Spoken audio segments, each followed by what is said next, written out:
All right.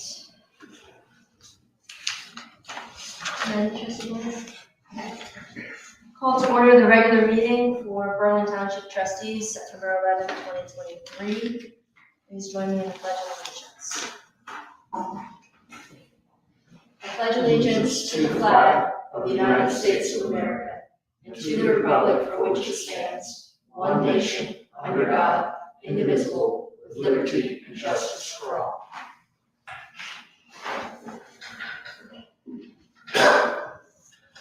Thank you. Please call roll. Rail. Here. Bullard. Here. O'Brien. Here. Thank you. And that brings us to public comment. So with respect to public comment, we do ask that those wishing to provide public comment, please come up to the podium, push it out a little bit. You will have 4 minutes to make any comments, and please state your first name, your last name, and your address. If there are any public comments that pertain to the daytime place certain considerations at 7 p.m.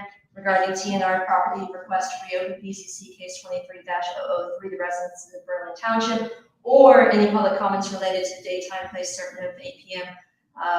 With respect to the BBP case 23-003, the lesion at Allen Creek, we ask that those comments be contained within the meeting therein. That said, are there any public comments for this evening?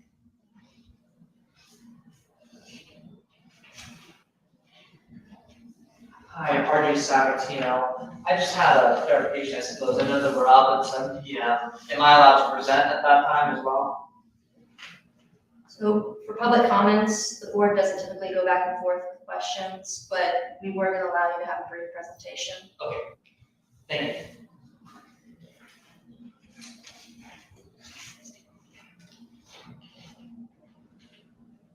Any other public comments? Okay.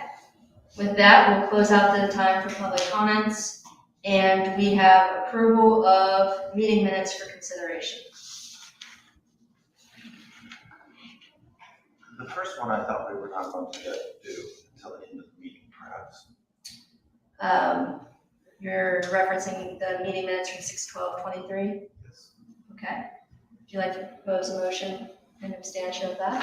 I move that we approve the minutes of 7/24/23 and 8/14/23, the special meetings of 8/28/23, and the 8/29/23 emergency meeting minutes. Can I address something? We don't have the special meeting minutes for the 28th yet. I just sent it, or Tara just sent the July 24th. Did anyone look at those? So, And the 8/14 had questions on it that I haven't gotten responses back. so you're really saying that we were really on a... Well, if you read them and reviewed them and you're okay with them, I'm fine with them, but there were some questions on some of them. Would you like to withdraw your motion? I withdraw my motion. Thank you for the suggestions. Are there any meeting minutes that need to be reviewed, or that do not need to be reviewed at this point in time, in which we could recommend approving and dispensing of the reading at this time? I did the August 29th emergency meeting, so I don't think there's any changes to make to it. But like I said, the August 14th had some red marks in there, and since I wasn't at the meeting, I couldn't verify what needed to go in those spots. And the 24th just came through today, so I have not had a chance to take a look at those and see if there's any issues with them. So the emergency meeting was the fire truck. Yes. So I move that we approve the minutes of the emergency meeting of 8/29/23. Dispense of the reading? And dispense with the reading, yes, thank you. I'm sorry, I didn't hear that. And dispense of the reading? Thank you. So moved. Second, moved by Trustee O'Brien, seconded by the chair. Discussion? Please call roll. Rail, Yes. Bullard, Yes. O'Brien. Yes. Okay. We can certainly get any feedback to you for the ability to approve in the next cycle. Moving on to old business, we have a lot of action related to Evergreen Memorial. We've been working pretty diligently over the last, I'd say 5 or 6 weeks to look at rebranding efforts, and that is for the change from Fairview Cemetery to Evergreen Memorial. We have signs, lot transfer form, and trees, landscaping on the agenda here. So Trustee Bullard, as the cemetery liaison, do you have any updates on those items? The sign, I can start there. I don't have an update on price. That's the problem is, we got I think everybody's seen the picture of the sandstone sign. And we don't have a quote for the dark sandstone. We're just trying to get that information. So It just takes time to get it. may I chat about that? I didn't particularly like the sandstone. Okay, one of the things that I liked about the sandstone is cost. Well, yes. And the other part of it is longevity. Right now, we've made it Evergreen Memorial, and the sandstone should last 100 years or so as a sign, all that sort of thing. We're looking at granite signs too. I like those. And then granite should last forever, but there's going to be maintenance of painting the sign, to keep the letters. Because when you engrave it, you don't see anything. Right. So we were looking at that. One of the things that's come to mind on the signs and the trees is we want to be extremely careful with the placement for visibility of 23, along 23, for safety purposes. Other times people going in and out of the cemetery or not in the, don't have their mind totally on the driving. They've got other things on their mind at the same time. So we want to make sure that we keep that as open as possible for safety purposes and make sure that we're in good shape with that. Okay, so And- Tim mentioned about the signs, So there'll be just a little bit more to put into here. to the signs. And talking with, you have to look at Jesse's notes. The asterisk, the phone company is running a new fiber optic cable in front of the cemetery on ODOT right of way. They also boost the front of the property, and there is a gas line behind the current right of way, behind flags that he placed. I think it would be beneficial if we could get Tony to move on an easement search cost. We now know there are utilities behind the ODOT right of way where the board wants to put trees, depending on the utility easement, may not have the ability to install trees, just something to consider with the existing utilities. I think we can cover or figure out a way to do the trees by taking some spaces that haven't been sold there and using those for planting trees and putting them at that location. The issue is, well, let's talk about the signs first, because I wanted to revisit the material. Tim said that the first quote was, Snyder quoted around $12,000 for the sign itself carved on one side. Mhm. The Jane Monuments quoted the same stone at $50,000. Mhm. And this is not with the request for the legs to be added. Now, I really liked, and I think you concurred on this, the Grandview sign that Tim said that had, it was dark granite with the 2 legs and the light writing. And I think that that's really, that's really what we all have consensus on related to that stone. But Tim noted the cemetery sexton, and he said that he had concerns with using sandstone. He says, in his personal opinion of the topic, that any sedimentary stone will have much shorter lifespan when exposed to outdoor conditions than igneous rock like granite. Sure.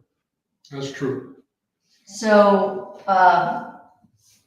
so I guess it would kind of depend on the cost on one hand, because if you're talking about a $50,000 difference, Mhm. that's substantive. That is. But if you're also talking about this honoring, you know, a memorial cemetery, and having a longevity like granite, like you recommended that granite has, it might be worth paying more to have that longevity. Well, right, we would definitely be paying more, but if it's $50,000, that's significantly different than $20,000. Okay, so I think the next step in this really is maybe we get, and there was a question as to whether we could get sandstone in the darker hue. Yeah, we just don't have the quote back from the quarry. It's taking longer to get it than they had expected. Otherwise, we would have people white colored and dark colored. We're going to be the one right now. Yeah, and I don't want a light color. Do you want a light color? So if we're gonna stick to anything, I think it should be a dark color with light writing. And if that eliminates some types of stone, then so be it. But I think the dark color just definitely is more representative. You look at Kingwood Memorial, which is right across the way from Evergreen. A couple others have if they have stone, it's the darker stone. I can't think of anyone that has a light stone that has stone. City of Delaware has not a stone sign, and it's light, but it's like dark. Okay. So when do you think is a reasonable timeline? Because it's been 5 weeks now with the estimates. Is there something different that we need to do to be able? We know we want 4x8 quote. I think so, but Minimum, I but want to maybe see a the 3x6. I want to see the lettering to see that it. We want to see the mock-up of it. Yeah, because I want it to be visible. I mean, Let's start with the 4x8 quote. Dark,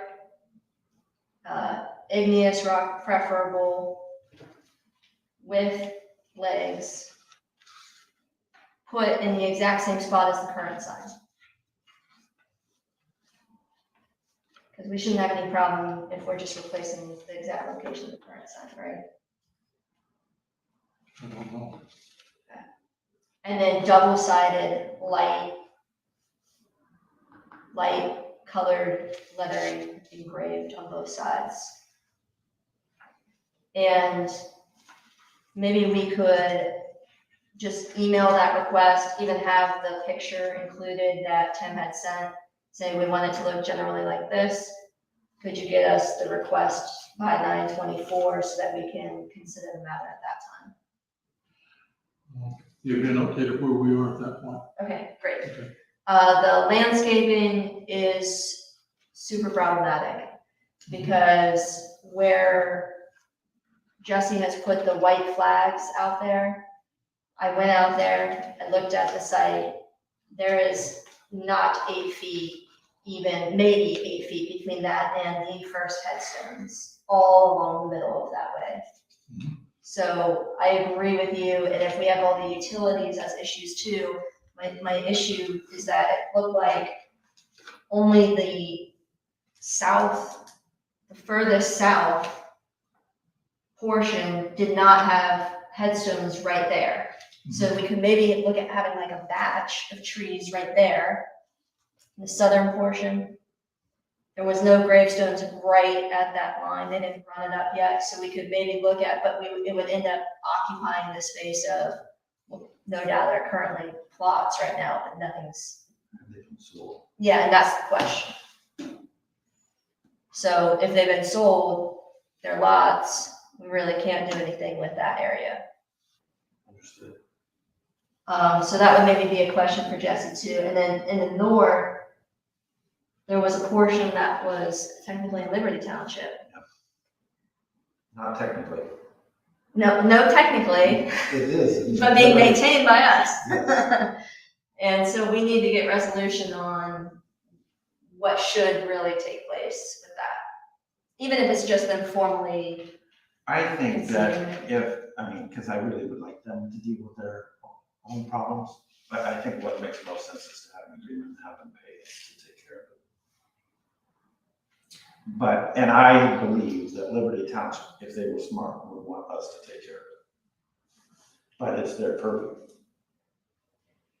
Could we have Jesse follow up with Liberty Township with respect to the grave sites? The portion that's in Liberty Township, and see if we can't,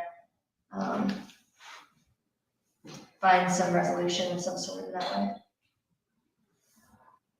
I don't believe there's any grave sites in Liberty Township. I think there's some of I that. thought there was, yeah, I thought there was like five of them. I think there are. I don't know the number, but I do believe there are. There are grave sites and actual burials.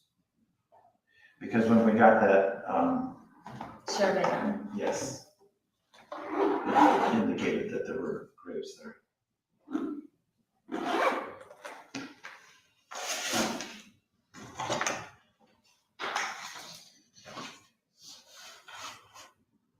And then lot transfer forms. Is that all we had on landscaping? Well, we haven't resolved for the landscaping, really. So, But I think we're all in agreement. If it works, it works. If it doesn't work, we can't do it. Trustee Bullard, what was your sense about being able to actually plant something there based on what Jesse's assessment was? I mean, as far as the trees go, Yeah, I want to go over with Jesse. I want to spend some time on it, go over there, we'll walk it. okay, See what we got. all right, so maybe And a we'll- recommendation next We're meeting? just gonna have to make some assumptions until we really know about the right of way. What the right of way is.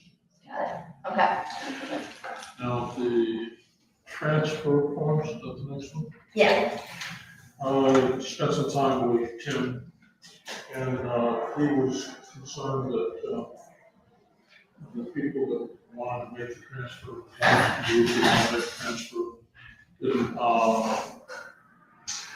wouldn't be able to make it to the township house to sign the papers. And I said, getting them signed and notarized would be just fine, because let's say somebody was in a different state and wouldn't be able to come and sign anything. I think getting them notarized properly should be just fine, as long as they fill them out properly and cover all the bases. Right.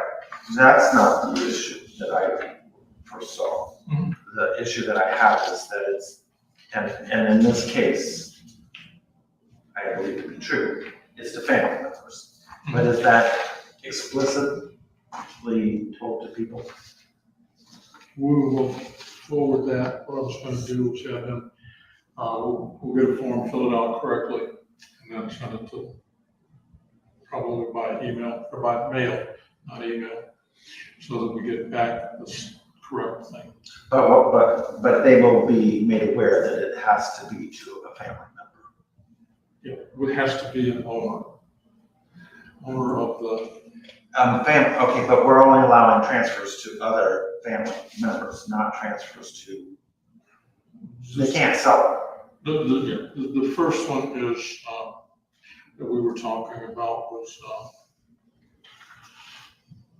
man and wife. them. Right. Bought the lots, got a divorce. The divorce lady is willing to sign the papers. And so she would, if there was a question as to whether or not she was the owner, if she signed the papers, she's the right one to be signing. Right. Okay. But you understand what Yeah. I'm saying. I just think that there needs to be somewhere, either on the form or in a letter that's attached, that it's in the one-part resolutions, correct? Yeah, it is. And so that they're made aware that they can't just transfer it to anybody. And so they may want to, the person who is receiving it, know that as well, because they might think, well, I'll sell it and I can do whatever I want with it, but they can't. This is kind of this one that I just received, which is I want to take a look at that one.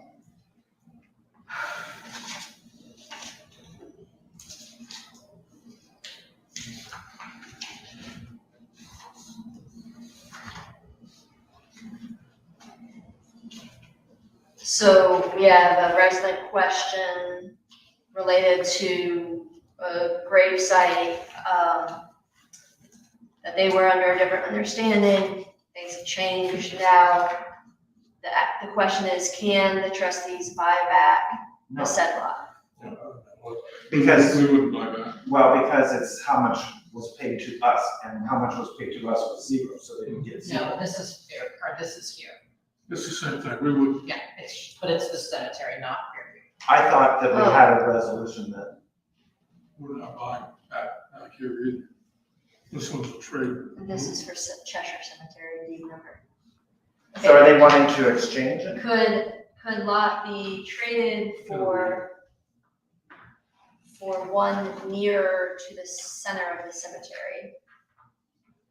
Or can he list and sell the lot and have the deed transferred?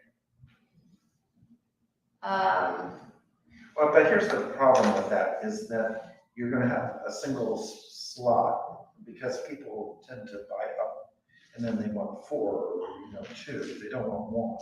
So if it's just 1, and they wanna trade for 1 somewhere else, that's problematic, because you could never sell that one. Well, but if we have, the question really is, if we have one available, will we allow the trade to take place? And the answer is, you're not transferring it to any family member.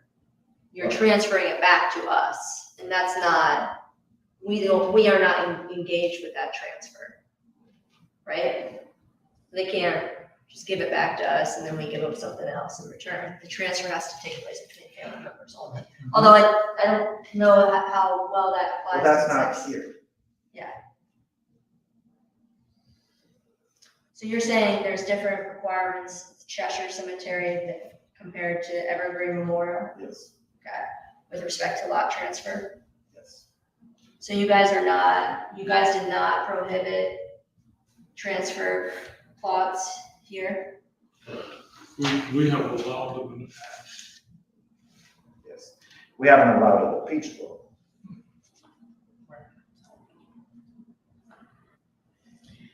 Well, then what principle would we have to deny the recommendation to transfer this lot to another lot? This one? Mhm. We don't have a prohibition, but we don't have the requirement that we have to do it. That's different. And I'm asking, what principle do we have for rejecting it? Well, my point is, if there's a whole row of empty beside it, I don't know that I would reject it. But if they're wanting to leave a hole that nobody's, because people want to be buried by certain people. And if you have a hole, meaning one grave, it's like selling a theater ticket, People want to be beside someone. So that would be the principle. It's not really a usable lot. It's not a saleable lot, it's a usable lot. So are you able to respond to this, gentleman? I will after talking with Larry and Jackie. But it sounds like, and I agree with you, it sounds like It depends. as a board, we would be open to it. It depends on the location and what they would want to trade in for. We're not gonna put a trade for smack dab in the center of a row, Right, 10. well, But if they wanna be on the end and there's 10, they could be in the smack dab middle if there's like 4 graves to the side of it, but if there's 1 to the side of the new, no.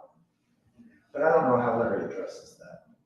Larry's very good at that. speak with Larry and Jackie. He's supposed to know. Okay, speak with Larry and Jackie, and, I don't want to commit anything that we haven't agreed upon as board. So bring back whatever his recommendation is to us for question 2. Okay. But question 1 is a no, and question 3 is a no, right? Okay. And then the transfer form, do you have the copy that was sent to us, the prosecutor's office for consideration of adoption this evening? I don't have it now, we adopted it as cash, it's just that we needed to have the rules adopted, which I thought was, the prosecutor about who can do things. Well, we do need to adopt the form as it stands. Did you review it? Did you have any issues with it?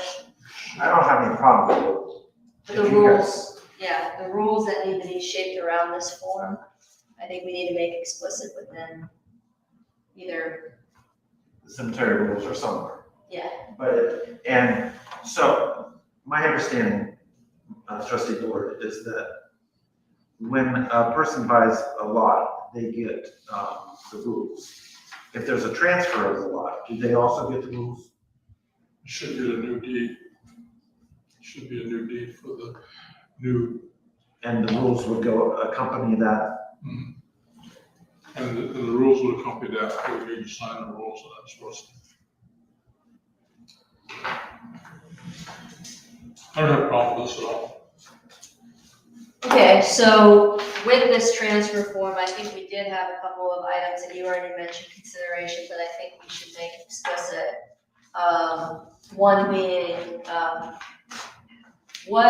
how will we accept the transferring via different people? So in other words, we'll allow individuals, the owner, to come in with the person that they want it transferred to and do it in person at the township hall and verify their identity, correct?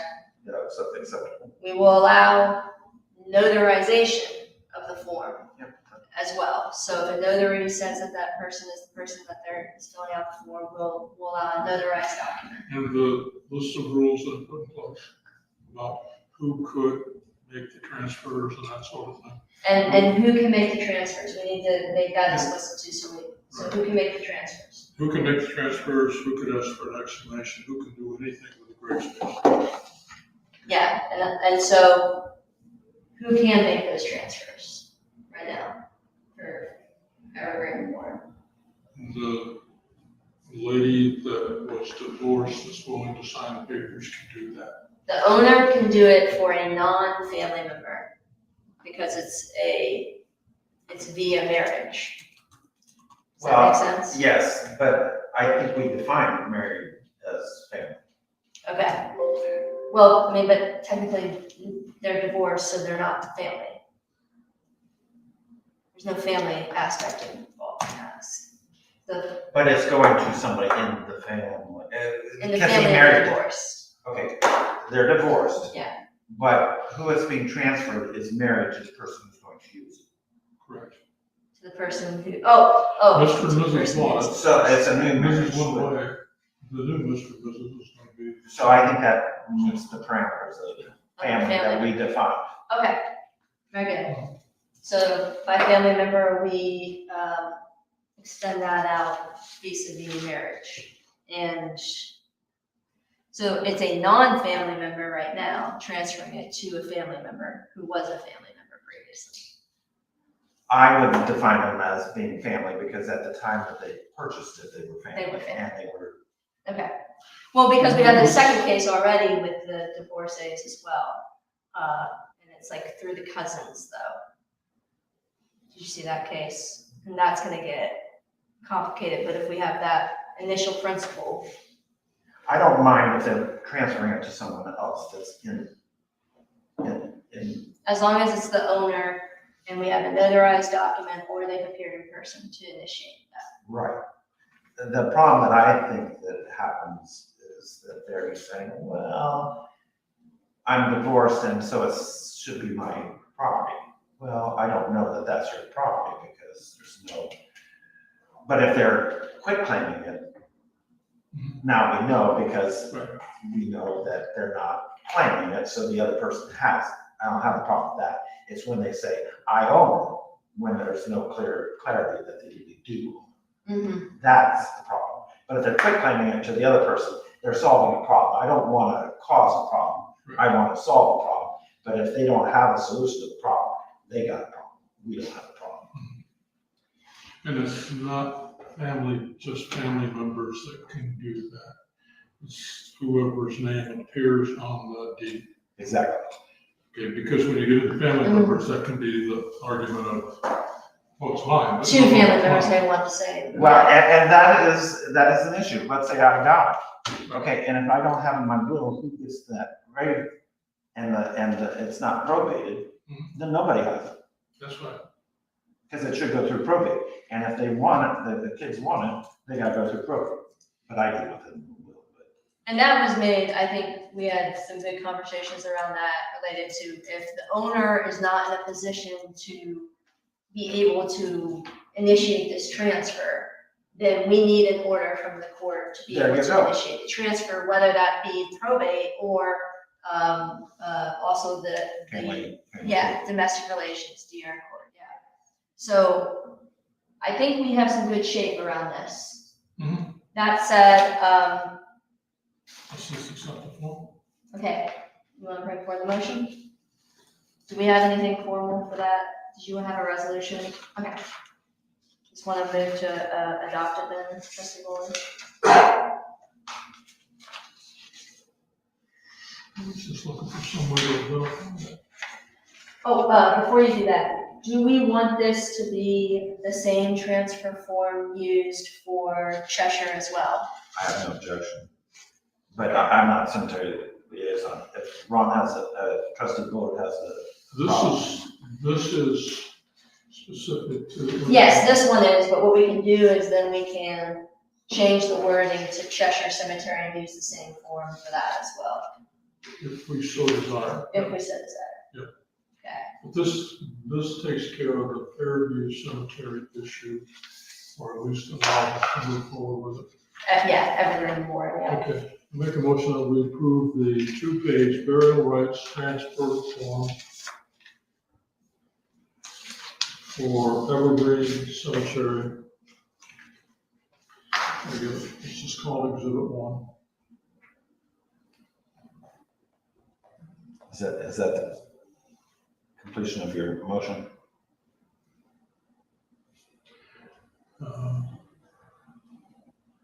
Dated 9/11/23. Second? Moved by the chair, seconded by trustee O'Brien, discussion, it would be Evergreen Memorial, just for clarification, okay. Please call roll. Randall? Yes. Fuller? Yes. O'Brien? Yes. Okay, you have what you need to reach out. So to bring closure for this resident that's been emailing us, do you want to email that individual, or do you want to have Ken email that individual and keep us copied and explain the situation?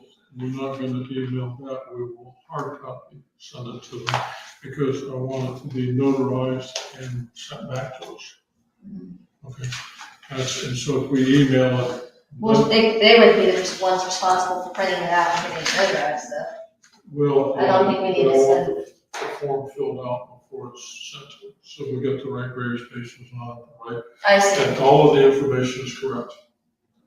Well, We could scan it and email it and do that, but we'll get it to them. yes. 2 or 3 days. I would like, could we have it scanned too, so Tim fills out, you're saying Tim will fill out the initial information, Mhm. scan it over to her, and then she can print it out and move forward with the notarization and return it.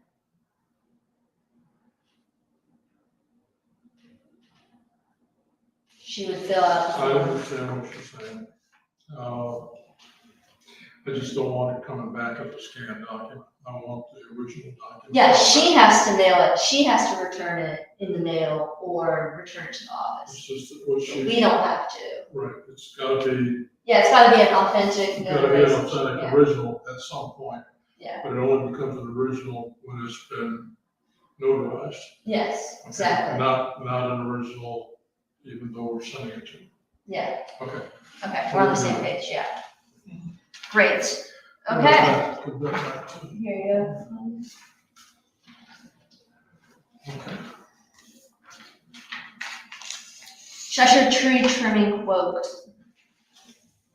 We got a quote from Adams Tree Care to trim the trees in Cheshire Cemetery for $9,775.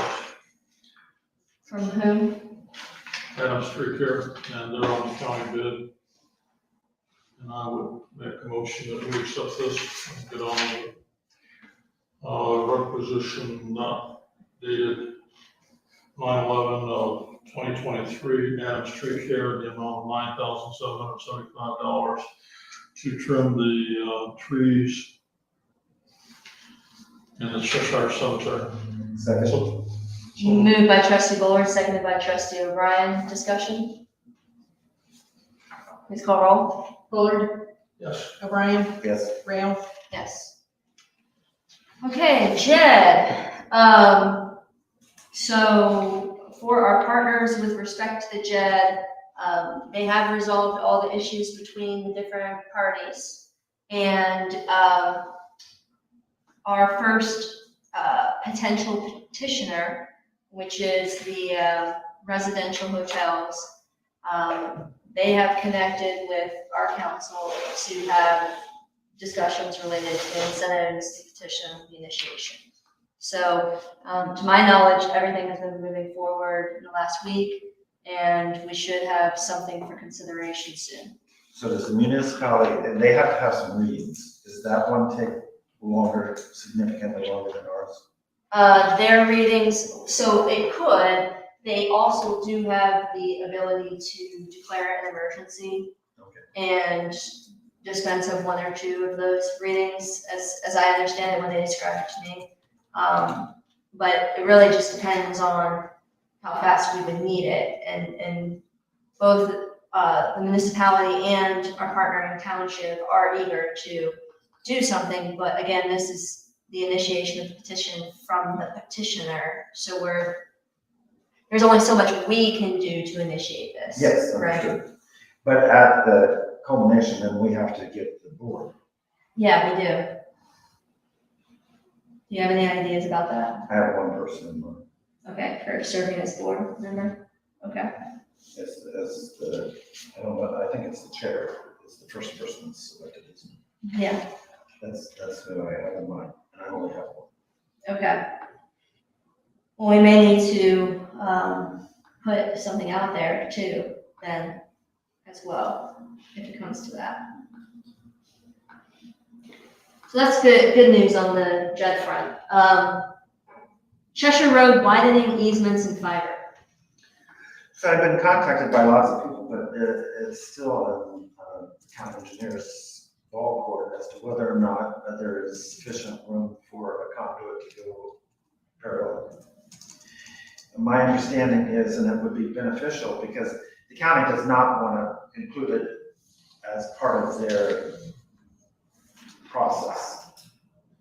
And that can be to our benefit, because it's not part of the road project, it will be our project, we will own it. And we won't have to pay prevailing wages because it won't be of sufficient cost. If the county does it, then we reimburse it, it would become part of the road project, and it would be their fiber, and we would have to pay prevailing wages. Now, the downside, then you do have to know this, is that the downside is that every time, and I'll call it oops again, we have to have somebody come and inspect and mark where the fiber is, and that is not free. And the county, that's why they don't want to, particularly want to own it, is because there is a cost associated with that. I see.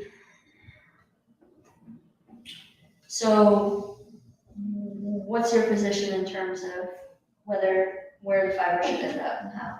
I think it should be in the road right of way. Mhm. It should be done in concert with the county's project, but be our project, which means that we will, and I believe the cost will be sufficiently low enough that it won't have to be bid. We can do it by quote. Now, there's two things there. It can be, well, there is the conduit and there is the fiber. So that can be done at once, or it can be pulled through after it's been installed. Would it make sense to do it at the same time? I think it would. Now, also recall that when fiber is installed, what you have is called dark fiber. It's fiber. It doesn't do anything. So you've got to have something that both ends of the fiber. So you're talking about certain. So we would, in my opinion, work through the auditor's office and the data board. Not the transit, but the data board. And have them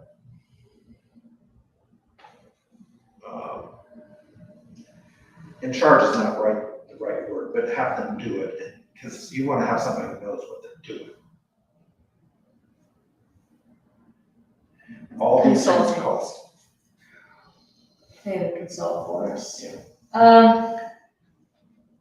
So I agree with everything that you said. I think that's the right approach. What do you think? I agree. Okay. Now, how that's tied is if Mhm. we have a little leverage. If they allow that to go in the road right away, I'm more sanguine about allowing the easement at what they'll feel is a reasonable price. Okay. If they don't do that, then I think we should get our full, because I mean, it's a win-win, you know? Yeah. And you don't want to cause trouble for them when they're doing something for us. But if they're not doing something for us, then Okay. I like this approach. So for next steps, do you then I'm want waiting to? on Tiffany Jenkins. And Okay. so I will come to the board with. She has to determine, is there sufficient room? Okay. And then there will be coordination with the driveways down the way, so then. And then this, we would connect up to fire station. And would we be doing anything going that way at all? Okay, so it's just that loop. Okay. Now, there is a bit of an issue in that what's coming to the fire station from the county is not really the county, it's Horizon. And when it was consolidated electric, it was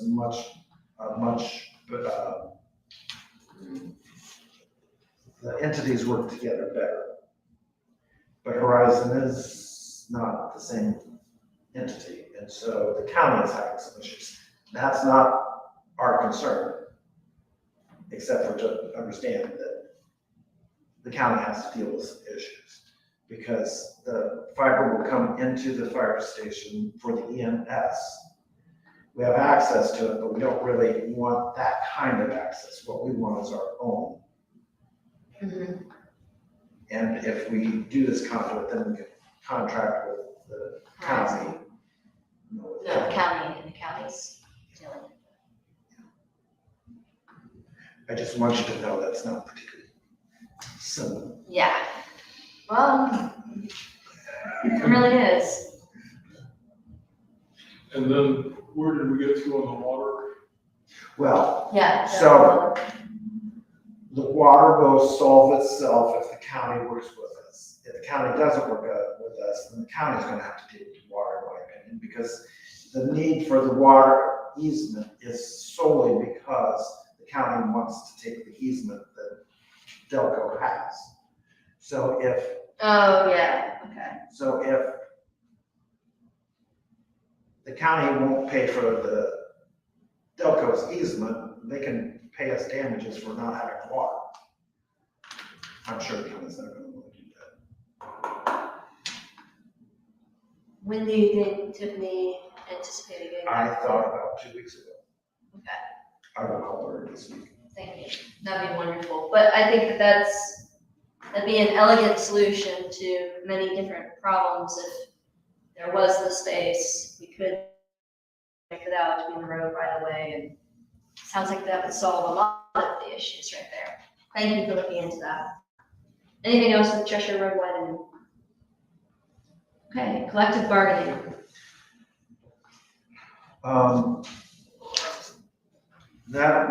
Are we going to an executive session later on? Yes, Okay, so let's deal with it at that time. okay, I don't really have a whole lot though. okay. Assistant road supervisor. Okay, that's mine. What I wanted to do was to promote Jeff Evans to the position of assistant road supervisor at a rate of $27.42 per hour, which is the rate that's in the organizational minutes. And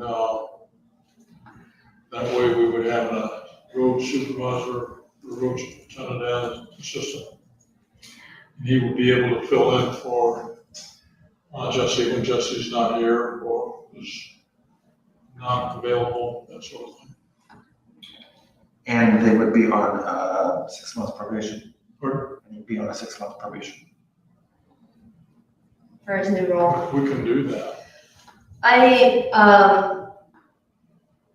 If you prefer, we can talk about an executive session, but it doesn't have anything to do specifically with Jeff. It's more about the organizational structure. So,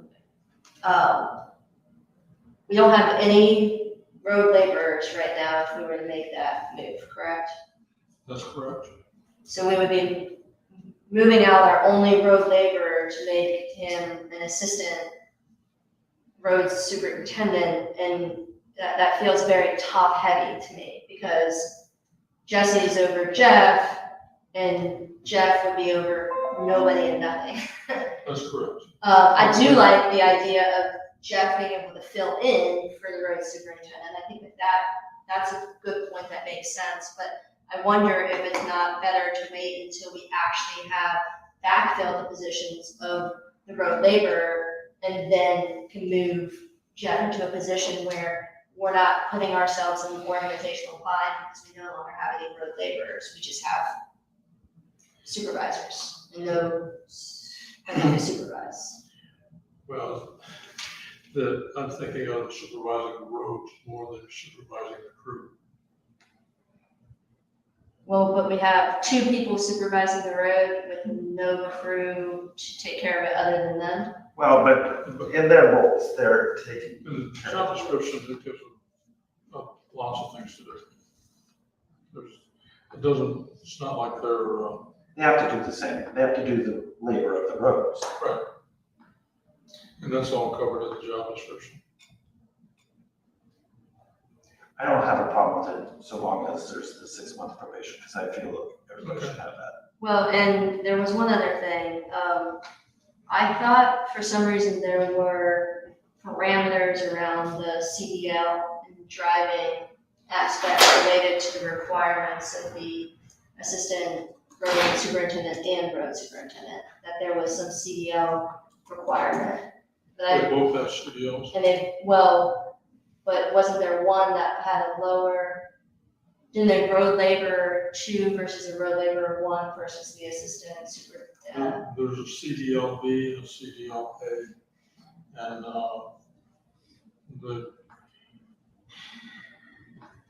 I'm not sure which. CDL-A is the higher one.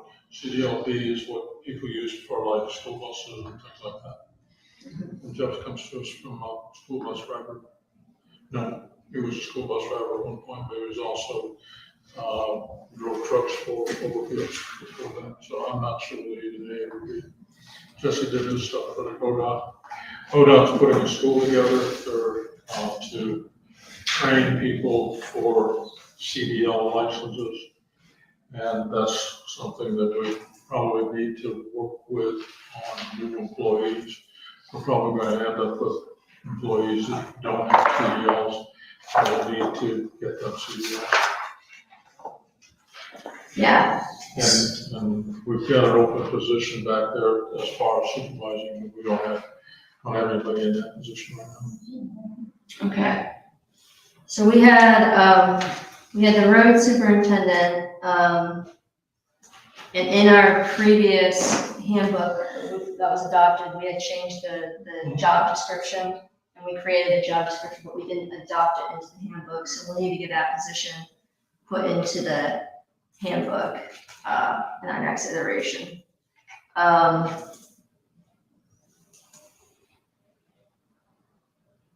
So do you have the job description by chance for the assistant road superintendent so that we can confirm? Yeah, I thought it was in there. It's not in the current handbook, and this is mainly just for confirmation. So it said 5 years experience, high school diploma, must possess a valid state of Ohio commercial driver's license with a Class B endorsement and an acceptable driving record. So you're saying that Jeff meets that qualification? Correct. Okay. And is it our intention to hire road laborers 1 and 2? Intention is to certainly get another employee for the road department. Okay. We had one, application, and we've tried to contact the person twice and haven't gotten there yet. So that one doesn't seem too promising, but we just need to advertise and see what we can get to. Okay. I think I feel comfortable with this, knowing that we are actively recruiting road laborers to fill in the various job responsibilities and duties of that department. And certainly, you know, based on your recommendation and based on Jeff's great length of service, I think that, you know, it makes sense. It's really just about the timing to me. Sure. So. Okay, then I'd like to make a motion that we promote Jesse to the position of Jeff. Assistant Road Supervisor, not Jesse, but Jeff Evans, to the position of Assistant Road Supervisor on a probationary period rate of $26.42, which is $1 an hour for a period of 6 months, with the expectation that he would go to the Assistant Road Supervisor position at that point. Second. Moved by trustee Bullard, seconded by trustee O'Brien. Friendly amendment, if that's okay. The title technically is Assistant Road Superintendent. If you'd like to change it to Supervisor, that's fine, but which would you prefer? I'd like Supervisor at this point. Okay, so no amendment to the resolution, but there will be an amendment to the job description as a result. Good? Okay. Please go on. And Oh, I do need to make an amendment. When does the time period start? Was that today?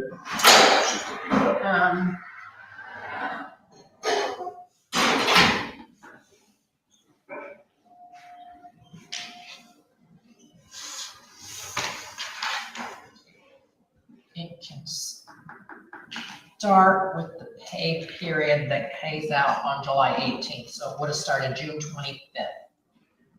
No, we're not doing retroactive. Oh, no, never mind. Hang on here. What is the date? The 12th. Okay, so I can have it start September 3rd, which is this pay period right now. Okay, so with the next pay period, which would be the 26th. 17th, 26th. 26th. There's one that was tomorrow, so this will be 2 weeks from then. Can you have it effective tomorrow? I can have it effective today.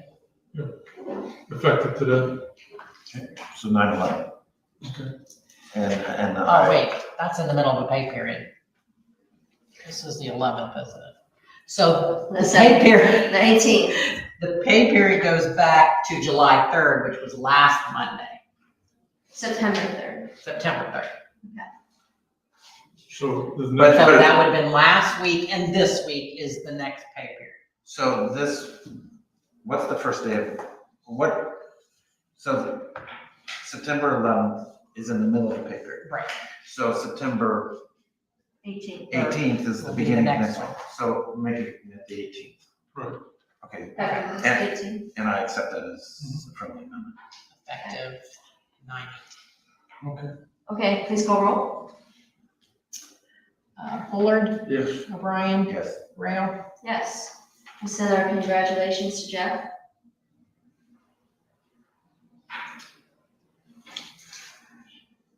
So we got on that.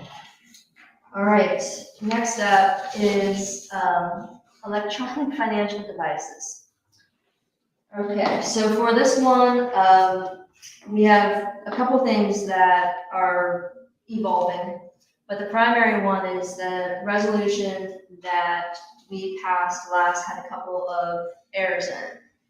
And one of the errors is significant enough to warrant, I think, the repeal and replacement.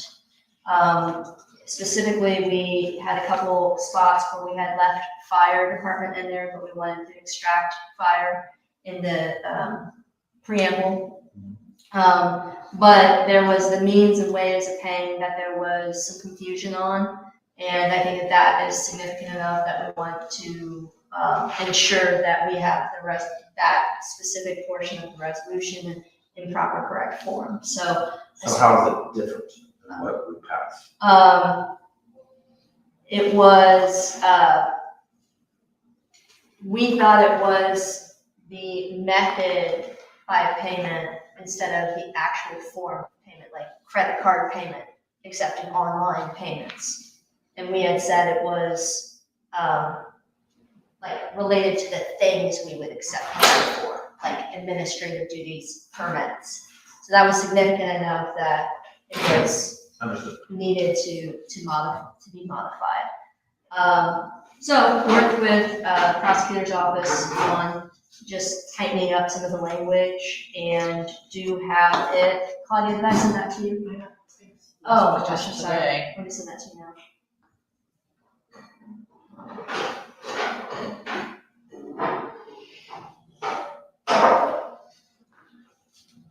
And Tony, did you have any comments on the electronic transfer devices conversation this time? Okay.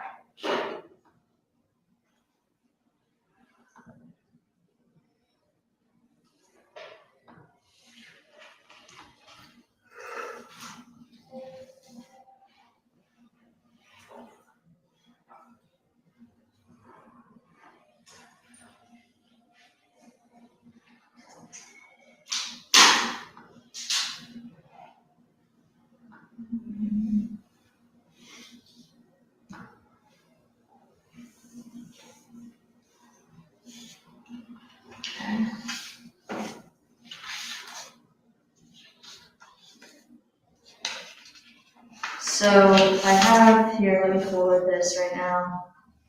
It's a redline version that indicates all the specific changes that were made, and send that to the board and the fiscal officer at this time. And what we will need to do is, should we repeal and replace, or should we just adopt the new resolution as it stands today? You can repeal. Okay. Do you happen to have the resolution number for the prior? I don't know if it's this one.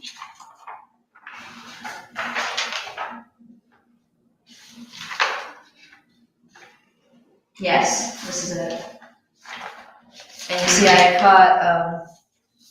caught the fire department there, but I didn't catch the fire department here. And then there's a redline version that I just emailed you that shows the specific difference. So.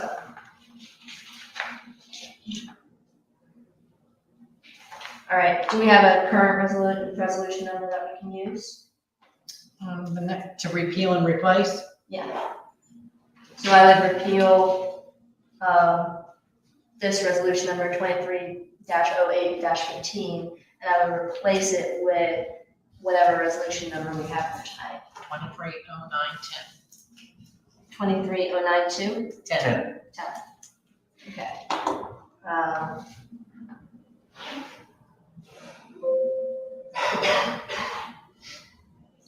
Okay, move to repeal resolution 23-08-15, the resolution authorizing the acceptance of payments by financial transaction devices with township expenses and designating the township fiscal officer as administrative agent to solicit proposals from financial institutions, issuer of financial transaction devices, and processor of the financial transaction devices, and replace with resolution 23-09-10, which is the acceptance of the redline version provided via email to the fiscal officer on 9/11 at 6:30 p.m.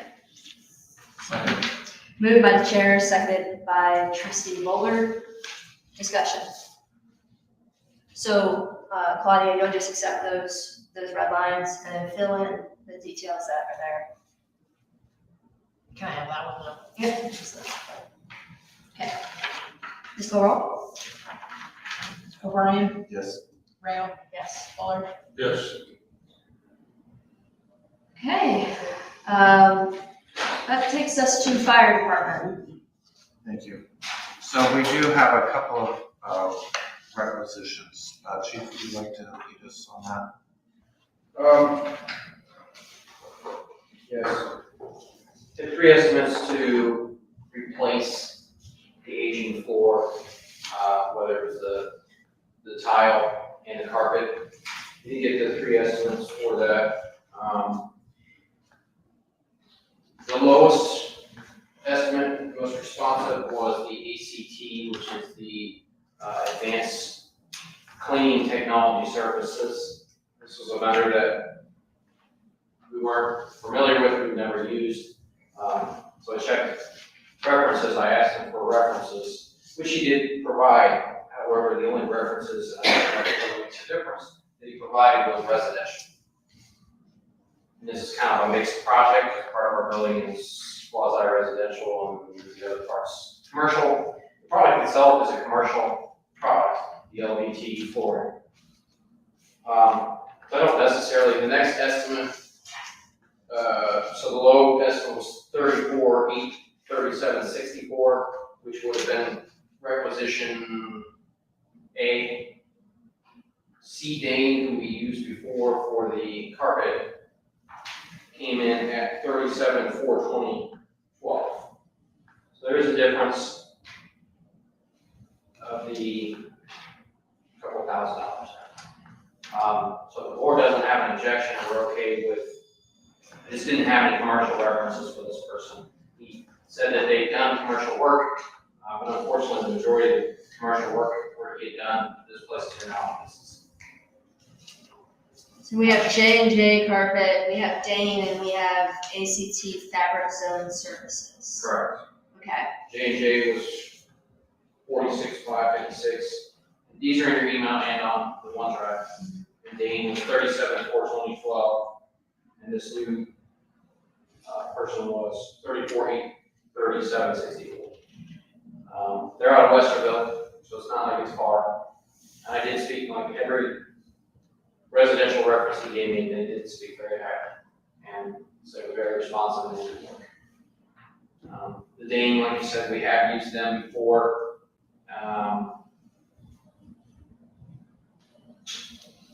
And that's a local company. They're located up. It does appear that some of these things look like they're different materials. The Shaw Terrain were both those two, and as well as the J&J did quote a Shaw product as well. All 20 mil product. So the Shaw Terrain 2, this is, it looks like it's a faux wood grain.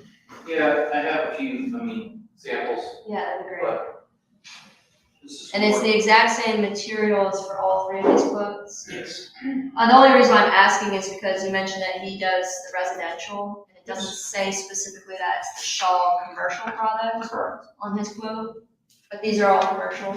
Those are, that's just an example of one. The colors will potentially vary depending on, but the only, trying to, as far as the color go, I'm not super into one versus the other. I do have a sample of our new furniture though, that I think it would probably be nice that we need to match it up more to that. There's You have any opinion on that? 32 samples, but Lighter versus Oh, no, darker? color-wise, I gave him my choices. Oh, okay. which we can determine color. It's not going to affect the price. What I did was I ruled out about half, ruled out 20, 30. There's probably probably at least 20 samples that I Yeah, was. and I threw out half of them. And because I said, you know, I don't have to live with this, but If you want to pick color, I did bring a door, and I can bring the door in so you can match it up along with the other samples.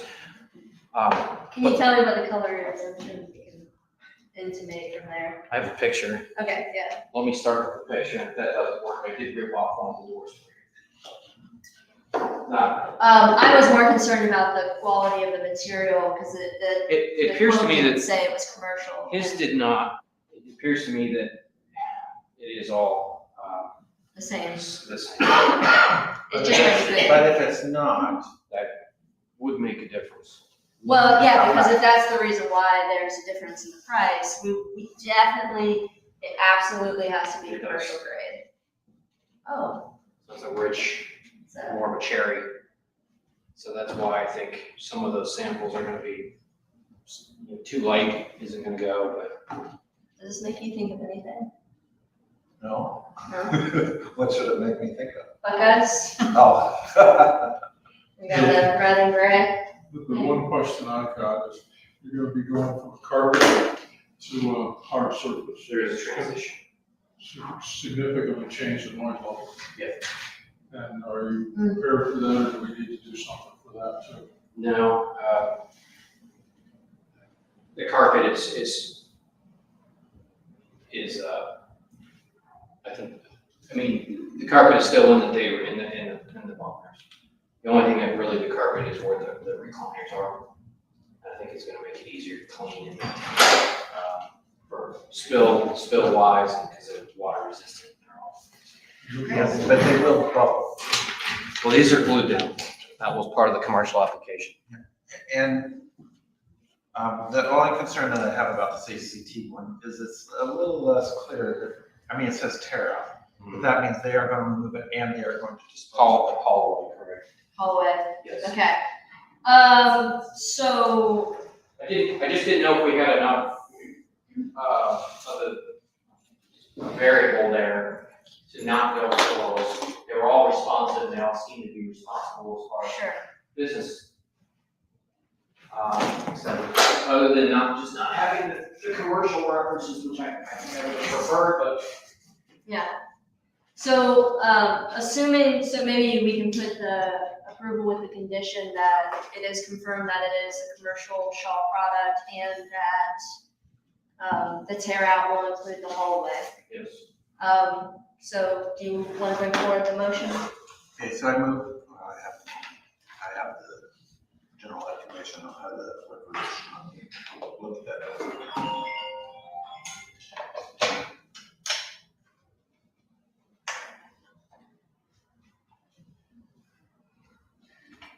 I move, we approve appropriation of $41,805.17 with an expected cost of $34,837.64 to ACT Advanced Cleaning Technology for the purposes of replacing the existing floor with LVT.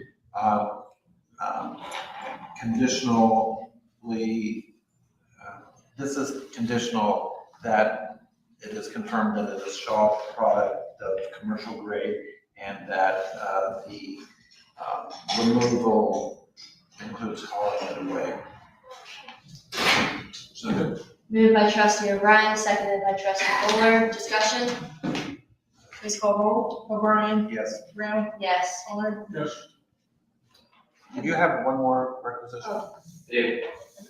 The other requisition was for R&T Yoder, was for the replacement of the existing bay lights, which originally were at the Allied, I believe.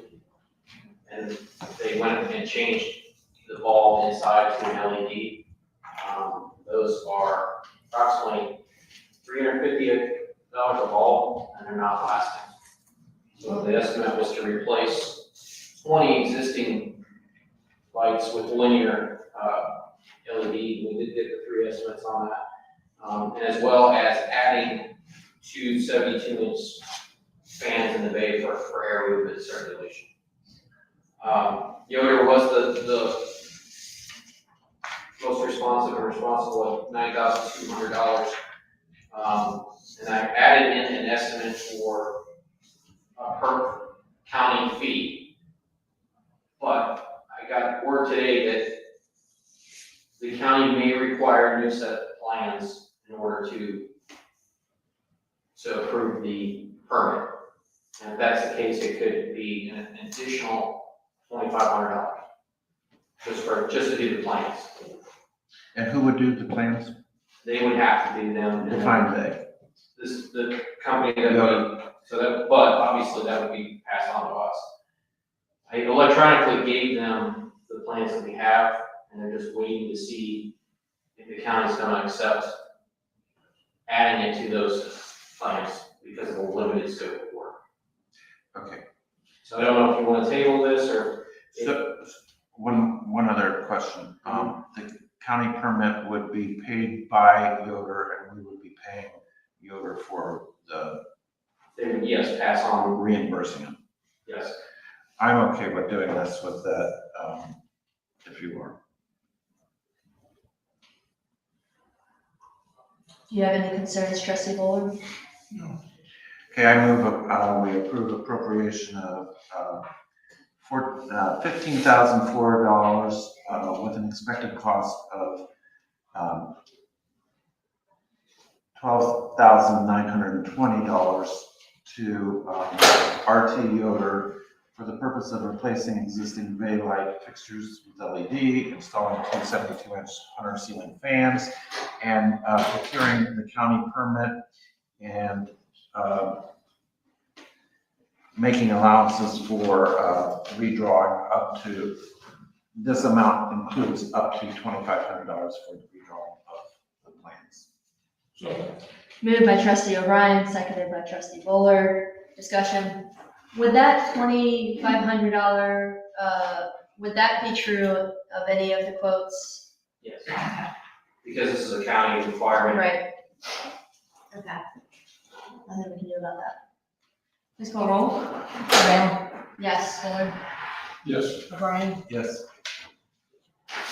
There's I don't know if it can slide in now or at the end of this meeting, we have a contracted pay raise for step 5. I have it written down, if we can do it later. Let's do it now.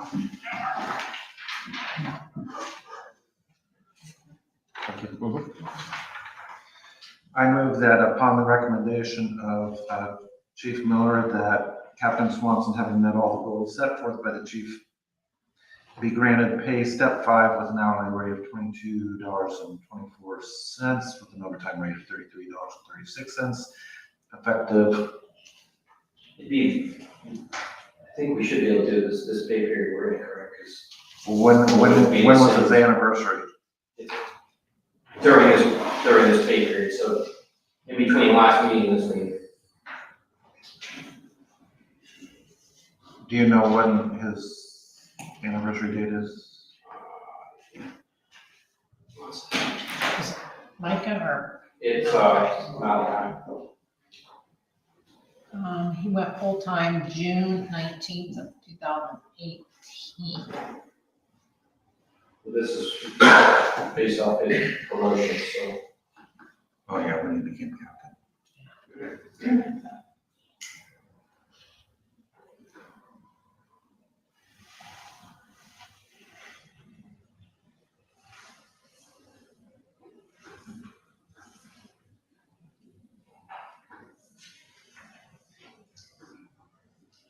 That's what I was trying to find on HR earlier.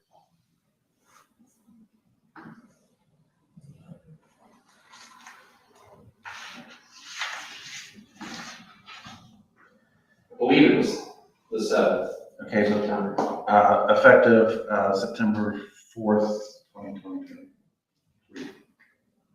I thought we decided it was the 3rd. Is it the 3rd?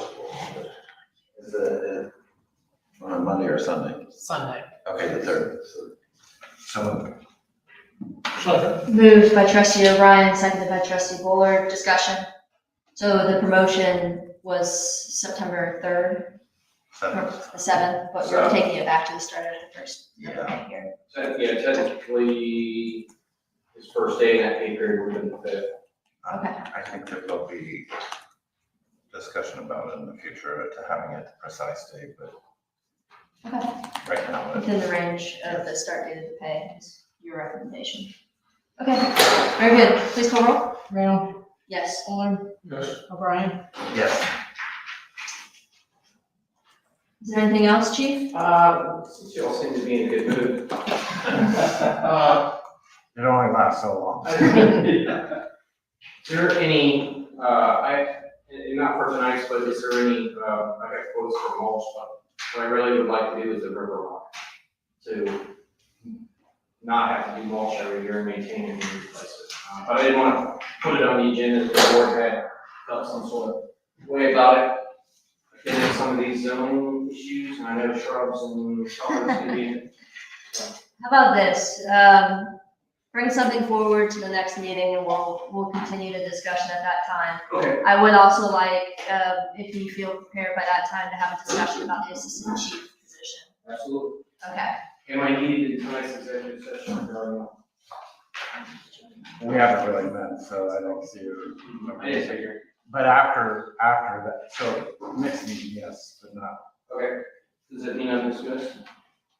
You are, but you are welcome to stay. I Off the appreciate the clock. offer, but I'm going to decline. Thank you, Chief. Thank you. Very quickly, fiscal officer items, The bank statement balanced. spectacular. And, I would like to have, our cemetery sexton Larry Buell this year. Hi, Larry, how are you? So we have the consideration of the cemetery, transfer of cemetery plot in Cheshire. Do we have an issue going on that we need to discuss?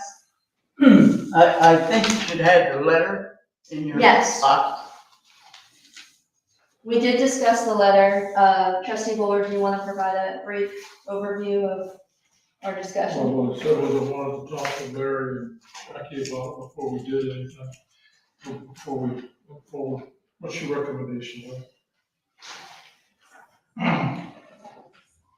Well, I, personally, the person bought the grave space and he wasn't misled to think that there wouldn't be houses around here sometime. That was not so. But, regardless of where you buy a house, or buy a grave space, you still have houses put around the cemetery. Personally, I'm not in favor of transferring the graves like that and setting a precedent. Once you start something like that, other people want to transfer for some reason. I'm just not in favor of transferring graves just because there's houses next to the cemetery. You bring up an interesting point that the board hadn't considered before, Larry, which was, we had discussed it in terms of moving to more of the center of the cemetery, and there being some concerns with the rowage, and maybe certain that there's enough spaces for families and not dividing out. But what you're saying is, if the intention is to get away from a house, that really isn't a good reason to propose a request for a transfer. Correct. So it's not really next to the house, isn't there a row or two of indigent spaces beside it? It is in the very northeast corner of the cemetery. The very, There's trees clear around the cemetery as far as that goes. so, because we had it may have changed, but in 2006, I think it was, we made a row of indigent grave sites that couldn't be bought. Was that purchased prior to those? I don't know the purchase date on that.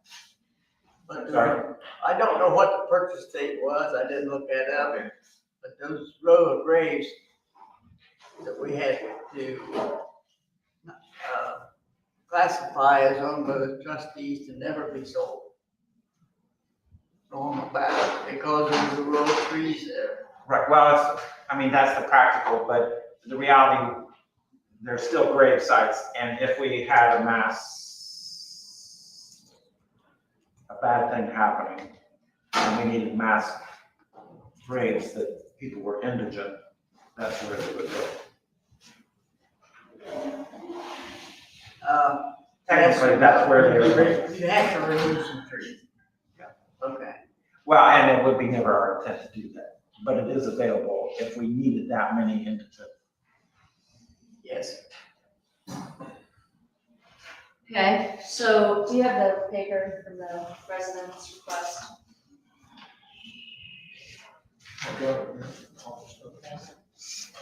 Because we can probably resolve this evening.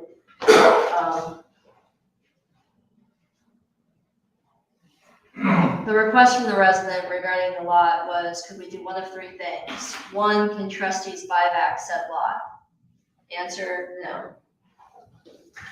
That's correct. Well, we can, but we choose not to. I don't like the Fair terminology. clarification, yeah, that's a fair clarification. Consensus is that we won't. Two, could the lot be traded for one nearer to the center of the cemetery? This is what we've been discussing, and you would say that your recommendation to the board is no, because of the reasoning being that they want to get away from the houses, of which 3 sides of the cemetery are occupied by houses. Correct. And I would say that it's because there is no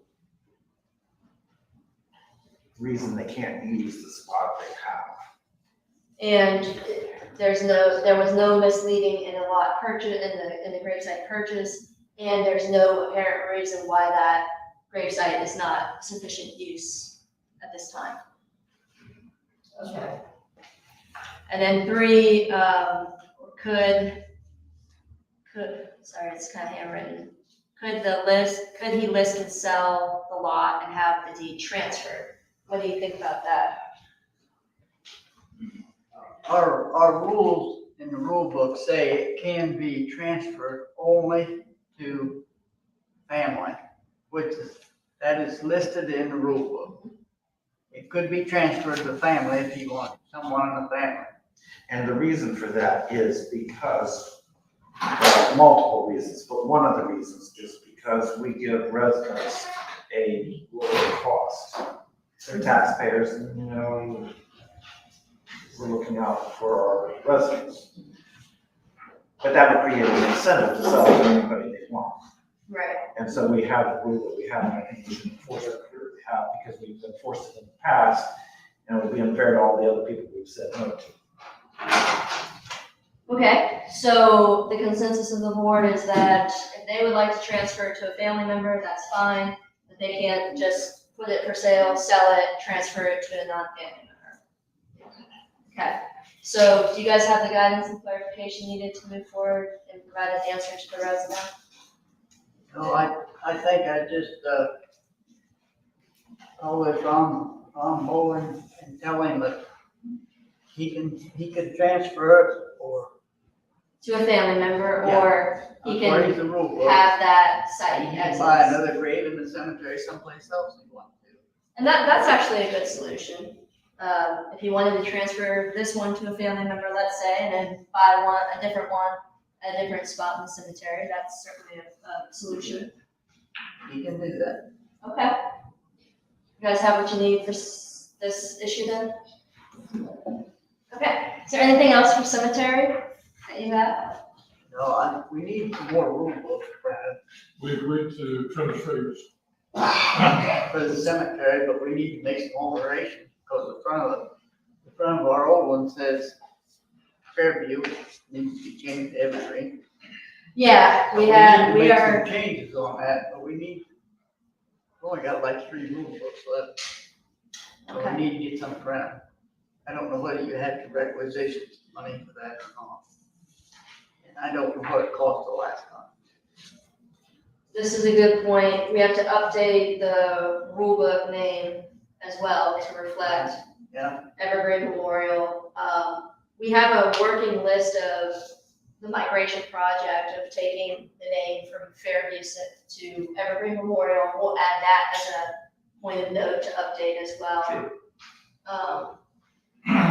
Anything else? Okay, Not for me. okay, wonderful. Thank you. Yeah, Thank you. thank you. We appreciate you very much, Larry. Okay, without objection, we are going to take a few minute break because we have a daytime place certain at 7 p.m. So we'll take a brief break for 3 minutes and come back if we can be. So ordered. Thank you, guys.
And with that, we do have a date, time, place certain for the consideration of TNR Properties request to reopen BZC case 23-003, the residents of Berlin Township.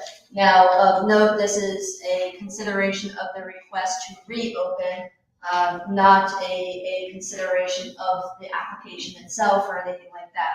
That said, I would like to, without the board's objection, have the applicant provide a very brief presentation about the nature of this request to reopen, and then open up a time for public comment. Of course, public comment will be retained as no more than 4 minutes. Please state your first name, your last name, your address, and try your best to avoid repetitive or redundant issues therein. Any objection to that? Okay, without objection, so ordered. So with that said, the applicant like to provide a brief presentation. Thank you. Hi, RJ Sabatino, TNR Properties and Berlin Apartments LLC, applicant and owner.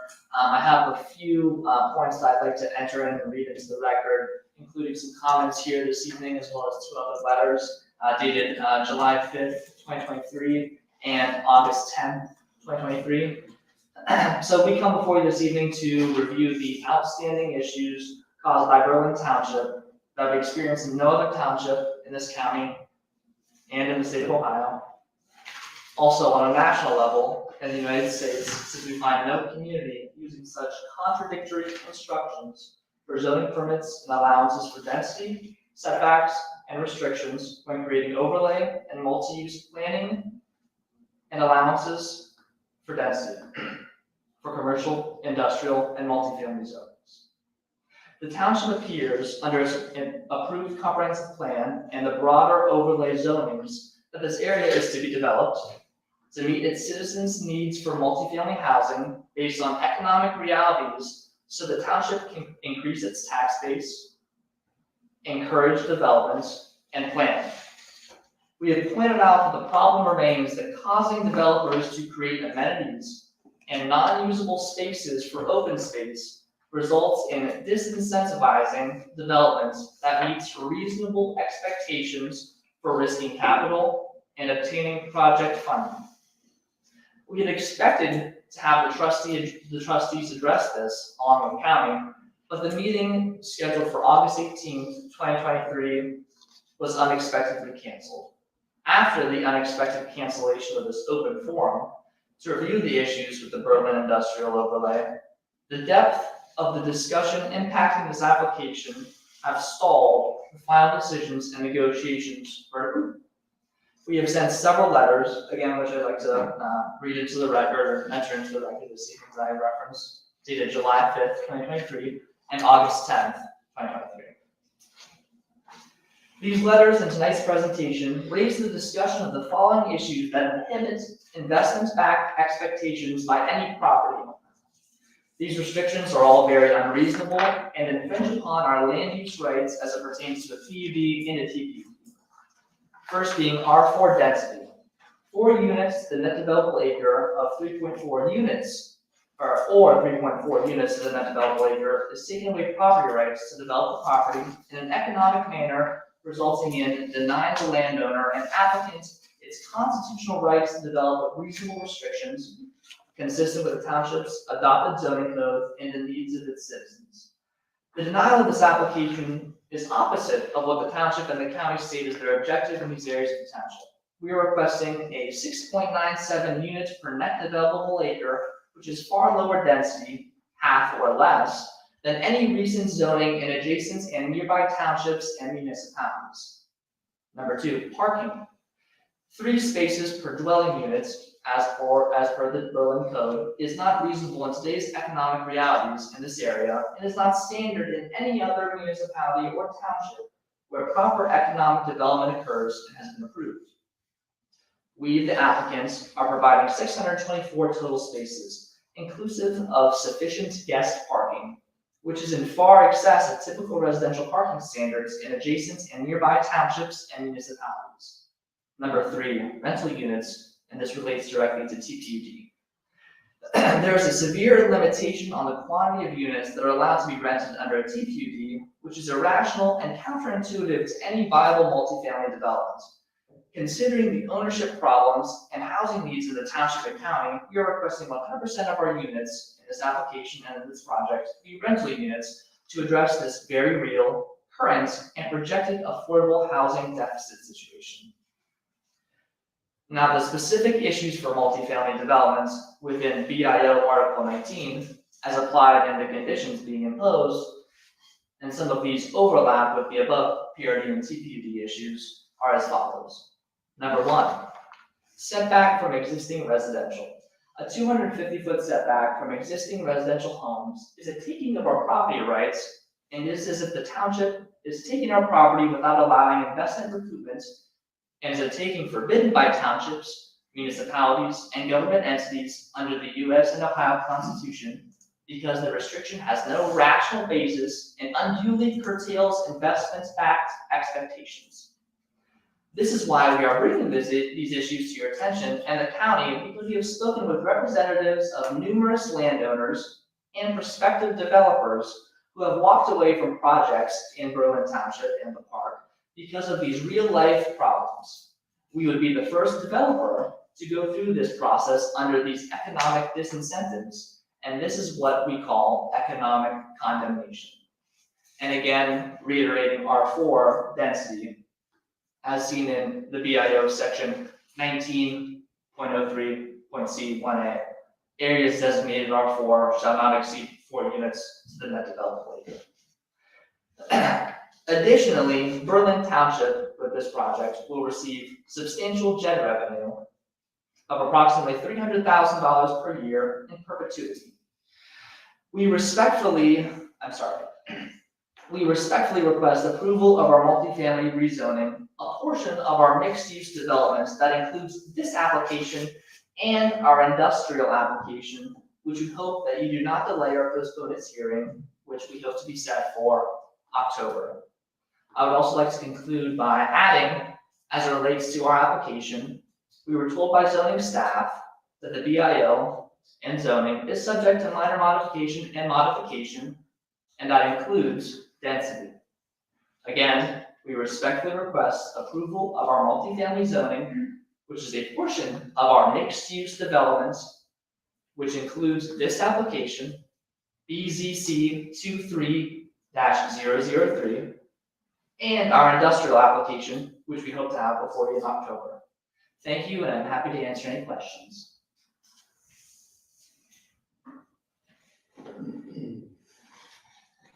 Thank you.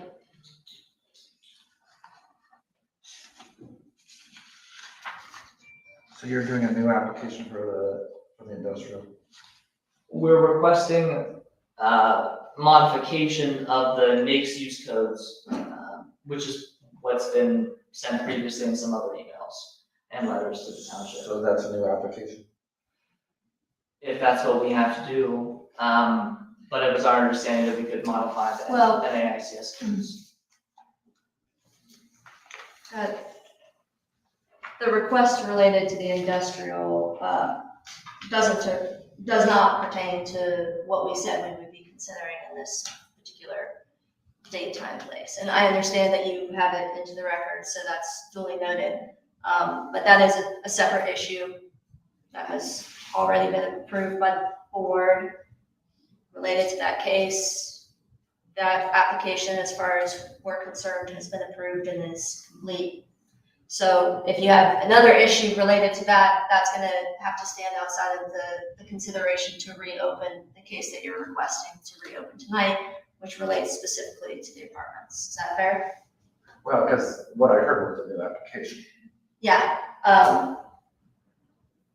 so it wouldn't be part of this, so I'm in agreement. When I refer to. Even if it was a revision to the prior application that's already been approved, it still isn't pertinent to Well, but we don't- BCC case 23-003. But we don't have a process for just. No, but change it's it. outside of the purview of this discussion in its totality. So we can talk about that at another date time. But what we're here to consider is specific to the request to reopen BCC case 23-003, and I would prefer not to conflate any other issues within that. So let's stay specific to BCC case 23-003. I would like to gather some specifics related to some facts, if the board is okay with that. So when you purchased the land, when you entered into a contract with the land, were you aware of the Berlin Comprehensive Land Use Plan? We were aware of our pre-application hearing and other hearings where we met with zoning staff and were told that modifications could occur to the VIO and for the zoning. But you were aware of what the Comprehensive Land Use Plan said and what the zoning text said? I think that was a portion of my letter that you have before you, yes. Okay, so the zoning text indicated that that area was currently zoned as FR1, correct? And that there was a potential for the overlay related to R4.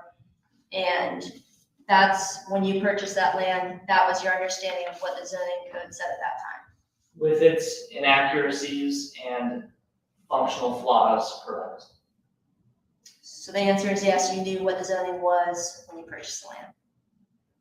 With its inaccuracies, errors. I'm not asking about inaccuracy or errors. I'm asking, were you aware that the overlay had R4 and that the land that you purchased was FR1 at the time that you entered into that contract? Correct, with all of the other meetings and representations, yes. Okay. Are you aware that within that zoning text, it does say that any discussions with the zoning commission or other members is non-binding, and that any such conversations related to zoning changes may or may not have any pertinence or relevance to the actual zoning application, and that the zoning text is what the zoning text is? Okay. Is that yes? Okay, yes. Okay. All right, and then what is different about your request to reopen related to your application that the board did not have knowledge of or was not privy to at the time that it voted on this application? What we were hoping for, as I said in my introduction, is to have had this meeting after the August 18th open forum to discuss, again, all those errors and flaws and functional inadequacies that exist in the VIO and your standard zoning resolution in that August 18th hearing. Unfortunately, that was canceled with no follow-up on any rescheduling. In addition to that, perhaps letting the facts settle as it relates to the substantial JED revenue that the township would generate as a result of this project. And reiterating the substantial flaws that make proper development not work, and it economically condemns our property. and others. So, okay, so you're referencing what you're calling a hearing on August 18th. There was no hearing ever scheduled for August 18th. There was a special meeting that we wanted to call as a board to have conversations about the Berlin Business Park. So it's an important point of clarification that there was no hearing related to your application or anything on the schedule. What happened was, and correct me if I'm wrong here, but BZC case 23-003 had a date and time and place certain for its consideration of application on June 12th. At that time, we stated as a board what were the items that needed to be resolved in order for us to be comfortable approving your project. You indicated that there would not be compromise on the specific points that we indicated we would have to have compromise on. And you requested for a vote that evening. You got your vote on June 12th. On June 12th, we were aware of JED revenues. We were aware of the different facts that you brought up related to R4. And we were aware of these different considerations that you've put forward. Is there any new information since June 12th that this board needs to have before them that you think would have substantively changed or altered the outcome of that case? Because we have already voted on this. So let me respond to your entire comment. Whether it's called a special meeting or a hearing, that's okay. The meeting, the special hearing that was to occur August 18th did not occur. And that's There's a okay. difference between a hearing and a meeting. Okay. It's a very substantial difference. Okay. As it relates to us coming before you June 12th and you acknowledging the facts that we presented to you, that is our substantial evidence and reasoning for our request for an approval with whatever variances may need be. As it relates to density, we've already reduced density by 100 units. Do you have any comment as it relates to what density or what you're looking for?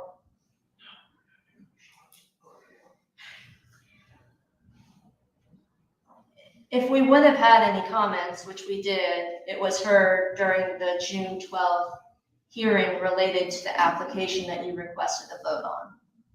And so our comments are reflected in those meeting minutes from the consideration, which was a public hearing and consideration of the application that you requested, we voted on. And I believe there were a number of comments made therein that are already on the record, and that can speak for itself in terms of where we were at that time. Okay. And again, reiterating the letter that I spoke into the record, that's our position. Okay, so factually, there's nothing new that you're bringing forward for our board's consideration that we didn't have at the time of the vote.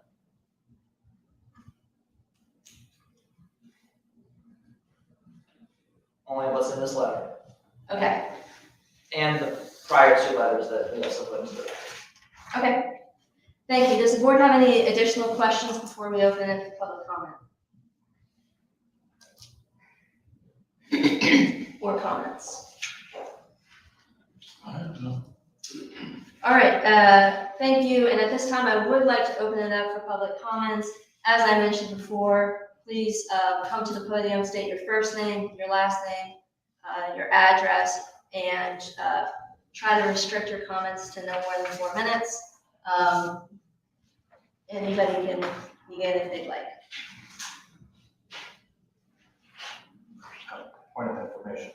Yeah. So are you having those speaking for the Any, first, so whether they're for or against? whether it's for or against, anyone can come up just in an orderly fashion. Thank you.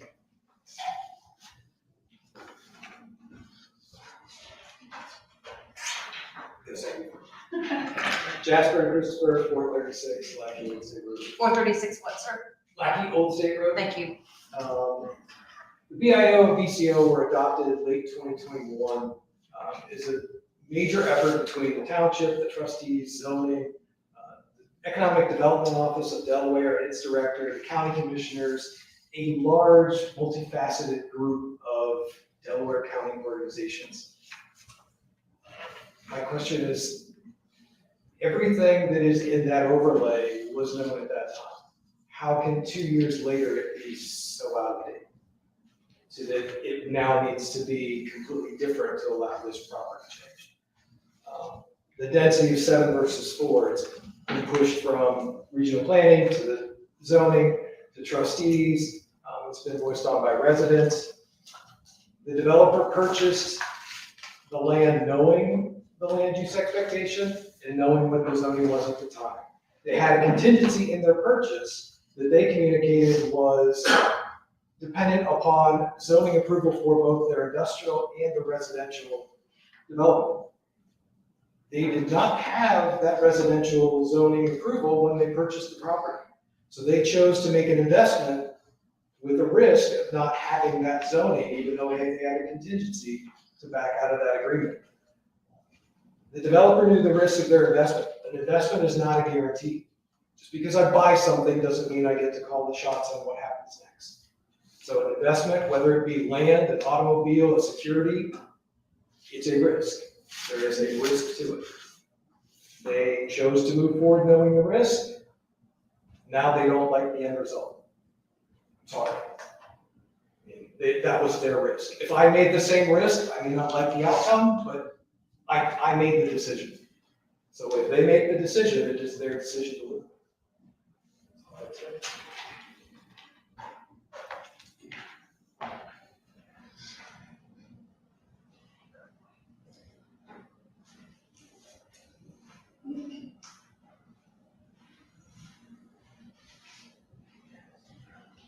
Hi, I'm Eric Rickaball, live at 240 Keynote State Road. I've been here many times, and I don't think we've missed a meeting since 2019. And I think I probably speak for my fellow residents that I'm getting very frustrated that we have a developer who wants to push something down our throats. That's not what we want, not what we approve. Back in 2019, I mean, there's been talk about it's just 7 people, 7 homes, and it's not. In 2019, I would say at least 75 to 100 people went to zoning meetings, as was just mentioned, trying to tackle, what should this property be? And through a lot of hard work, the zoning commission, the trustees, and the residents agreed that it would be R4. And that's what it should be. To approve anything else would be a slap in the face to the people who spent all that time and effort. And I don't think we need that. And I greatly appreciate the trustees' continued support of what was approved and what's there and what we all want. And as we've said before, the township is not responsible for them purchasing property that doesn't fit what they want to put there. That's their problem, it's their fault. It's not the trustee's fault, it's not the township's fault. The thing is, we've been through all these meetings, architectural, zoning, trustees, and they have either been rejected or told that this isn't going to be approved every time, and they continue to push forward. And what they're trying to do is bully yourselves into township into accepting something we don't want. So one thing I just want to say, it's time to stop this. If they're not going to comply with the zoning, we need to stop listening to them. They're wasting the township's time and our ability to move forward with a development that fits what we want. It's going to be a cornfield forever if we keep talking to them.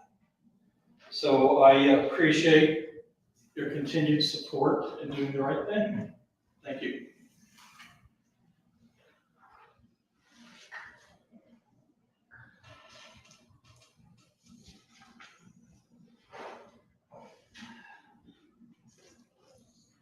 Hi, my name is Edie Harper, and I'm sorry, your first name, ma'am, I couldn't hear. It's Edie, and it's spelled E-D-I-E. Thank you. And last name is Harper, and I reside at 220 Lackey Old State House, or Road. And I think, like my neighbors said, we're not the only ones impacted, but those of us that live directly on Lackey Old State would arguably be the most impacted by it. And I think one thing that's upsetting to me is I don't have any trust in this developer. When we first started coming to the meetings, they claim like, oh yeah, well, we're gonna have this 250 feet back from your house, and we're happy to do that. We're gonna be great neighbors. This is gonna be awesome. We're gonna have all these amenities in there. And now before anybody's even let them do this, they come before us like petulant children. We're not gonna get what we want, so guess what? You're gonna lose out on all this revenue money from this. And I just want to let them know that Berlin Township is not for sale, and that's the purpose of these public involvement meetings and everything, is to listen to the residents. I mean, and we want the no-build option as far as this thing goes, not this deal, so. Like my neighbor said, we appreciate you, this is a lot. It's a lot for all of us, but we have a lot of time and money invested in our homes, and we don't want, TNR Properties has a habit of not maintaining what they build. And while I feel for lower income people, I don't want that in my backyard. I just don't want that for Berlin Township. I think we can do better than that, and I think we are better than that. So, thank you.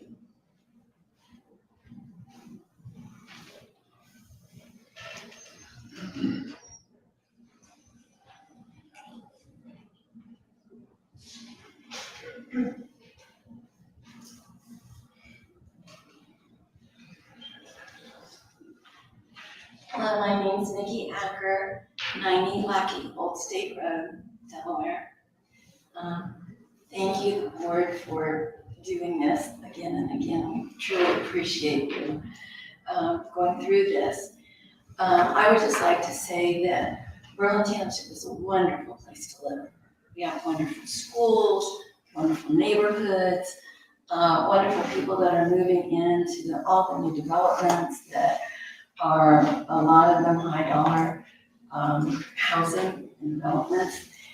And it's sad when a developer comes in and gets to do what they want to with revisions and wanting to change codes and all. And then they leave and the residents are stuck with whatever they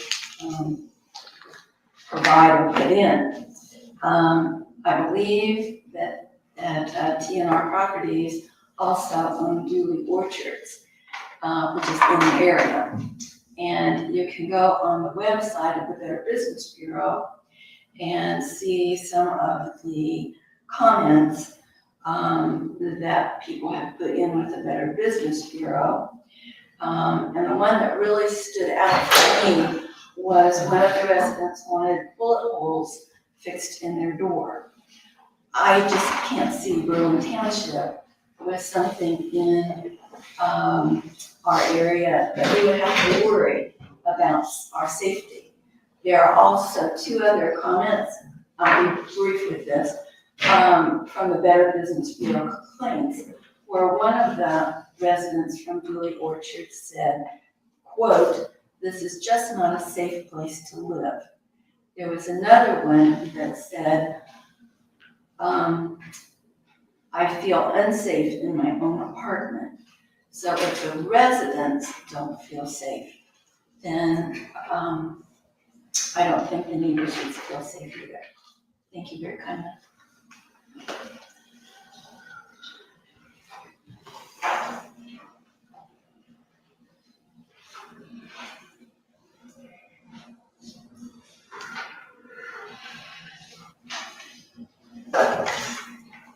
Any other public comments?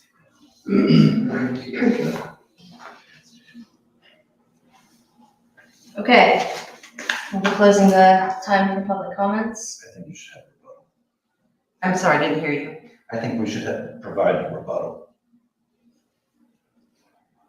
But for public comments, are there any here in favor of related to public comments?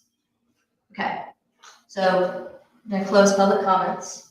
And I'd like to provide the applicant an opportunity to briefly respond to any questions or statements made if they so choose.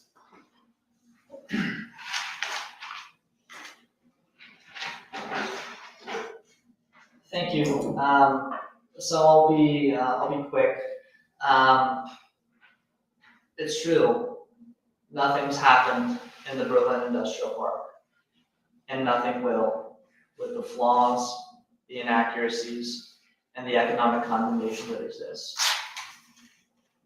I'm happy to answer any questions as it relates to the letter that I spoke into the record, and I am hopeful for your vote this evening.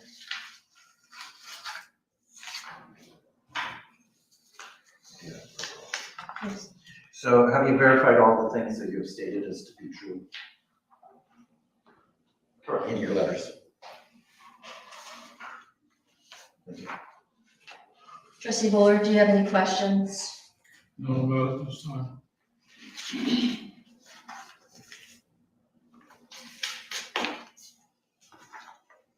And so is it the applicant's request that the board considers the request to reopen the application for VZC case 23-003 and is asking for a vote this evening? Yes.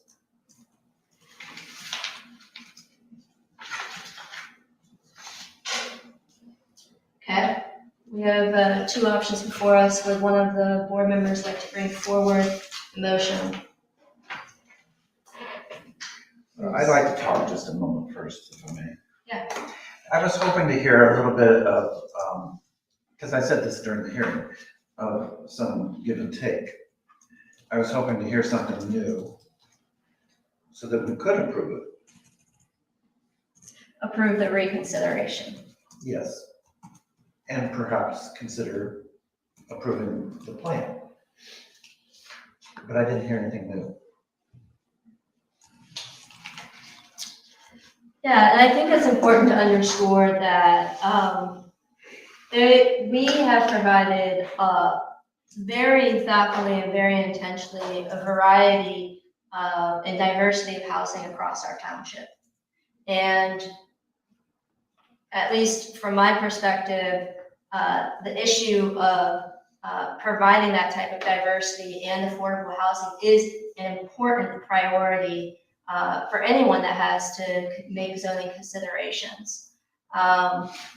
And that work was also intentionally built into the business park. And so there are different areas, there are different parcels, there are different types of housing. You know, I've said time and time again that we will have a significant deficit of and shortage of housing, particularly for aging populations and young professionals, if we don't do something now.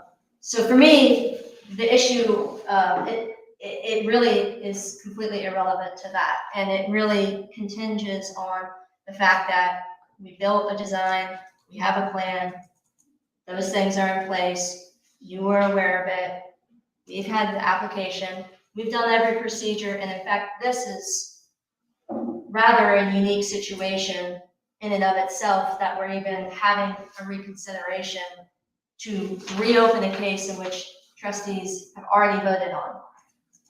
And I do question, first of all, whether or not a request pursuant to 519.12 that has already been denied by a board can even be reconsidered. But we have been advised that there may be a possibility. I still have yet to see any case law on something that a board has denied and then been brought back to reconsideration in this way.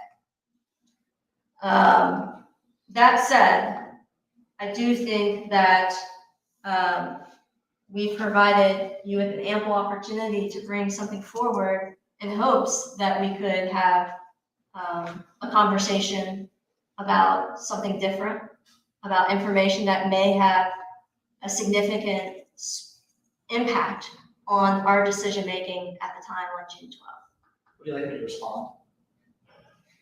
You may.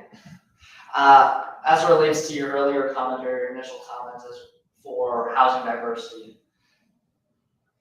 the facts of my letter indicate the exact opposite of what you said, and that Berlin is absolutely not in favor of any diversity in housing or property developments. Well, that's a statement that you've made, but the facts are that if you look at our zoning code, we do have and have provided a variety and diversity of housing. So the facts are stated within our zoning code, which you have stated that you're familiar with. And if you look in there, you will find a variety of different amendments, housing types, options. If you allow me to respond without being interrupted, I suppose besides the facts in my letter, the facts are also how Berlin has consistently passed up opportunity to Orange Township, to City of Delaware, to Berkshire Township, to elsewhere in the county, housing and industrial, due to the deficiencies and to the economic condemnation in your zoning code, both zoning resolution and Berlin industrial overlay. We've provided more than anyone else as it relates to giving up density, 100 units. And here we are, restating the facts in our letter, and that's all I have to say, so thank you. Are you finished? Okay, thank you. Anything else from the board? I just have Yeah. a brief comment. So you're saying you gave up 100 units. You didn't have 100 units to give up. I mean, when you look at the zoning resolution in the area, there is an overlay that provides for 4 units at this location, but you didn't choose to do that. You chose to do something else. So you cite a variety of restrictions that were imposed on you, which are in fact not imposed on you because you didn't do the overlay. The other point that I have is that you're saying there's not a diversity of zoning available, and yet your 6.97 units would be available a few properties over. So it's not that Berlin Township doesn't provide a place that would suit what your request is. There is, in fact, in our zoning resolution, a place that your plan would be welcomed, in my opinion. May I respond? Well, I'm not quite finished. The other thing that you cite is that all the adjacent entities provide for the density of which you're requesting and have a history of that. And you've testified that you have verified the accuracy of this. I question the accuracy of it, in particular in the adjacent and closest adjacent township, Brown. I don't know a single place in Brown that has this density. And you may have it and you can provide that to me, and I may be wrong, but I am not aware of Brown's 6.97 units per acre. Well, even in the references provided, it's not the case that that density is permissible in every parcel of those areas either. Just like with us, there's areas that will allow for more, there's areas that will allow for less, based on what is written within the zoning resolution of those respective entities. Yeah, yes. May I respond? No. Trustee Bullard, do you have anything to say? No, it's just that I can't figure out any place in our zoning text that allows us. I can find it in the overlay, and I can find it in areas other than this particular area, to the west, even to the east, where there's not a lot in the area. Not a lot of other people there. Should go in effect. This is jamming it up against single-family residential. Okay, has the board made any comment they would like to make? Comment, questions, anything else for the board's consideration? I have nothing additional. Okay, now you may make any closing remarks before the board votes. I think I'm okay. Okay. Thank you. Well, we don't have a resolution before us.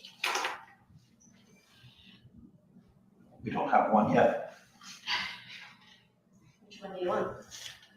Well, I had really wanted to reconsider, but I haven't heard anything new to do so.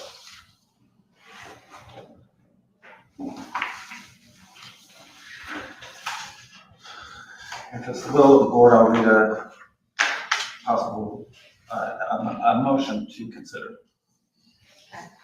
Thank you.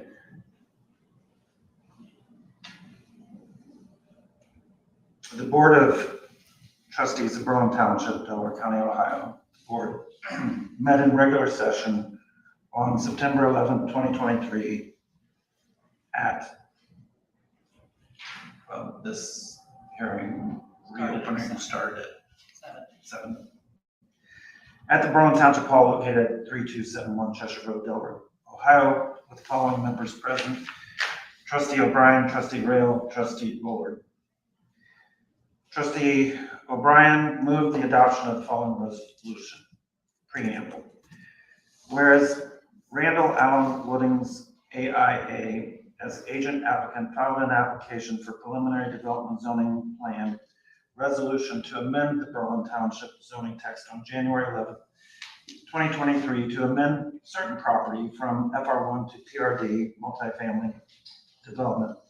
And whereas an amendment application was submitted by TNR Properties on March 7th, 2023, seeking density divergences, setback divergences, parking divergences, and a divergence from the per unit minimum square footage requirement. And whereas the Berlin Township Zoning Commission held hearings on February 14, 2023, and March 21, 2023, and whereas the BZC, the Berlin Zoning Commission, recommended denial of the application, and whereas the board held hearings on April 24th, 2023, and June 12th, 2023. And whereas on June 12th, 2023, the board voted to deny the application. And whereas on July 5th, 2023, TNR Properties requested that the board reopen and table the application. And whereas on July 10th, 2023, the board continued the matter until September 11th, 2023, in order to provide notice of the request to reopen. And whereas on September 11th, 2023, the board afforded TNR Properties an opportunity to provide support for and or to argue the merits of its request to reopen. And whereas the board has considered the matter, including the statements and arguments of TNR Property in support of its request to reopen. Resolution. Now therefore be it resolved, A, that the board has considered to the request to reopen, does not find the same to be well taken, and therefore denies applicant's request. B, that all formal actions of this board concerning and relating to the passage of this resolution were adopted in an open meetings of the board, and all deliberations of the board and of any of its committees that resulted in such formal actions were in meetings open to the public in compliance with all legal requirements, including RC 121.22. C, that this resolution shall be full force and effect immediately upon adoption. I second the motion. Moved by trustee O'Brien, seconded by trustee Bullard. Discussion. Well, I think for the most part, we've covered it.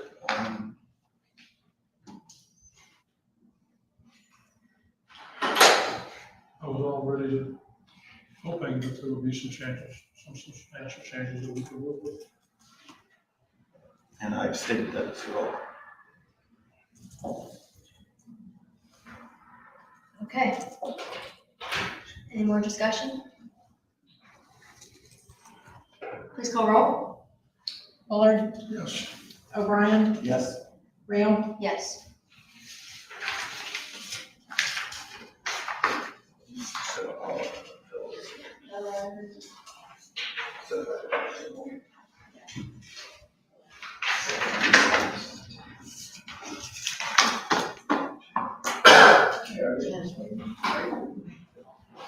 Oh, you have one. So she's got. We will have a daytime place certain, for 8 PM for the case BBP 23-003, the Elysian, apartments at Allen Creek. But at this point in time, we will take, without objection, a 10-minute, give or take, a 10-minute recess. So ordered.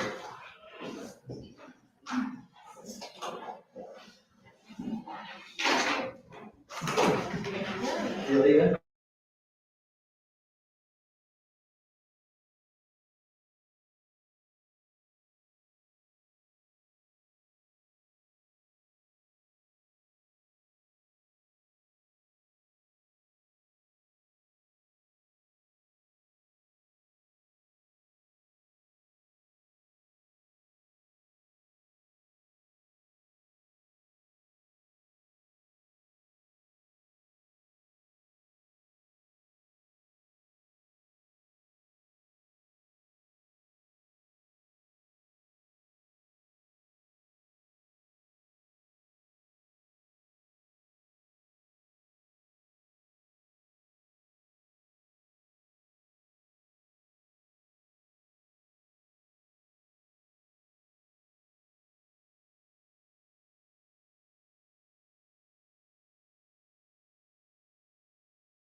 1 minute.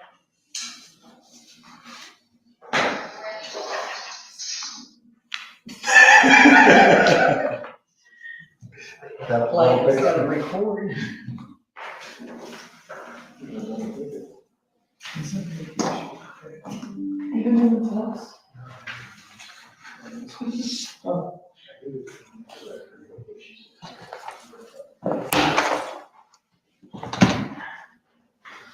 I guess he trusts us.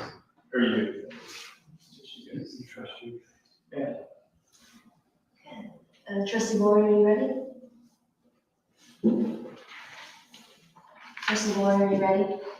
Okay. You ready? Sorry. Okay. Call back to order the Berlin Township regular meeting for September 11th, 2023.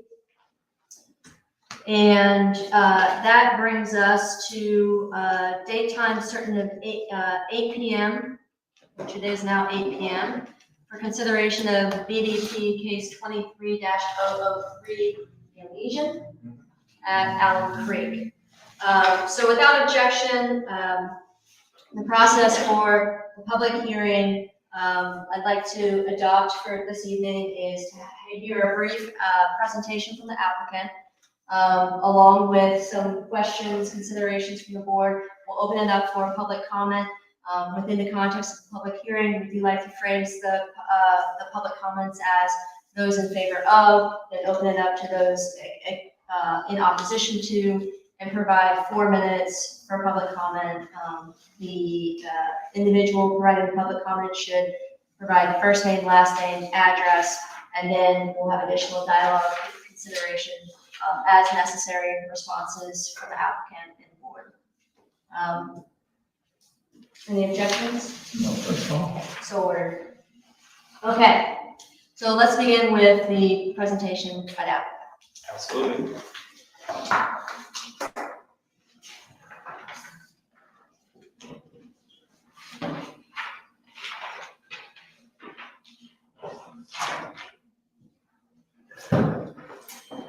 Good evening. My name is Jordan Yates. Address is 3216 S3 Beeson Cave Road.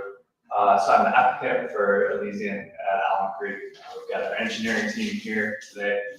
With me, our GC partner, David Ruma. I just learned he's on vacation, so obviously he's left it in their trustworthy hands to answering any technical questions that you may have here today. Really excited to be here with you guys. Obviously, this is our third meeting on this project, and the first two were really resounding endorsements, both from the township members along with the general public. It's really important to me to do a wonderful project as we're getting kicked off in the Berlin Township overlay. I obviously live in the area, gave you my address, which is just a couple minutes from this project. I've got daughters at Berlin High School, or Shire Middle School, and Johnny King's Elementary School. So we are very much invested in this area, and I look forward in this development to be an asset and a benefit to the community for decades to come, because I intend to own it for a long time into the future. We've incorporated a few changes that came out of the last meeting. We had 3 open items that were for discussion, one of which was a request to add a gazebo on the north end of the project. You'll see that we've added it there by the pond. Another one was to continue this walking trail parallel to the road, adjacent to it. We had to look into the topography of the slopes as it goes towards the ravine to verify that we had the ability to add that sidewalk in. We do, and so you'll see it depicted on here. The third open item that we want to discuss, there are really 2. One of which wasn't in the list of things to talk about, which was the exterior materials. So as we look through the overlay code, there are a couple areas that we see challenges with the construction based upon the way that the code applies to the R10 zoning. We can get into those in more detail, but I think we've addressed 2 of the 3 here, and then we can talk through the third being the lighting at a little greater detail. So from a high level, it's 3 parcels, 31.68 acres. So we've got a net density of 10 units per developable acre, and that complies with the R10 zoning that we are requesting. These 3 parcels are in cloud overlay, so we are just pulling down what is already there. It ends up being about 8 units per gross acre on that. We have a central green space, which is ravines, so we worked hard to maintain the natural areas of this project. Obviously, with it being adjacent to Allen Creek, backing up to Army Corps property for the majority of the eastern boundary, we really wanted to capture the natural feel. So we've got old growth forest here that we're going to leave undisturbed. We added a central green on the southern side for more area to activate this from a common area perspective. And then really the heartbeat of the community will be the 7,000 square foot clubhouse. So it's resort style, has a pool, fitness center, golf simulator, all sorts of things in that clubhouse. That'll be amazing for the residents to enjoy. I don't have anything else to add at this point. I'll turn it over to see if these guys have anything they want to add for consideration before we proceed to the township. Yeah, Todd Ferris with Ferris Planning and Design, 4876 Cemetery Road. One of the items that was alluded to was the lighting. Your code has 2 different lighting standards for the commercial versus the residential in the overlay corridor.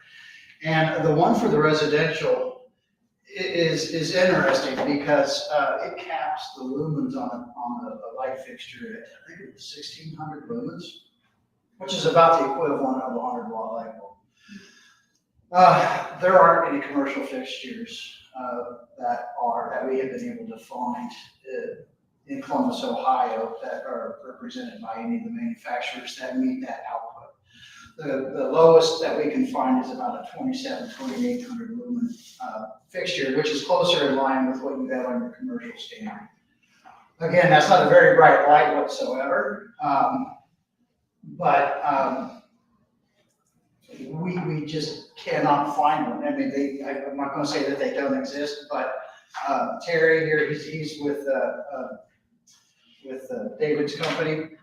He reached out, contacted, I think, would you say 21 different vendors in Columbus, and none of them had any that were 1,600 lumens or less. What I started doing is I started going through some of these residential catalogs, and I'm making too much of it than what it is. What I found that would meet that was actually a post light that's made by like Kichler for a residential house for the front yard. That's 1,600 lumens or less, and that's not a cutoff fixture. It's not commercial grade, and more importantly, we can't model it with our lumens or our foot candles because they don't do it for residential fixtures. They just don't do it because there's no need to. But that being said, what we are asking for and presenting to you tonight with this packet is this 2,800 lumen fixture, 12-foot height. We still work with the 12-foot height, but asking to go up to a higher lumen just because it doesn't exist, and any less than that, I think is going to be just too dark and too dangerous. Well, and to clarify, this is a commercial residential project. Okay, I'll buy that. Well, no, it's what's listed in the overlay. Okay. It was always, it specifically says that it's commercial residential, and so the intention was to be part of the commercial project in those cases. I mean, it was never listed as explicitly residential, it always says commercial residential, which is why it lended itself to gen revenues and different things at that time that the overlay was put into place, and why it was not eligible for some of the incentives because it lived in a different space. What's not available for instance? The initial, when we were talking about the residential as residential versus commercial residential in that discussion. Is this judging? Is this going to be judging? Possibly. That's vague. I don't know. It will likely be tipped. I'm not sure about it. Well, if it's tipped, it's got to be judging. Okay. Yes. Sorry, continue. Yes, because there is a sewer project associated with this where we've got to run a line across Allen Creek to go terminate at a lift station on Africa Road. And so the regional sewer district is going to allow us to utilize some of that for a tip, and then we're also working with Delco for a water line extension for Monkey. Yeah, and Jordan obviously just mentioned that the two big heavy lifts with this project, bringing sewer to the area, and there wasn't enough water for fire, so he has to extend his 16-inch sewer or a lot of Yes. for duck up to this project as well. So there's some pretty big projects. They also would love to. Well, he hasn't paid for it yet, but yeah, they want to love him. I don't know that they love anybody, do they? I don't know. For a moment. I'm not feeling the love. How about that? We're fine with them too. Okay, so. Maybe we should do the Yeah. presentation first. Do you want to go ahead and talk about the other diversions that you're kind of requesting? Yeah, and again, to say that they're divergences, as we looked into the lighting, and it just felt like the overlay is so complex and so extensive, and it just felt like this R10 didn't fit with some of the restrictions for what the product activity is. It felt like it was more modeled after restrictions that would be around single family or other zoning usage, and so that was why we feel the need from a safety component and from a lighting component that we just can't possibly go with what is in there for the lighting as far as the low lumen output. And really the 3000, which complies with the commercial aspects of the commercial overlay, is still incredibly dim. It is incredibly dim. And I asked them to find a project anywhere in Columbus where I could go drive through something that had this low of lighting and see what it felt like. Because I don't want somebody pulling up to their place, especially when the time changes and everybody gets home after it's dark, and having it really be blacked out. And we're not worried about, light pollution going to other properties. Like I'm worried about it reaching the edge of my parking lots. And so that's how dim the restriction is. So we've modeled the commercial. If there were the opportunity to go above that, I'm sure that we can go, I would love to go above that and make you feel comfortable that there will be no light pollution associated with that. So that would be my request is, yes, we have modeled this at the commercial. I think the commercial is light, and I imagine that as you get into continued development in the overlay from other applicants, you're gonna run into similar requests to increase the lumen availability in the commercial overlay as well. So it's just like I'm the canary in the coal mine maybe because I'm one of the first ones through, but I see that as being a concern. And then the second concern that we have is the EFIS. So if you look at the marketplace, we've got Dean Wentz as our architect, and he has been doing multifamily product for 30, 40 years as an architect. I asked him the last time that he did an EFIS project, and he goes, I don't know. It was probably sometime in the early 90s. It's like, so you're telling me it's been 30 years since you've done an EFIS product on a multifamily project? He said, yes, absolutely. So there are a lot of challenges around it. The subcontractor base is going to be incredibly limited. Maybe have one that we feel comfortable with, because if you don't install it 1000% properly, you're going to have water-related issues. So I think when you're setting up an overlay, and the majority of the commercial overlay is R4 and R10, and both of those only allow EFIS for exterior. They do not allow cement board. But when we move to commercial uses in the commercial overlay, and then all of the industrial overlay, you allow for cement board. So that was one thing that I felt like was just a gap in the way that the code was written, because if you're going to allow commercial in the commercial overlay and all of the industrial to use cement board, and the cement board marketplace in the US is 10x what the EFIS marketplace is, and all of the multifamily GCs, David Rimmer, our GC, he's never used it. I don't know how many multifamily units he's built with Skip Weiler over the last couple of decades. They've never used EFIS on a garden style code. So it's just between the rest of the R4 and R10 in this overlay, I just think that we're the first one through with these concerns, but it feels like that was just possibly an omission in the overlay. And I think that was what we heard at the last meeting, that, okay, as we work through these things, we're probably going to discover a few issues in these overlay codes that we may have to make amends. And so that's where I don't feel like, I would hope that we can look at both the lighting and the exterior materials and not have them be a request for variance, but I would assume that a lot of people coming after me will be requesting the same thing, and they may want to change.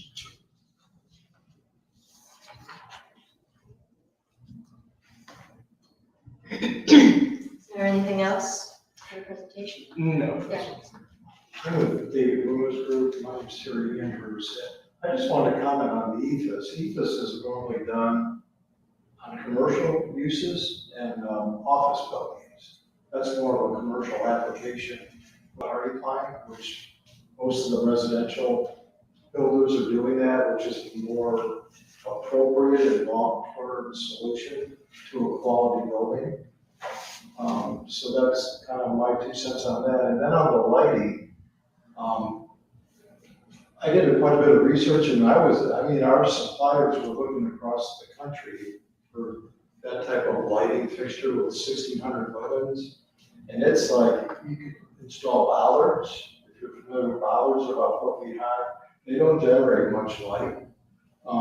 Recommendations for parking lots and apartment buildings, they're recommending 16,000 to 20,000 lumens. So there's a big gap there. And we're not asking for that, but we're thinking we need something a little higher than 1,600 lumens. So that's all I have. I can't hear you, sir, I'm sorry. Pardon? I couldn't hear you. I just was asking if I could make a comment about the lighting. Yes, please. The way we got to the lighting issue is the people at Ohio Wesleyan came to us years ago. There was a telescope out front, out by on 36 or on 23, and they were asking for us to not put a lot of lights up because the light pollution kept you from being able to see the stars. Now, the people you're talking to are people who sell electricity, sell lights and all that sort of stuff. How does that affect the being able to see the stars at night and the things that kind of make the quality of life good in this particular area? That's the question I've got for you. All these are coming off downlight fixtures, so the light doesn't go towards the sky. And when you're in Columbus, you don't see very many stars when you look up at the sky. All you see is pollution, okay? And we got the same stars here that they got there.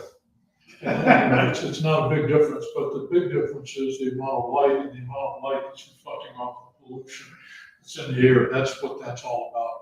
And that's why we have asked for, you got the state park and the lake and all that sort of thing. People use that, they come there I want to see it, they like the area, they like being able to see the stars and do that sort of thing.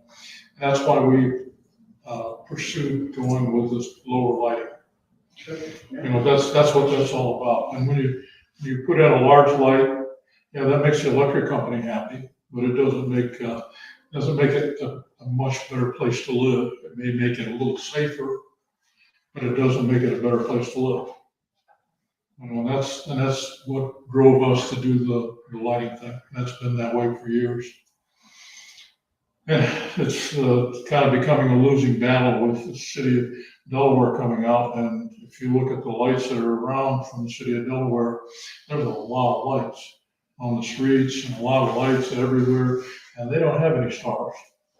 No, they require a minimum and maximum foot candle ratio across the entire site. So they look at it like a municipality, much like Dublin and Columbus actually doesn't even have a lighting code. They don't care if you light it or not, which is horrible because they'll allow you to put fixtures that shine up in the air. They don't even care. All right, because I think that battles wasn't even around. Sure. Most other places is downlight, which solves 90% of it. And I understand the smaller lights versus bigger lights. And bigger lights are great for seeing and, you know, for being able to see what's on the other part of the parking lot. Well, you want to read when you're out. Well, if you want to be able to read at night, you know, that sort of thing. But if you want to be able to enjoy the sky or enjoy that sort of stuff, you don't want that much light. Right, and hence I think that's why the ask from this team that is, okay, can we at least get close to the commercial code then at least for this? Because we can't find a fixture that's available with the 1,600. We literally can't unless we put post lights out there, like, you know, for your front yard.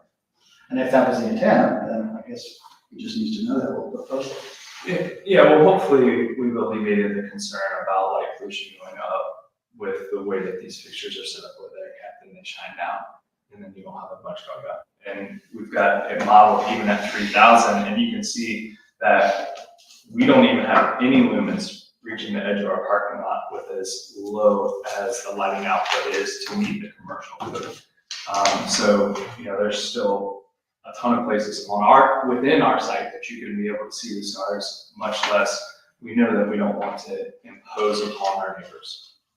Could you tell me what exhibit that is? This would have been one of the, D6. What?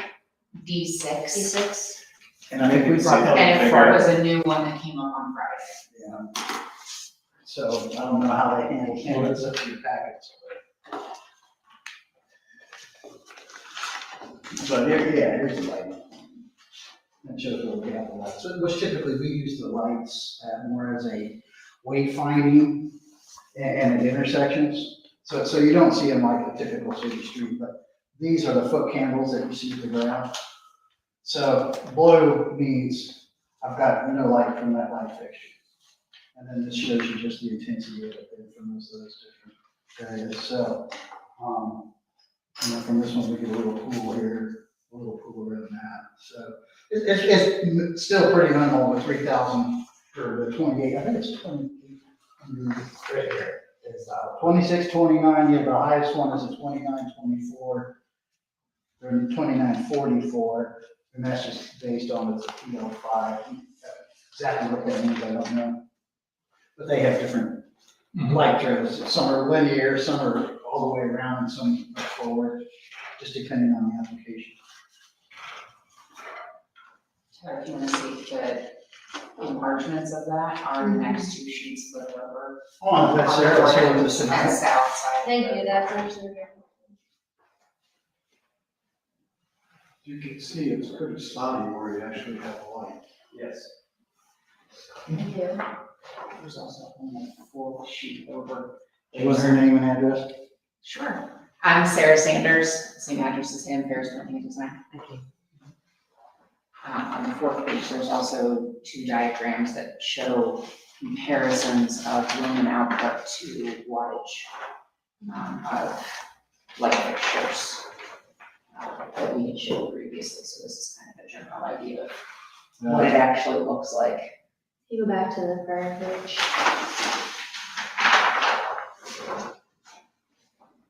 Can I ask a question about that? Sure. These numbers are based on what's received at the blacktop, Correct. okay? What happens if you park a car there? I mean, how much is the reflectivity going up? Parking lot's not gonna reflect a whole lot of light. Well, this isn't measuring reflectivity. This is just measuring what's coming down, obviously, from that Sure. fixture. So like if it was white, yeah, you'd probably have more reflectivity. Talk about this area a little bit, these numbers. Sure. What did you envision for back there? What kind of lights are those gonna be? Are those off of in the sidewalk coming down? Yeah, these are, they're all the same looking fixture. So it's a 12-foot tall pole with this head on it. So these are all down lights. So So in this corner, where will those lights be? here's this light Okay, fixture. thank you. So wherever there's these are actually right on. So they're in these locations. And this light is gonna be facing out that way. This one, you see how it's got a spread here? So the way that they have it's like a prismatic lens, it throws them all over the direction. So it's spread 360 degrees around it. Whereas like this one, you see how it's it's hard to see, but here's this footprint, so it's more linear. So that's how they just direct it to, this one's a circular one as well. So that's the PO. And then the northern boundary property line is up here? It's Where's- 300 feet or so up Okay, here. beyond that, okay, got it. Yeah.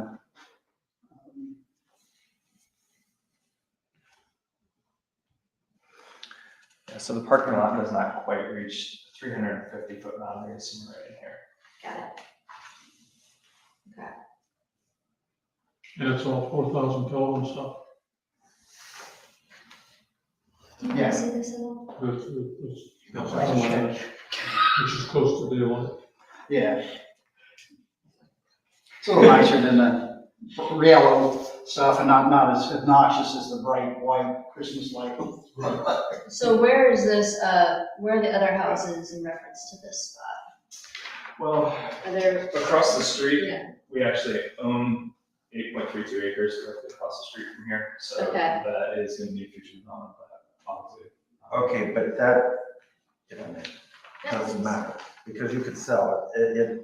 It matters what is in this development and and how it goes in and affects another development. Sure, yeah, the question was just around existing Yeah. houses. So we do have an existing house that's tucked all the way at the back of this. Yeah, So where that, at the end of the 300, I know. they're backing up to Army Corps, probably somewhere up in here, so they're in the woods too. Yeah, So there's no yeah. chance that they'll see it.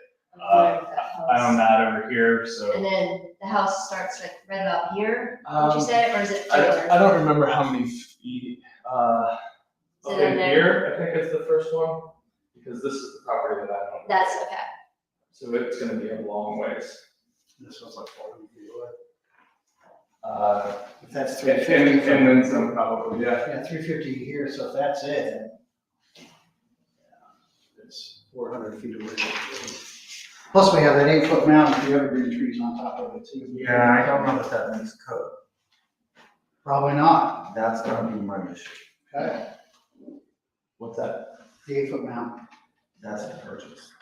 Okay. I was But on- the density in that, did you find the Did you know? 200 foot setback problem to the north Excuse me, say that again. with the density that you worked on? Okay, which is the density for the whole piece of property. Did you find the 200 foot setback particularly an issue to work with? 350 foot setback? No, it's actually a 350 foot setback because our buildings are 3-story. So that's what we use for the buildings. No, we did not find that, not on this piece of property. Yeah, it What forces was us the to question? deal with a little more topography. Did you because find the- This up here is flat and one of the points here is. Yeah. So there's no question it condensed and added a challenge to the site, by having it be that far, but we were able to. Looks like it did work just fine.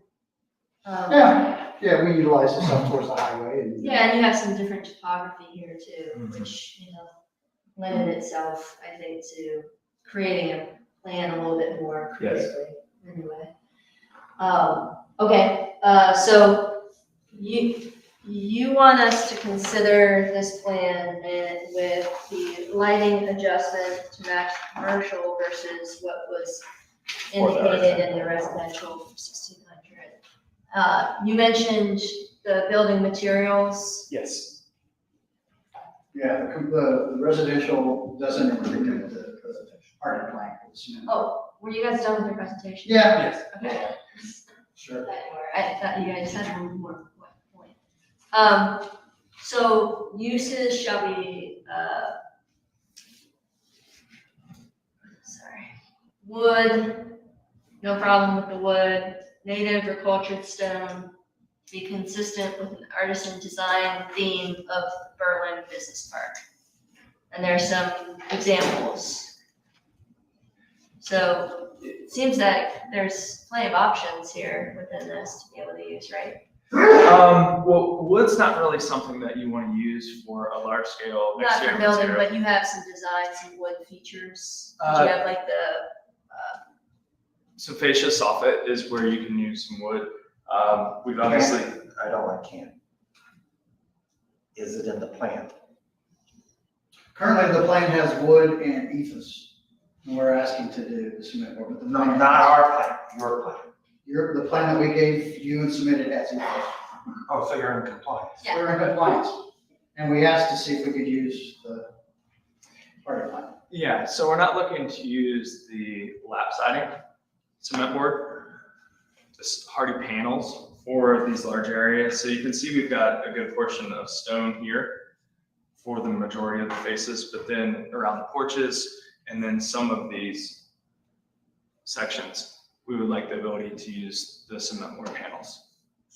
Yeah, that's a question. So was that request given to the ARB? It was, And what did the ARB say?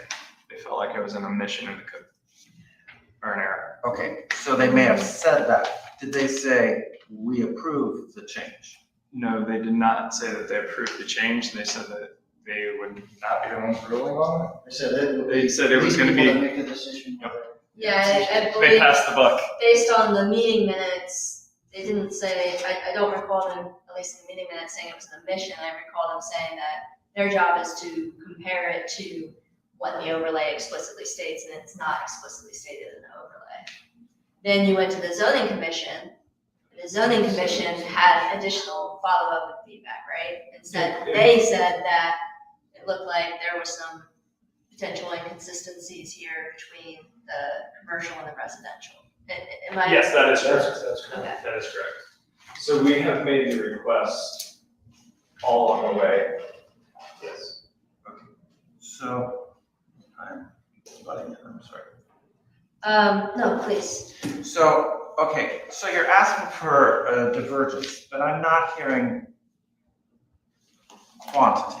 So, you know, a little divergence is a little divergence. If you turn the whole thing into that, that's a big divergence.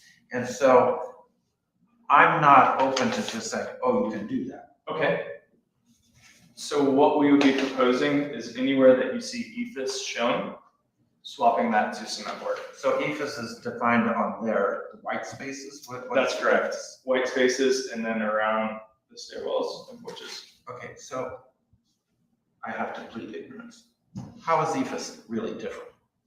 It's cement board? Yeah.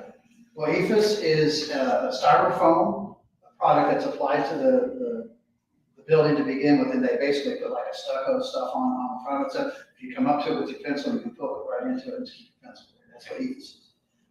Right? It's not a very durable product. You usually use it up high where nobody's gonna touch it, because they can, if you back into it with a car, or stick a pencil in it, you damage it, and it's. Sure. So if you think about all of the It's areas like an where we're- M&M, you got the shell on the outside. and it's- yeah, we have so many areas where we're gonna have potential human contact. We have porches where people are gonna have chairs and rooms on them. We have stairwells where people are gonna be walking, lugging their stuff, moving in and out. And beyond this, this goes to all of the homeowners that you're gonna have in R4. Because if I'm a homeowner, I'd really like to be able to repair my own home. And you can repair cement board on your own house.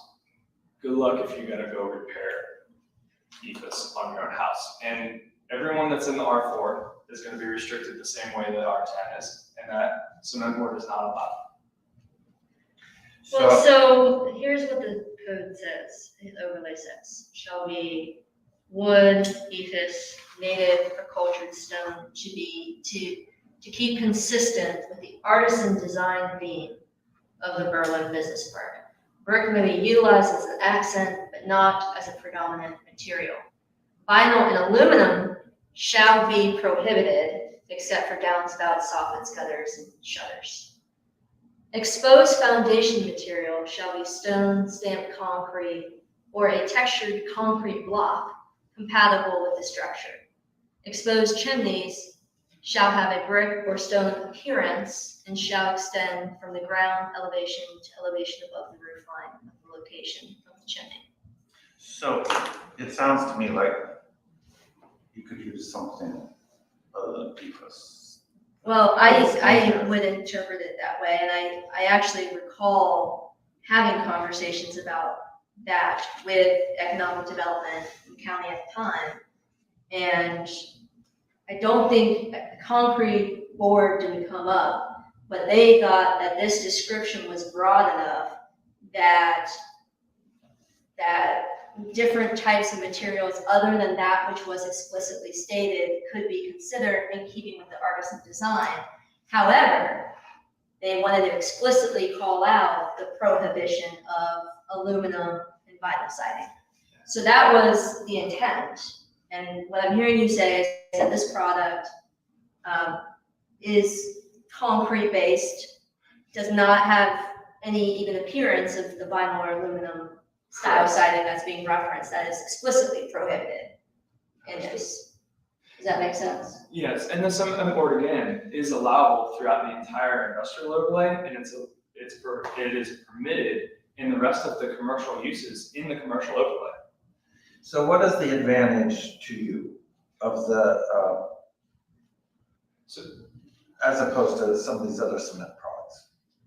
or ethos, no. You've made me say that needs to go out of our code. You haven't, Well, it doesn't need to go out, it just doesn't need to be the only thing. And I think that's an important point is, they've talked me it's out. not the only.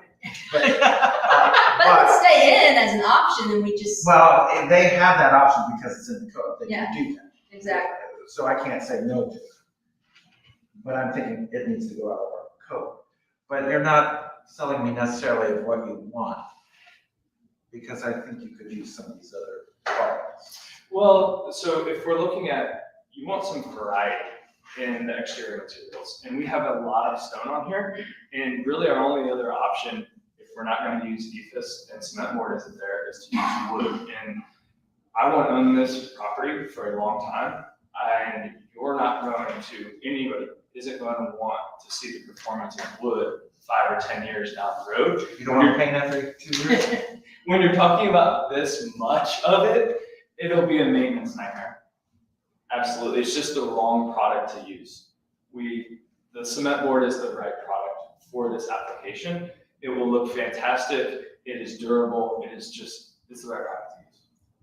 And you're saying you're limiting it to, The areas that you currently see ethos show, yes. well, I want, okay. Assuming that we agree to it, I want to delineate it so the zoning inspector can say, yes, no, you complied, you didn't. Yes. So in the minutes, that's not real clear. So we need an exhibit that says this is that. Now, that's Absolutely. assuming the board accepts that idea. Yeah, and we won't change, we will carefully delineate, but obviously we're not gonna go and now this facade is not gonna change to completely white and we'll go, hey, now we're going with cement board. We're leaving it as you see it here, and we will just make that clear as for what was originally intended to be ethos, it's now being changed to cement board, but the rendering will look exactly like this. We're not gonna change any of that if the allowance is granted.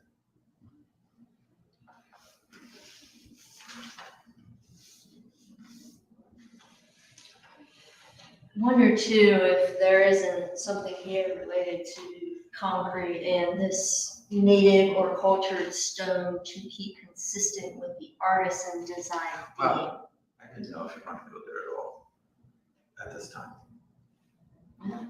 Okay, so I feel like the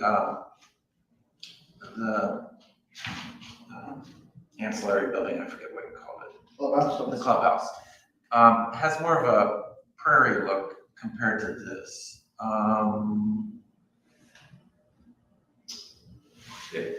Yeah, so it has a bit of a more modern design because of the roof structure being flat. That is correct. Yeah, it's kind of Frank Lloyd Wright. Well, that's not prairie, that'd be mid-century modern or not. So we originally had designed the whole project with flat roofs. And to be quite honest with you, the big challenge we have with materials as a result of material disruptions coming out of COVID and Intel, we had construction concerns about being able to successfully roof all of these with flat roof materials. So it was our intent and our desire to have flat roofs, so we then just left it on the clubhouse since it's a smaller amount, and then have asphalt shingles on all of the residential buildings. So I kind of like one or the other, but I'm not sure of the mix. I don't know. Did the ARB comment? He said you might comment. Seriously. They're both allowed in the overlay code, so my request would be that we are allowed to keep it as is. Just does feel a little inconsistent with the design. You don't think that looks prairie-like? I don't think it looks prairie-like. I do agree it's Frank Lloyd Wright, and I do agree it is a stark contrast to the other. Because I actually like that. Yeah, we see a lot of utilizations where the clubhouse is set apart as a very distinct building. Then it doesn't have to necessarily be cohesive with the rest of the unit, so we've got. Where's the clubhouse again? Right here.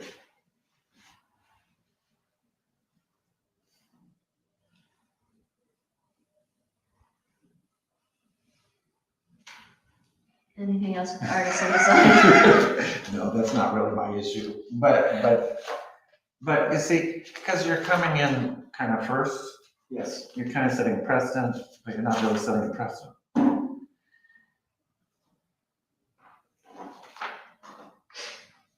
Meaning we had hoped to find, let me translate that.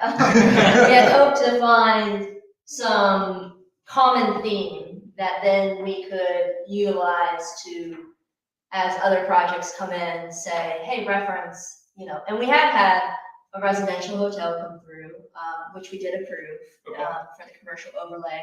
I think Todd was actually involved with that project. And, we had discussions about the stone and the colors and the, you know, those kinds of things. And there's actually quite a bit of similarity between some of those two, would you say, Todd, having knowledge of both? What would you say are kind of some of the major differences? Because what they're gonna do is they're gonna have this one over here, crossover. See, that's what I don't want is, because when I was on the original zoning, I said, I don't really care what it is, but I want it to be a look that is Berlin Township. When they see it, they'll say Berlin Township. Mhm. So I have my personal taste, but that doesn't really matter. But what I think matters is that Berlin Township is known for a look. I think while we are the first, it is important to recognize directly across the street from us is in the overlay, and it is industrial and commercial. And it's not likely to have, it's possible that it doesn't have a pitched asphalt shingle roof, just the same. So there's going to be, just by all of the different use types as you go down 36, 37, a lot of different structure types. Yeah, I don't want that.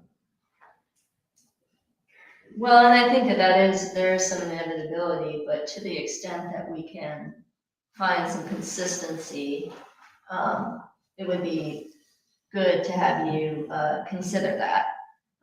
One of the things that kind of struck me was some of the color schemes and the rather stark contrast between the white and the stone.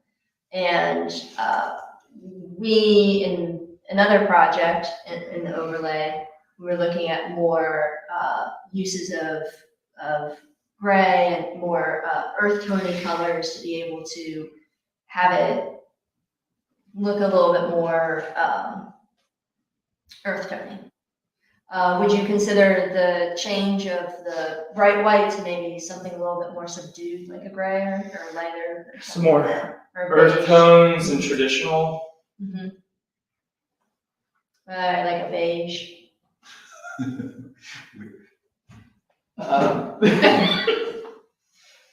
This has already gone very traditional from what we were hoping to do. I guess. Well, like I like the color scheme of the clubhouse. Mhm. How it looks like the cement board on that. Am I right that the cement board on that has that brown beigey? And then Yeah, that there's stone? more of a taupe here. Yeah. And then the white over there. Yes. So that taupe color, I think, does look pretty sharp in contrast with the stone.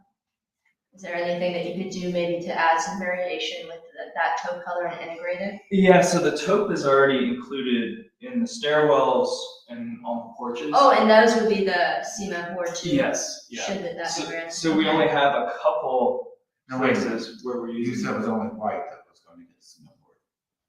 No, so there's darker areas in here and here. He did point to those other areas, but. Yeah, so these are the biggest facades where you can see it easily. But then in here, so you see stone first level here, and then this panel right here would be cement mortar ephes is the way that it's drawn, along with in here So on these it's right porches. here. Yep.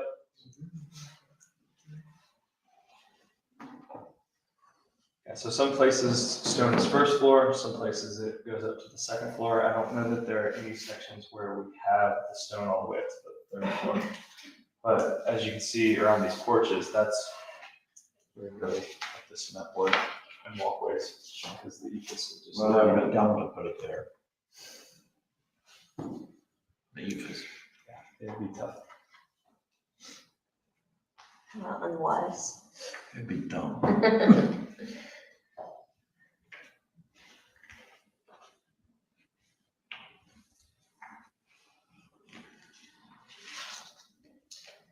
Have you guys thought about, have you thought about any other potential color schemes or potential color combinations to maybe address some of that contrast and have it be a little bit smoother of a You want it more transition? muted? Little more muted. Because what I'd like to do is, because this is that first for that area, you're right to the south, but actually to the upper north and then to the west, there's a whole lot of residential plan for that area. And so I'd like to have some of that cohesion with the color schemes, if nothing else, and maybe we revisit the material, and some of the other things, but to be able to say, here, I like how the white is not so prominent in that. I don't know if In you what? can do, in the clubhouse, how what you see that's So you're not saying prominent. an exclusion of white, but you're saying tone it down. Mute it, or maybe switch around, So maybe on some of do the, something different so that yeah, we'll what want you to see leave come out the at stone least low. But maybe on some of the bigger faces, you would prefer to not see the white. yeah, Okay. or maybe figure out a way to have the taupe come out. Like I like what you did on these, how the taupe, see how the taupe leads it. I get it. And then up here, it just feels very aggressive. Okay, we can take a look at some of the larger faces and play with what is white and what is the more taupe color, and maybe not have the white be so prominent. Yeah, that would be great. Okay. That'd be great.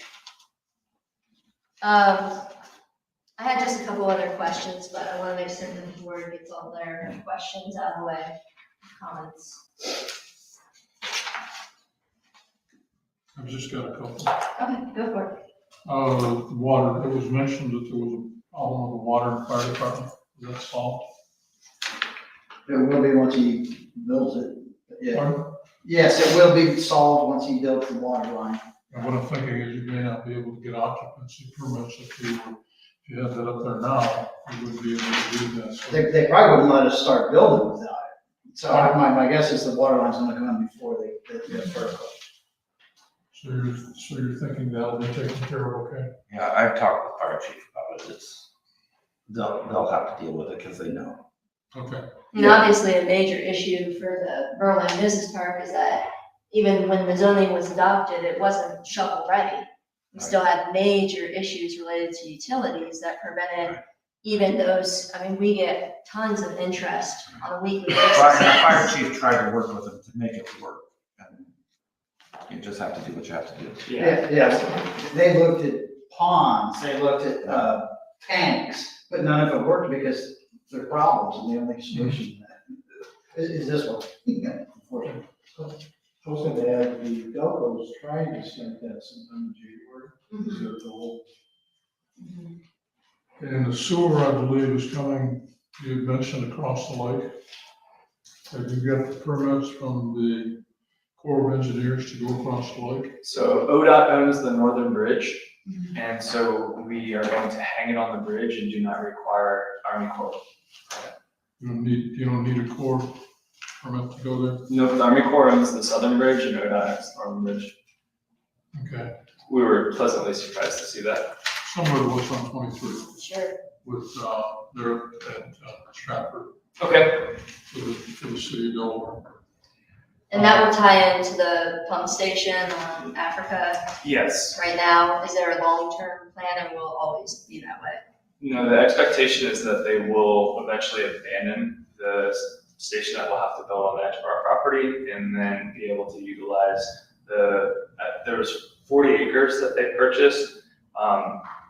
What is it, Big Ground Big Road? Road, yeah. Yeah, so I guess that is now back moving forward. I think it was 20, wasn't it? No. Yeah, in that They area. have acreage right there. They bought acreage, the Army Corps issued an initial. Because if it was 40, they'd have to buy it from the back. No, I think it was 20. So that would give it to them. According to Tiffany Mag, that is now back in motion to site a plant there. So it's not north of 36, 37. No, they have looked north and they've now moved back And that south. was a dumb plan in my view. You're using that term quite a bit. So this is a smarter way. Well, this will get you what you need and probably some additional capacity for a while, because that's gonna be the hardest place to get it to. Exactly. So the way that it was designed, we're able to service up to 400 acres Okay, in the immediate vicinity through our lift station got it. in line. So that was why it's being oversized. And where's your traffic entrances? I mean, they're all on North Old State, but where, can you show me where the cars will be coming in and out? Yeah, so right here is the main entrance. Mhm. And then this is emergency access only. Okay, so that's a secondary entrance up at the top. Will it be an entrance or is it gonna be a Knox box or what's it gonna be there? No, it won't be a full It'll entrance. be a Knox box, whatever the fire department ends up finally approving, but typically it seems like they want it to gate. So really, there's only gonna be, There's one entry. there's one up, one in and out other It's than. boulevard entry, because it's got a gate. So you gotta feel like you're in luxury gates. Which one? The real one or the fake one? The real one.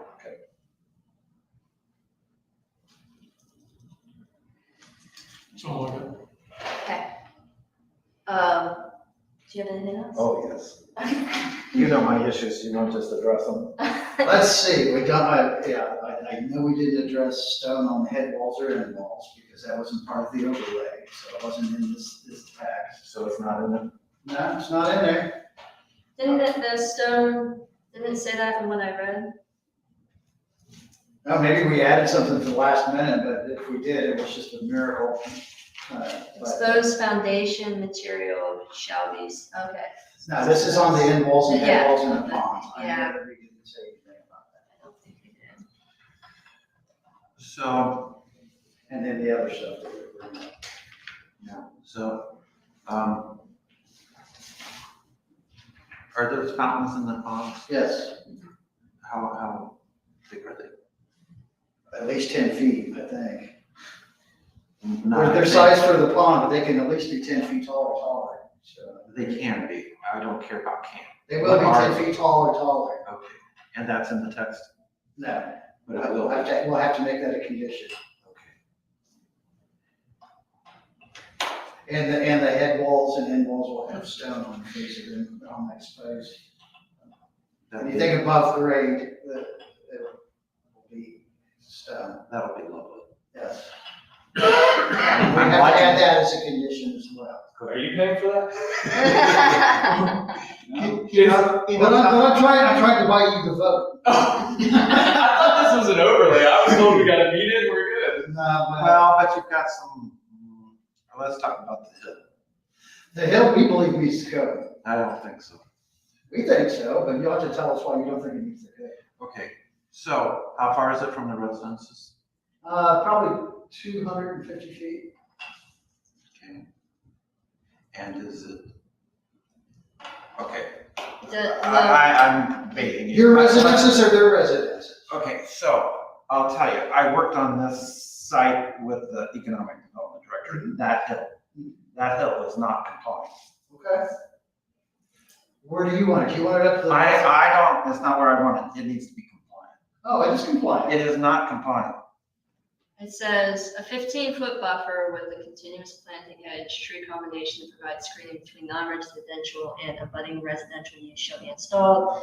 The required planting hedge and tree combination shall be a minimum of 3 feet in height at the time of installation. Mounding may be used to achieve the required height, and fencing may be incorporated to provide additional screening. I don't think that's the section of the code. Oh, okay. No.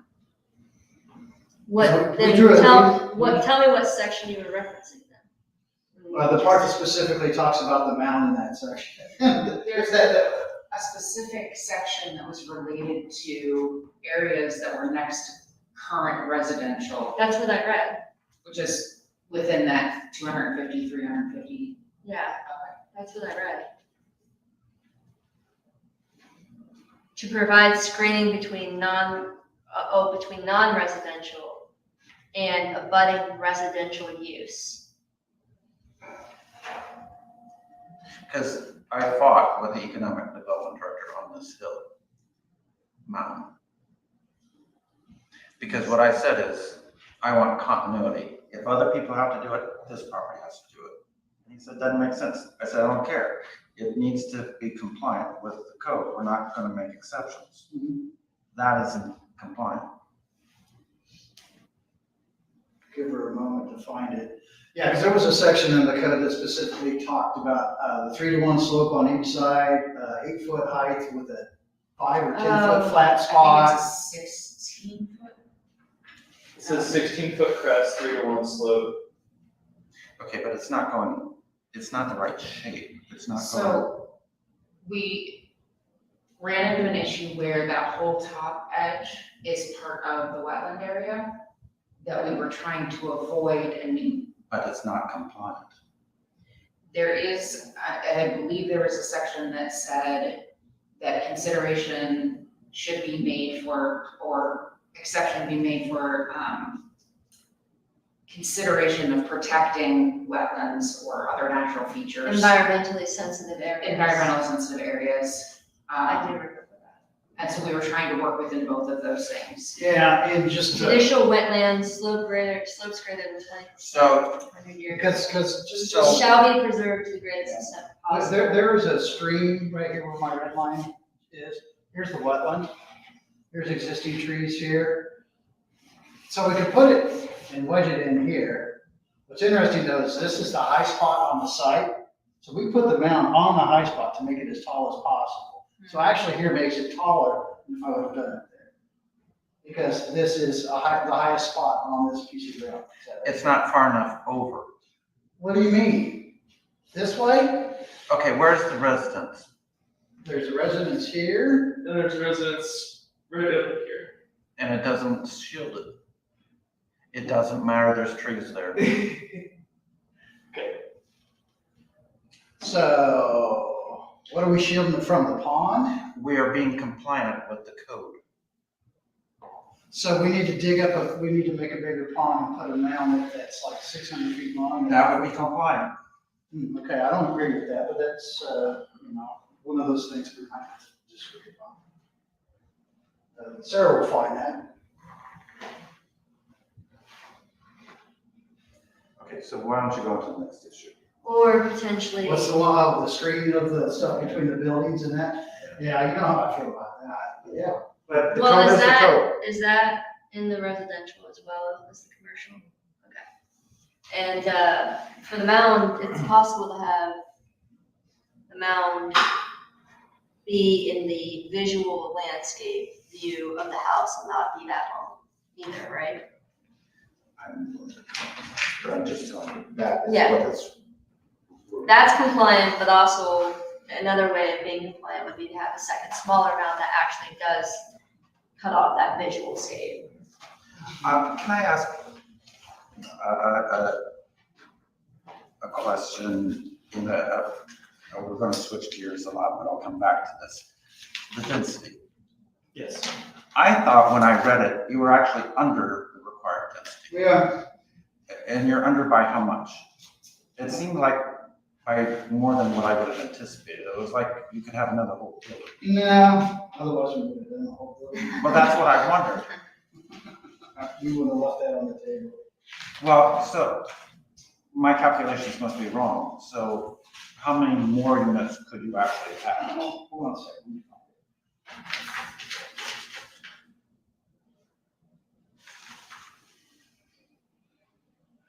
Our net acreage is 25.14 acres.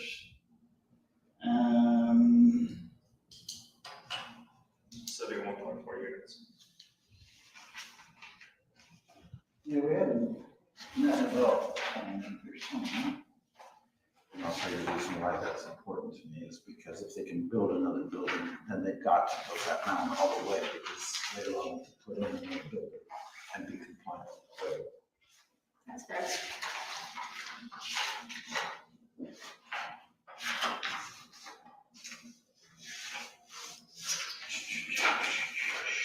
But we would have to come back for approval to add additional buildings, right? So that could be a condition precedent. I don't know, let me ask. Trustee Board? Trustee Board?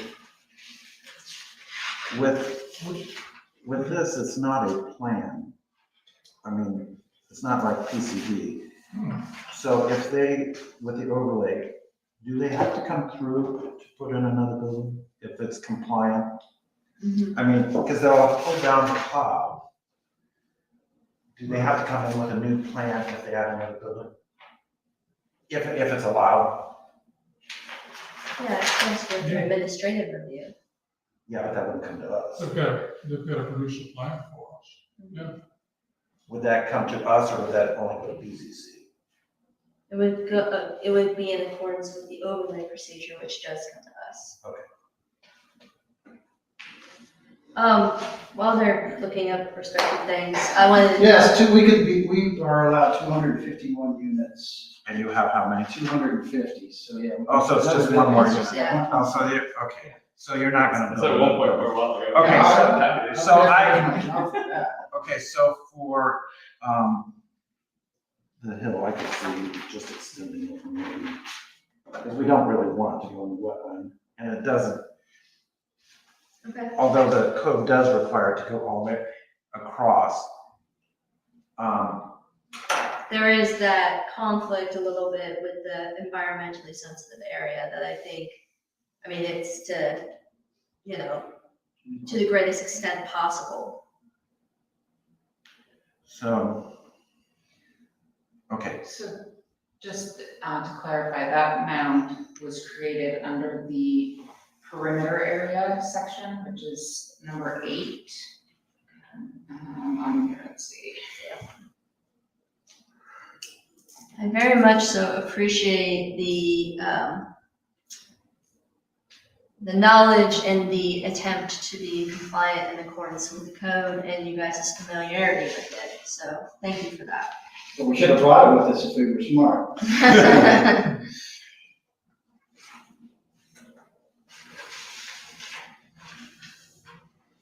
This buffer shall include minimum 8-foot-high tall mound running parallel to the lot line abutting the existing residential use and shall be landscaped in accordance with section 12. The slope, so that's the salient That's- part. Really does take it all the way across. So, but I don't know that really is. So the area that it's talking about is this residential parcel up here.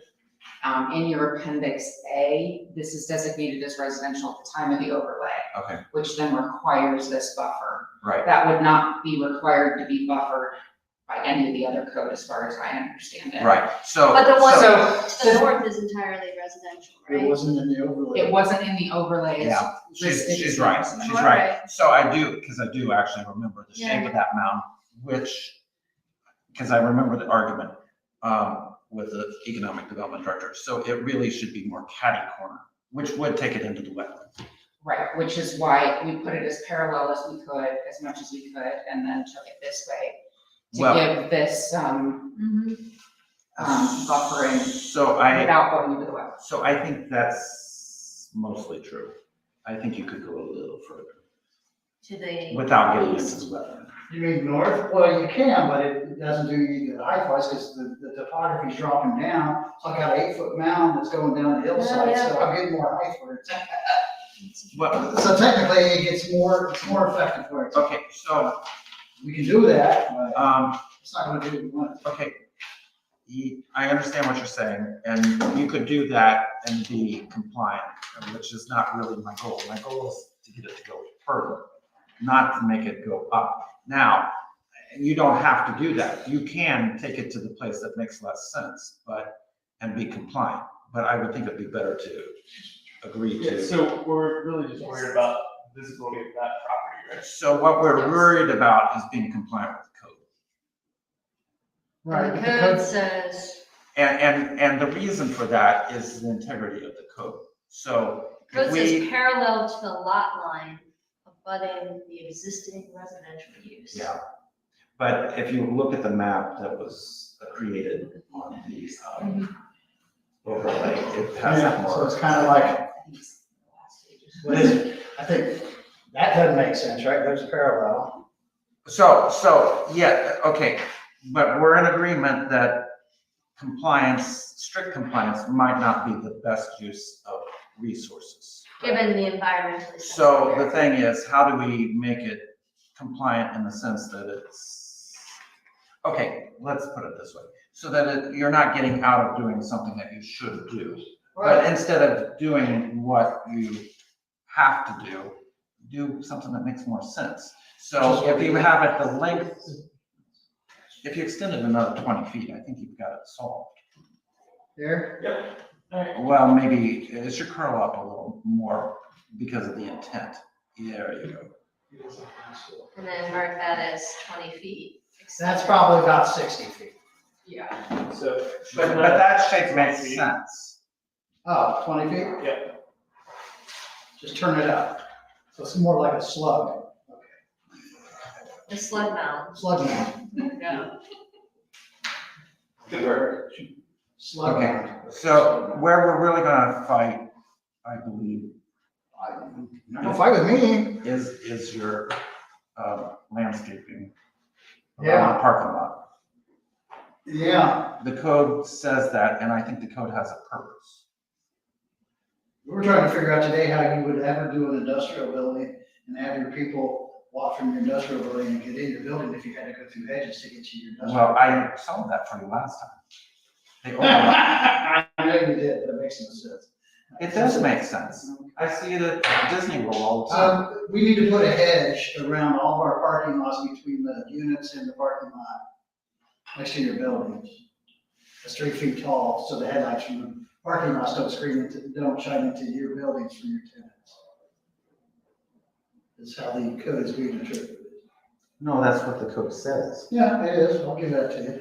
Not all that framing, it's where the buildings are specifically. Right, but all of this would have to be screened because No, it's she's right. Well, Basically around how the- she was doing the line. So wherever there's a parking space is how we kind of left it the last time. There's parking space that's fronted onto a building, Mm-hmm. is where Ken felt like there needed to be some screening. Mm. Because the code That's what says it the needs to code- be screening if it's more than 6 things between the parking lot and, More than 6 foot. More than 6 foot. spaces. Okay. Any parking area with more than 6 spaces. So one thing that we were looking at to rectify that before is to take all the plant material that was next to the building and pull it out to the sidewalk. So you don't have any plant material next to the building anymore, so it's grass up to the building and the stuff that was making the building look good complied with the code. Yeah, I mean, that would not look so good, but it would meet. And it's code. And that's how we were going to proceed forward with that other plan. To comply with it, just so you're aware. When you say the other plan. The Metro. residential I hotel. don't think that's exactly how it was worded in the end. No. No, we did hedging. We did hedging, but we kept the other. Yeah. It was additional, it wasn't. Doesn't say that, it just has to be 3 feet tall. Yes, it says plant material, 3 foot tall, so we can do ornamental grasses, I believe, and some other stuff. A lot of additional grasses and maintenance. I don't disagree with that, I agree with you. Well, so that is what is in the code as it's written. And if I'm hearing you correctly, you guys are having to comply with that requirement and can adjust the landscaping accordingly as long as it's in compliance with that requirement. It can be done. It's hard to do both, the stuff next to the building and then the stuff next to the parking lot, 'cause there's physically not enough room there for both. Because I'm gonna have a 12-foot landscape bed with nothing but, well, you can't maintain it, it's too deep. So we would have to pull all the stuff from the building out to the edge of the parking lot. As Jordan said, it's gonna look unconventional to what most people are used to. But that would comply with the code. That is not my decision to make, I just, according to you. So the intent is. Just prevent lighting when you're parking, prevent lighting coming into the buildings, to have some ability to. So And to screen the parking lot, so when you're in the building, you don't really see the parking lot. So can we put it up at the building? Because theoretically, you just want something between the parking lot and the building itself. So if we meet the code up at the building, we've made that screen. code technically says 4 feet from the parking lot. Sorry about that. It says 4 feet. Yeah, it was a- Which is actually so maybe right there's an inside option the there where we could, do, I know that you guys are trying to come up with so many things when you put a code in like this and try to foresee the future and all the variables. Is there a way that we can work around this one where we could have it where it makes sense? If we do the screening at the unit, But where does it not make sense? adding all of that extra in here. Then why does it not make sense? It makes sense to me from you're trying to screen against lighting and and against the parking lot. So I get that it's different, but I don't know, it doesn't make sense. Can you tell me how you guys are preventing that right now? We aren't, because let's put it this way, every time that we've encountered that code provision in any other municipality, it's from screening the We are parking not lot. a municipality. I found that out last time. It is to prevent the parking lot lights from spilling onto adjacent properties. This is the first township that requires us to not spill light into the units that our tenants are using. But that's our code. I don't disagree, we established that last time, so I don't disagree. So you really didn't prepare, you knew I would ask. I've discussed this, we were having that conversation here, just like we had that last one. I'm not the one to convince. Well, you don't have to convince me. I can. No, I'm not the one to convince. The person to convince that has to pay for this is Jordan, and, I think, in my mind, the solution is the plant material that's on the front of the buildings has to go out towards the sidewalk, and it has to be lower no grasses, and then it's just a unconventional look that you've never seen before. I've probably never seen anyplace else. Oh, you'll see it at the residential hotel, right? Did you say 4 feet off the? It has to be within 4 feet of the parking lot. So actually, wherever we have a sidewalk, it's, say that the sidewalk. Is it 4 foot off the sidewalk then? Who was the? It has to be within 4 feet. It doesn't have to be exactly 4 feet. Right, but our Where's the- sidewalks are 5 feet, so we have to Yeah. move the sidewalks so that there's a 4 foot space in between. Because we have sidewalks that. Well, it run wouldn't have to be next to 4 parking feet, spaces. but you'd have to have enough space to put something within 4 feet. Right, I'm just saying It could we be should 2 have feet it and you could within 4 feet of the parking lot where they are currently, Yeah. because they're 5 feet off of the parking lot sidewalk.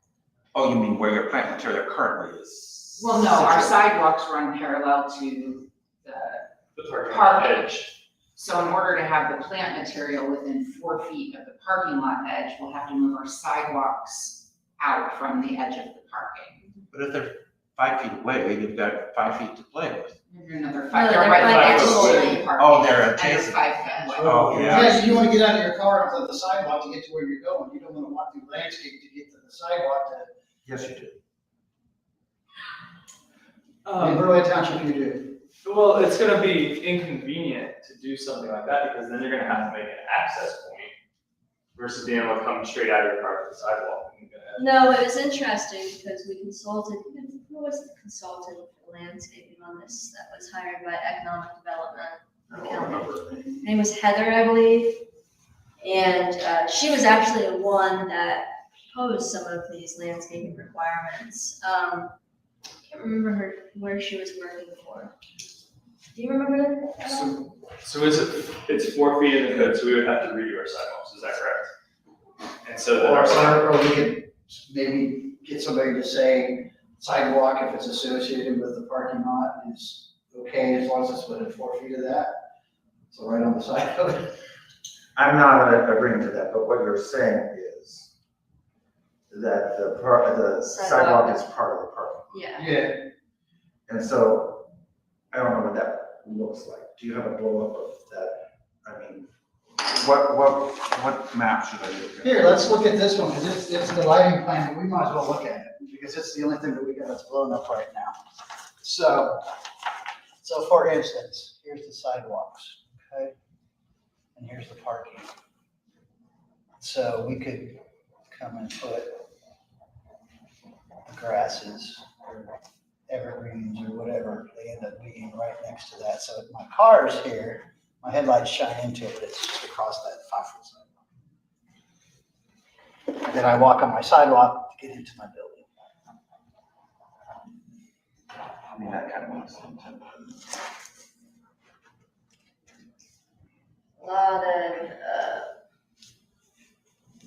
A lot of variances being requested here.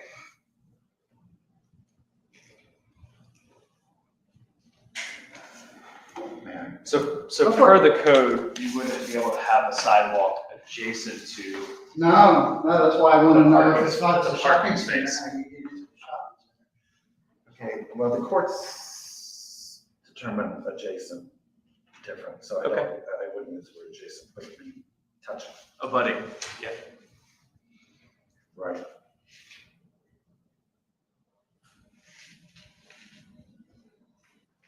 Can we talk about the multi-use path? Multi-use pad. Path. Thank you. Yes. What would you like to talk about? Can you go through where it is and? Well, we have a path that goes around the back of this, but I'm not sure that that's what you're referring to, is it? Okay. It seems to me like we've looked at the property and it wasn't required by the street classification. Do you recall the area, I'm referencing you because you seem to be so familiar with the code, that the trustees shall require multi-use path? I do not remember that. It was something that was very, very intentionally put in the code. And it was something that, if the trustees did require it as part of the administrative review, it shall be. And we made that language just so that it wasn't, hey, think about it. That it was if within our purview to be able to say, even though it's an administrative review, if we have intentions and bikes and trails and those kinds of things in this township, that could be a part of the requirement within the overlay. Yeah, do we remember what, If you were to search for arterial or collector, perhaps, those yeah, would be so the the term. code is referencing arterial and collector roads, so I wasn't sure which one this was referencing. Ours is a collector. Ours is a collector, okay, and it does say all arterial and collector roads in all sub-areas, including residential, shall have a 10-foot multi-use path along one side of the road and a minimum 5-foot sidewalk on the other side of the road. Was there already a 10-foot path on the other side? No, there's nothing on the other side. We specifically addressed this, there's an email string related to this. And so why, I was gonna say, We identified we're those sure it's as- not a local road. is that how we decided Yeah, this to be local? Okay, if it's identified as a local road, then we only need a 5-foot sidewalk on both sides of the road. Why would you define it as a local, it's a county road? Because they define that as a. I was gonna say, It's not Are you like. talking about the 3637? no. It's not. North Old State, how can that be a local No. road? Can we talk specifically about 3637? Yes, that's not classified as either arterial or collector, it's a state route, so it doesn't fall under your code at all. For the multi-use path. It only specifies arterial, collector, and local. Yeah, we took a look at this in depth. We did. And I was pretty sure that we decided that North State is classified as a local road. In which By case, whom? by the county. Do you have documentation of that? I'm sure I can find it. Whether I can find it quickly, I don't know. I mean, No, it's reasonable that you give it to us later. No, I know we have it saved. Delaware County has a document that lists all the roads and classifies them. yeah, I just don't see that as a local road. I mean, if you talk about a collector road, Yeah, I'm not happy about the lack of walkability in this area. Now, if we're talking about what the code requires and what the code requires, that's fine, but it's really disappointing that we're not gonna be able to have key connectors for this, for your own residents, as So, much as for So transportation. then I would think we break this conversation into two things. Is it required? We don't believe that it is required by the code. So then secondarily, let's go to our residents. The overlay ends at the northern boundary of our property. Nobody's walking across 36, 37. Yeah. And it terminate. No, but they will be walking, they will be walking to the north along the. So we have a sidewalk along the perimeter. I'm talking about down there. I'm talking about 36, 37. 36, 37 is gonna be built out. Okay. With tons of residents. You've seen the overlay. And all throughout there, the opportunity even for your residents to go out and ride or walk along 36, 37, to go to the commercial properties, the gas station, the grocery store, whatever it is that's gonna be built Okay. on that other side. That would be a benefit to your residents, but I also think it's important to have an area within our township that has walkability, and this whole overlay was envisioned to address that. And I was quite frankly surprised that ODOT wants a walking path or a multi-use path across the bridge. Because I thought Yeah. they were not gonna want that, and their eyes lit up, they must get money for it. So, Good points. So how is it gonna be? So I think we meet along North Old State, in my opinion, because we don't own this parcel. And our residents are serviced by the sidewalks that are here, and this is not part of the overlay.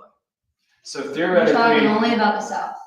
Okay, so if we're just talking about the south, the parcel to our east is not part of the overlay. What are you gonna, how does that work? well, as it is now, when it's developed, they're required. Yeah. And it's not part of the overlay, but they've got strict rules about the multi-use path. Because if you look right out here, it starts at the beginning of the development to the end, and there's nothing to the side. But the reason for that is because the next one has to develop, has to be up. Okay. So ODOT is gonna handle the development through Army Corps property adjacent to 36, 37. Is that how this is gonna go? Probably. So that we're not building a path to nowhere? Correct. Okay. And like I say, there's money, and for some reason or other, Congress throws money at this pass. Why they do? But They they do do. for the benefit of the community, but him and I don't agree on trail necessarily, but, and multi-use paths. But I will say that there is a strong intention for that whole area to even go, I mean, you're talking about the Ohio to Erie Trail that does come off onto 36, 37 in Sudbury. Okay. And the vision for it is to run that straight through 37, 36, all the way to downtown Delaware even. And so as you know, as these developments are coming into play, everyone's gonna have to play their part in putting together the pieces of the puzzle. So right now, it's you know, a path to nowhere, but it's not gonna be that way. And there will be a time in which we will be reaching out and looking for connectivity and looking for ways to be creative with it. I mean, So Todd, the question that I would have then, since we didn't plan for it and there's a significant setback already for the right of way from ODOT, do we even have the space to do even a 5-foot wall? So since it's not required, are we in agreement that it's not required per the code? I'm not in agreement. I'm not in agreement, but. Because it seems like- let's bring it up. I'm willing to research it, but I'm not. in agreement. Okay, all right, Let me so, look it up real quick. This always background for me. so maybe we could do a 5-foot walk through there, or do you think? Along we the could- frontage? Along the frontage, where, because you've got the pond here, and then we've got freeboard concerns. And then exposed foundation stone, if we were to try to raise this anyway.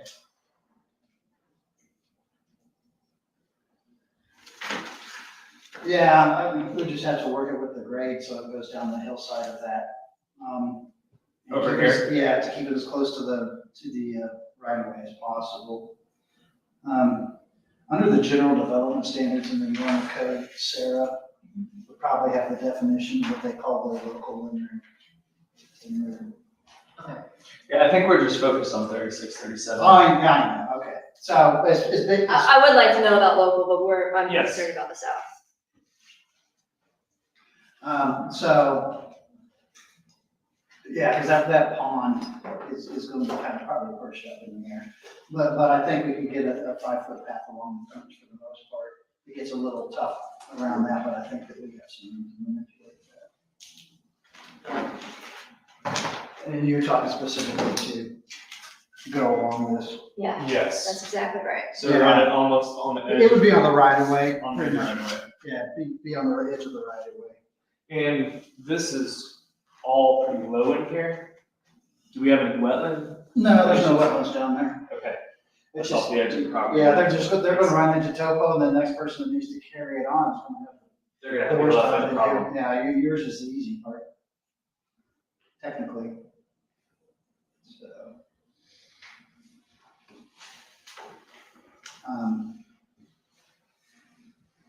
And what is the width of the multi-use path?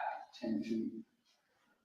So 10 foot is probably gonna be a challenge, but 5 foot, we can sneak it in. Is that what you're thinking? If it's not required to be a multi-use path on this, if there, I don't see how it isn't required, but so I think if it's not required, we can get a 5. It's gonna require significant adjustment from our plan if we are required to have a multi-use path on it. And so I can recognize if you guys say, hey, it spells out in the code that it is required, you need to put it in, then it's on us to go make an adjustment. If it's not required, then I would request that we make some small adjustments and do a 5 foot path.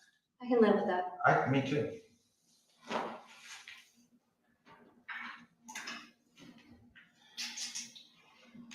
How about trustee Gould? You okay with that?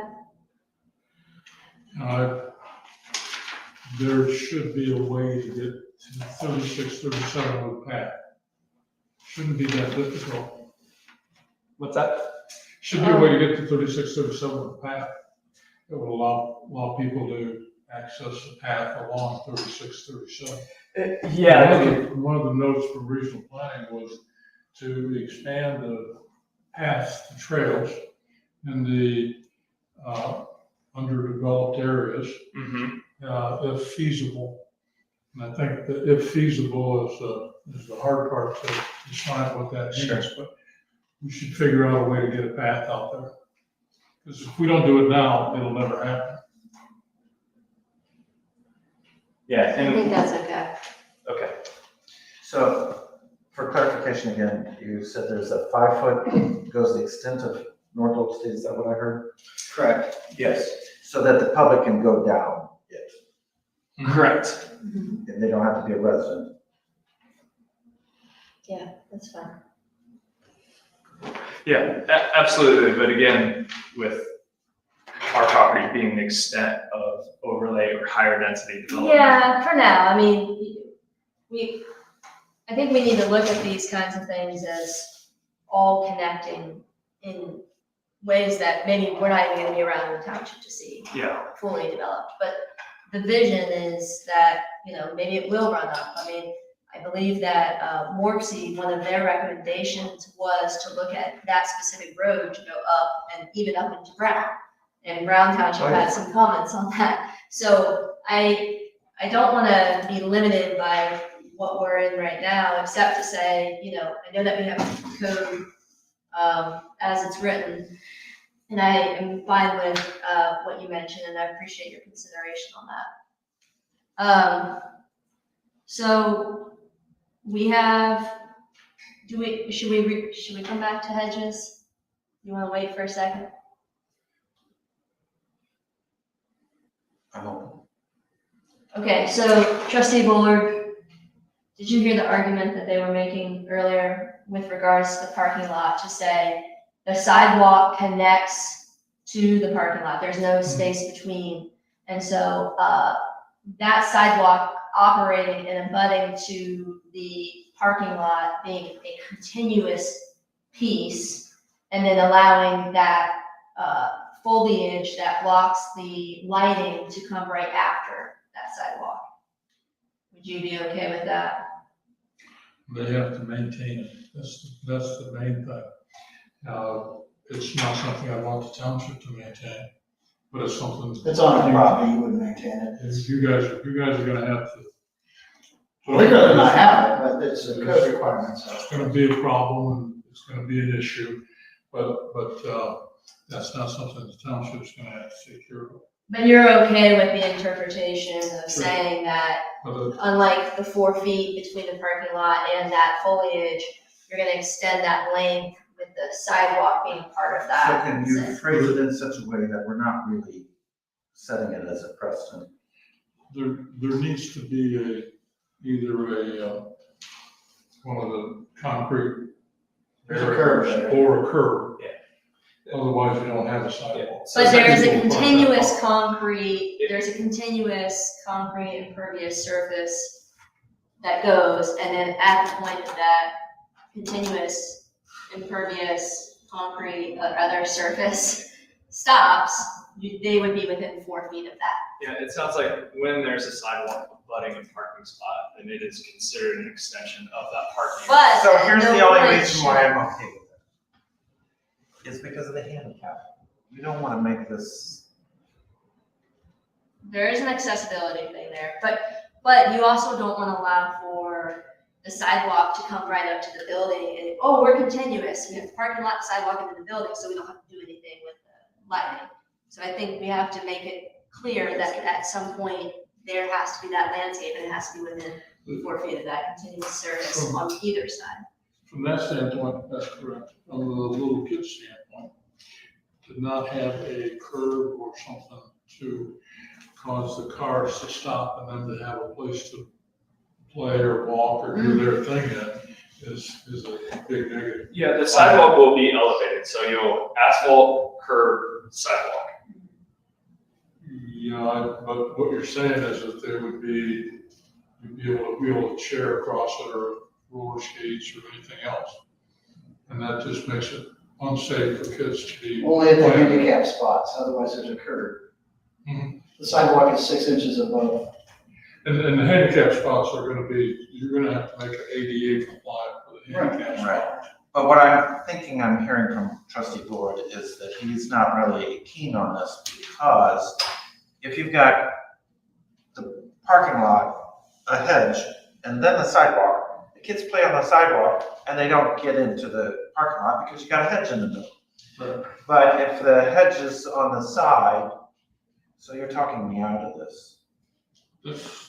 I understand that, and I don't mean to do that, but the thing is, from the kid's standpoint, I see the need for the curb and the sidewalk and the separation, keeping the cars and kids. But it has the separation. I mean, there's still the curbage. Yeah, but. And we're not talking I mean, talking about more than Just a cause 3 to 4 foot difference. Right, but if you've got a hedge between the sidewalk and the parking lot, the kid's not gonna take roller skates and go right into the parking lot. No, but now I'm asking everybody that parks next to their building to go now behind their car, walk down the middle of the road to where there's a curb cut to the opening. So they gotta walk on the street. You You're encouraging everybody to walk on the street from It's the not a car. street, it's a parking lot. So we would need to delete the sidewalks But we altogether. can't because we have to make ADA, we have to get people to the clubhouse, we gotta get them to the mail. we Well, I gotta just get mean in most of the parking spots, the only place you need a sidewalk to come to the asphalt is at the breezeway. No. I mean, Let me just ask, well, if it's not gonna connect, why would you have it there?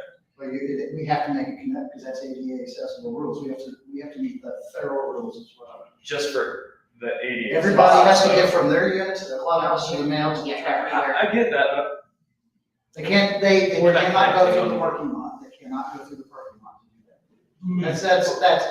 That's, you will have so many attorneys out here trying to sue you every year because you don't meet federal ADA guidelines. so let me ask a couple of questions that are a little bit off. But School buses, how do you plan on the kids getting out of They drive in and they do it like they do everywhere else. They'll probably just pick them up at the front lot right here. there? So pick them up right there, and so the kids gotta walk all through the neighborhood. Yeah. So you gotta provide a way for the kids to get around the neighborhood. Mhm. Okay, the other thing is, 3637, this area is growing, business park's growing, we're gonna get, there will be bus service on 3637 someday. There is right now. And it's headed that way. Right. So getting a multi-use path that went out on 3637 would make it possible for anybody in there to be able to get on a bus. Right. And rather than having to go out there, around and figure out, try to get down how they're gonna get to 3637 by walking down, Old State Road. It's just in the long run, the usability of the place, you can make it a little bit better, a little bit now, that would make it a ton better in the long run. That's all I'm trying to point out. Well, I think I'm not we're- saying you have to do it, but I'm saying that that's something you really ought to think about. And I think we have their commitment to a path on 3637. Whether the length of that path is 5 or 10 will depend on what the code requires. Am I right on that? Okay. Correct. So, is there a dog park Yes, there is on the northern side, on the northern side? close to where we had the mountain discussion. All right. Ready to dive into mailboxes? No, can I Okay. stay on the path a little bit? So when I looked at the path around the mound, it seemed to me like there was one place the path existed, and on another map, it disappeared. So is there a path that goes around the mound? On the No, back? The north of that? we extended that pathway a couple different times, the first time with the ARB and then with the planning commission. So you have seen a couple iterations of that path. Well, it's in here. Yeah, and now the path goes all the way from the dog park, all the way around here, all the way So it down. doesn't go around, The mound, well, it goes north, but it doesn't go on the north but side. it did go around. I thought I saw a map that had it go around. Oh, when it went out here, yeah, that was a very preliminary map. We have issues with that because we can't make that ADA accessible out there because of slopes. And if I can't make it for everyone, I can't make it for anyone. Unfortunately, it's. Right, I know. It doesn't have to make sense. It just has to pass. Yeah, I mean, so that's why we had to delete that. as a And that's what it state. is today. So That's what it is. This is the latest thing.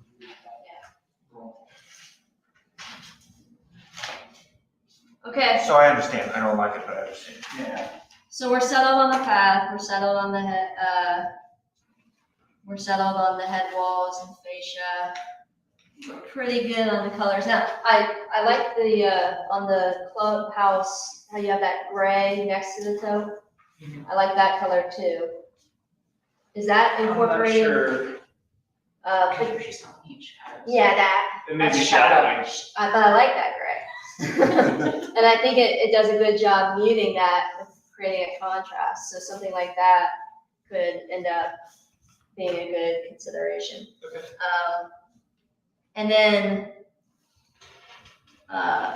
mailboxes, can you go The through? mailbox is actually in the clubhouse. Oh, they're inside. Great. Yeah, it's got a 24-hour access for the mailbox. You saved us an hour. You did say this. I mean, I saw that, but I didn't know the And the change. ADA spots for it, and we got parking on both sides, inside and outside of that. That's an hour, you saved. Cool, we'll get them by midnight.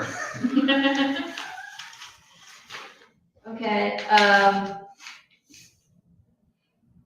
sidewalk parking lot screening. I'm okay with, the idea that the sidewalk curb parking lot goes 5 feet, and then, because the purpose of that hedging was to prevent lighting screening, Well, I think that that's right. and it does that. Yes, but you can cause a problem with a solution. And the kid situation has me a little worried. But we're not causing a problem that doesn't already exist in this current plan. We're not creating a new problem. Maybe me a chance to think. The The problem exists as it stands today with the way that it was set up in the first place. So nothing further is caused, but we have a solution to the lighting, which is what the goal was and what we were. So it already abuts the It already sidewalk abuts. already. Yeah. That way you get out of your car, you get to the sidewalk, you walk through your unit, instead of going into the parking lot. Okay, so you're right. Did you have that? Okay. Okay, so Doesn't mean I like it, it just means you're right. I'll take it.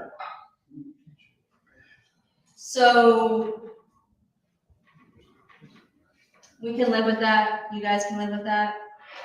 What, are you guys okay with that? So, for clarification then, I am all right with the concept. But when we say that, I'm sensing a truncating of what was already in the plan. And so if this is in addition to the planting material, okay, I'm okay with it. If it's not, then I need to see what it actually is landscaping wise, because you have to go through a whole plan. And the zoning inspector has to say, yes, it complies, no, it doesn't comply. If you just say that, but if you say we're adding a hedge and keeping this, then I think I'm okay with moving forward. I don't know about your issues on other issues, but with that issue, You get what he's saying? You're probably talking $20,000, $30,000, $40,000 for the plant material, so. Yeah, but how is this I don't know how it look fits. in the sections that are tight, especially? It's gonna look like too much. Now all of a sudden you've got a continuous bed all the way up to the front of the well, unit. but if you already have planting material that goes 3 feet that's compliant, then you're already compliant. If you're within the 4 feet. We're not, because it's up by the building. where we It's, typically put it. so that's gonna be the challenge, is you're not gonna, in some places, you're not gonna wanna put a little strip of grass in between the hedge that you're now adding and the building, because you're now plus 5 feet to get to the back of the sidewalk, then you're plus 4 feet, so you're 9 foot off the edge of asphalt where that hedge is gonna go. And then you're into the landscaping for the building, and then some places it's tight, and so, you know, now you're left with a massive bed, where we prefer to have grass, and then, so it's just, it's gonna be a building by building thing that we have to look at how we're gonna do it. Yeah, unfortunately it is. So then you're saying you really want to go back Well, there's and no- come you're back again, is that what you're saying? Say that again, I'm sorry. Yes, if we want to table it and come back. Well, a fence is in their code, but I don't think you want to add a fence instead of plants. A picket fence wouldn't block the light. Not a picket, you'd have to do like, because we have fences around the air conditioners. Right. So it's almost like you can take that fence and you put it out there, which would look. What I would think that we do is we put Carl Forster's grass where it's tight, which is 3 feet wide and 4 feet tall. So, hold on, expand that out a little bit, because your point's well noted. We have the landscape plan as it exists today.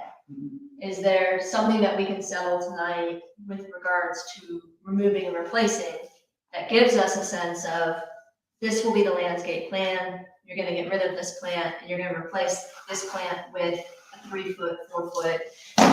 And we have time to do other issues. If you need time to sit back there or whatever and work, we've done that before too. Because you're the one that's the most familiar with it, so if you have your recommendations and you're saying, here, here, here, we're going to remove that and put in a hedge here, here, here, then that would satisfy, I think, what you were saying you would want to see in terms of making certain that the landscaping is still in play and that we understand, the zoning inspector understands what exactly he's looking for. Yes, because one thing I don't want to do is to gotcha. You know, he comes out and gets you, and I also don't want to like, well, it's not real clear, so you can wait for that. You know what I mean? So we can come back to that in a minute.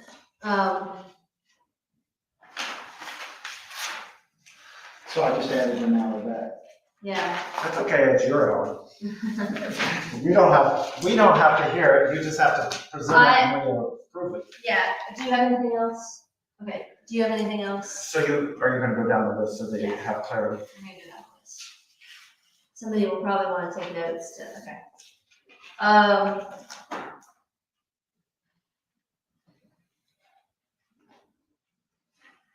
Okay, reading through my own handwriting now. For the fountains, do you want to describe how exactly? Well, for the ponds, he was very clear, 10 feet height. Well, but for the fountains too. oh yeah, it was 10 feet minimum. Yeah, fountains, 10 feet minimum. For the head walls, Yes, he had the language on that. you have the language on that. We have 1, the fountains, 2, the head walls. And inlets, outlets. Yeah, head walls and And head that's walls, with the stone veneer. Can I ask another question about? So for specific Okay, areas. so we have here 2 ponds, correct? Correct. And we aren't going to have more ponds. No, these have been sized. And so that can be incorporated in your plan. My point is, it's a major deviation if you add another pond. Okay. So we'd have to bring it back if we had another pond. Right, because you're saying 2 ponds is sufficient, that's it. Yeah. Yes, the engineers have engineered this one. Yeah, I'm sure that it's stormwater cops. Okay, so I'm not trying to get you, but we have been messed over in the past, and so we have. We'll add clarity. that. We'll add that to, I'm sure it would be amenable since it is the plan, but if an additional pond feature is required, it will constitute a major Understood. change that will require board's reconsideration. I would hope we didn't get this far along with our development plan Yeah, and not have our stormwater but you'd cops be figured out. surprised. Well, I'm thinking that, they already knew, and it didn't present what was reality. That park wound up underneath a pond. Mhm. Okay, pathways, multi-use path, we're clear on that. If the code requires 10 feet, you guys will make it work. Doesn't, appreciate your consideration and you putting in a 5 foot on the south perimeter Yes, yeah, along 36, 37. along 36, And then we'll 37. find where it's local for North Old State. Okay, very good.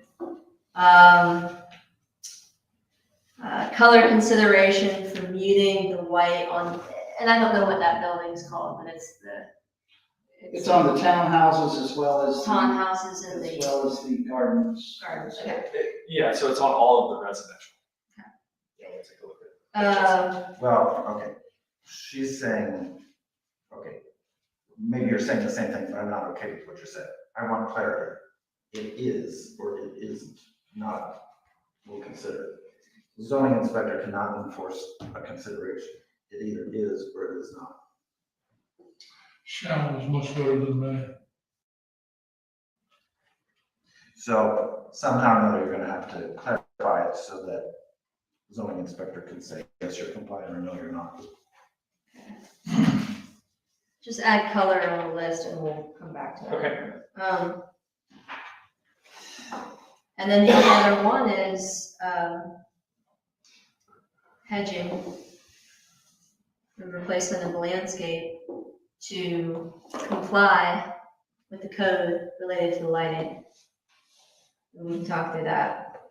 So, Sorry. so you mentioned lighting. So they've asked for something. You're not considering it ridiculous. It is, according to the text and how the text is written. The question would be, does this property constitute commercial residential and therefore could allow for the commercial lighting requirement? The code as it relates to commercial. Okay, but But it does explicitly state that it's 1,600. and you're asking for 2,800? 29, 40 in some of those spots, so Yeah, the commercial allows for 3,000 lumen as its limit, and that was what we then mirrored this off of. So you're asking for 2940, For 2944. is that what you need? Yeah, that's what's on there, yeah. 2940. Up to 2944. Can we say 2950 just in case No. they change their model? I would suggest that just adopting the commercial is really what we're asking. I think I you're think- getting, I think that's a pretty fair request.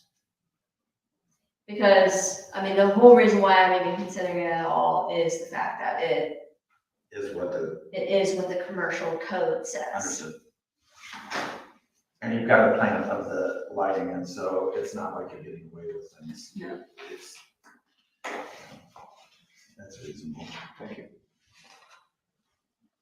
And I do have some serious safety concerns related to That really is why I'm okay with it. It's not really because they want it, it's because of Right. safety. yeah, I mean, no offense, but. I understand completely. Well, your But- code states that about safety in the lighting section. Yeah, it does, it does. It states 1,600 and 3,000 for the commercial and residential respectively, but it does talk about safety. And so I think that it would make sense to treat this kind of project under that specific for the lighting only. And I'm okay with it because of how you presented the This is really impressive. it's thought out. So it's not like you're just asking for 3,000, I'll do whatever, it's, I'm doing this, and so can you have 3,000? He was crying because he couldn't find anything. He was calling me up and I'm like, God, I failed. You're gonna bring 15 people out of whole Canada. I want to just make a general comment and say that I am really impressed with this project. We need these kinds of projects in our township. We really do. And we planned for it. We wanted it. We welcome it. We do appreciate it. I know we want to go through and make certain that we have all the T's crossed and I's dotted. And you guys have really been a great exemplar in doing your own research and bringing forward a proposal that fits in accordance with our zoning resolution, which is the critical thing for townships, as you know. Is there any general comment you'd like to make about this plan? No, I like the plan. What I was gonna ask is, do we wanna take a minute or two, what you guys could have, if you can do something like this to clarify those things? Or do you wanna have another meeting? Yeah, so that's the question is, we could wait and have you guys work through the list tonight and Because come we back. got other things to do. Can you go do it? If we could just have a few minute recess, then we'll chat. Well, Yeah, well, we're not, we're not, yeah. we don't wanna be here till 2 in the morning. What we'll do is, we'll open for public comment very Okay. briefly, then we will, recess and continue it at a date, time Okay. certain, and whatever, however long you guys think you need. How long do you think you need? 45, half an hour? Should we take that long? How long will it take you to write that so it looks good? No, she's talking about landscape, trying to figure out, Oh, I've got my recommendation. Well, then you guys Gotta get them in writing. get it in What is writing. your recommendation? My recommendation is, just looking at the plans right now, we have shrubs and we have perennials, okay? So we have, so what I would say is that the perennials come out off of that, so we have room to plant this new hedge.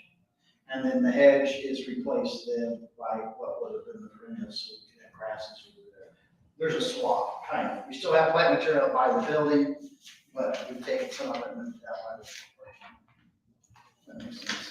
Okay. Do you have a landscape map that you can walk that through with us? Yeah, I was just starting to look at that on some of these.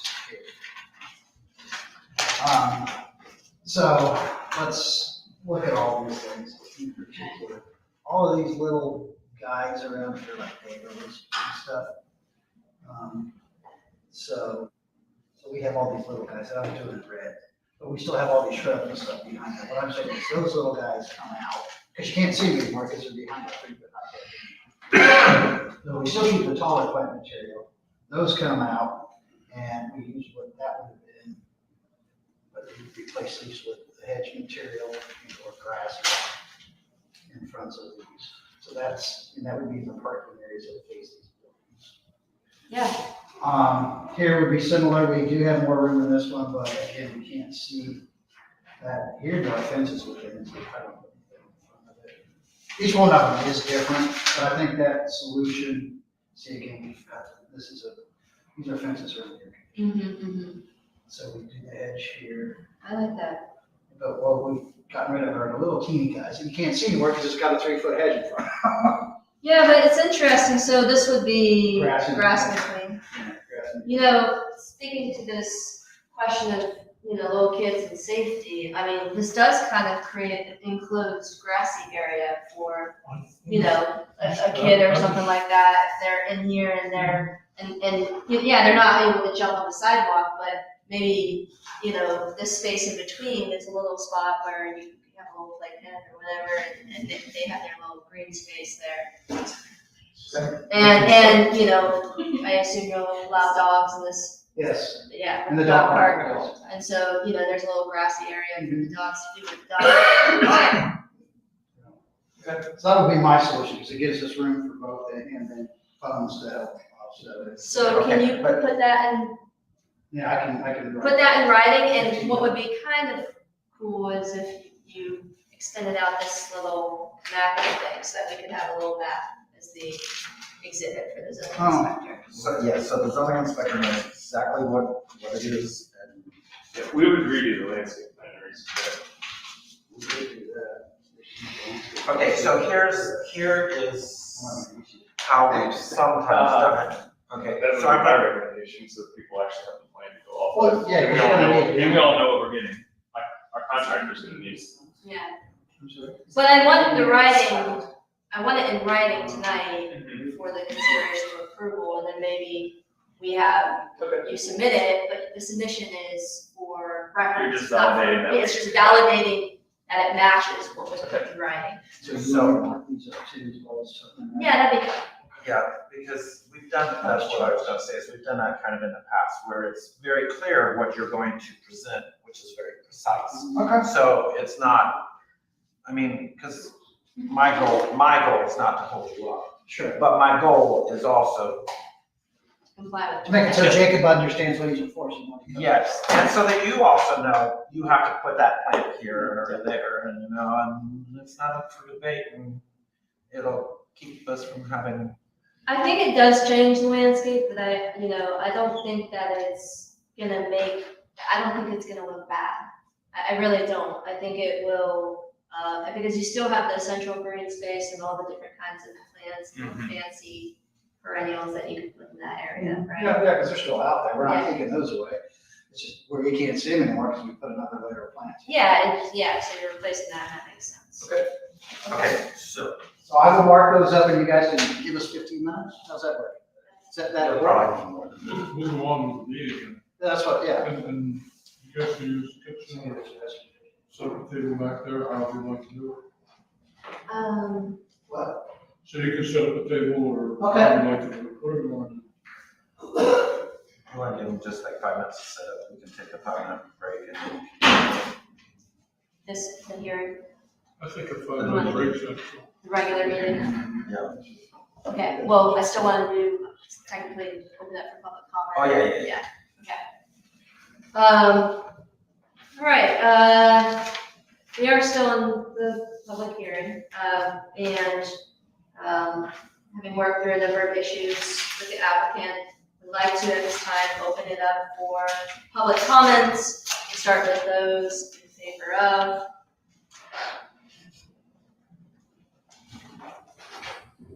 Hearing none, we'll go to those opposed.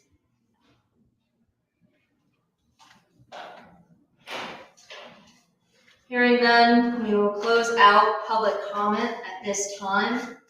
And the applicant has made a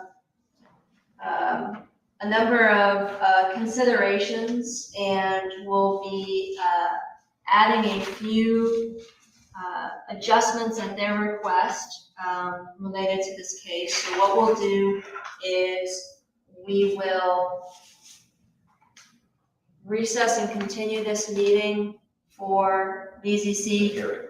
the hearing for BZC case 23-003 to date, time, place certain of 10:20 PM at 3271 Cheshire Road. So, Second. discussion, please call roll.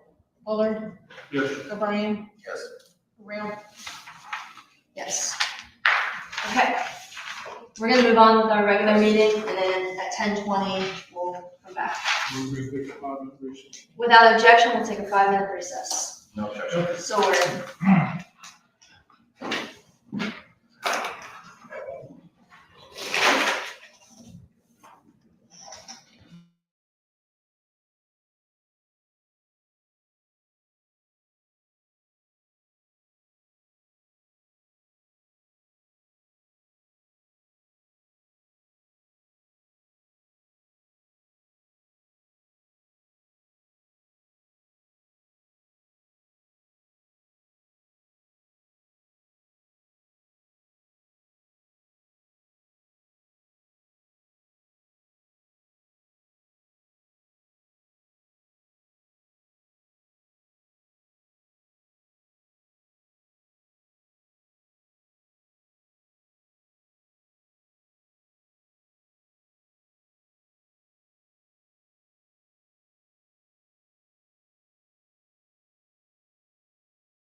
Call back to order the Berlin Township Trustee regular meeting for September 11th. Okay, so we make it through a few more agenda items. I can find my agenda. Thank you.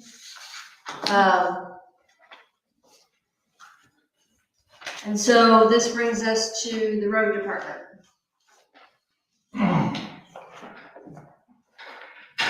Okay, we got nothing, just a couple of heads up.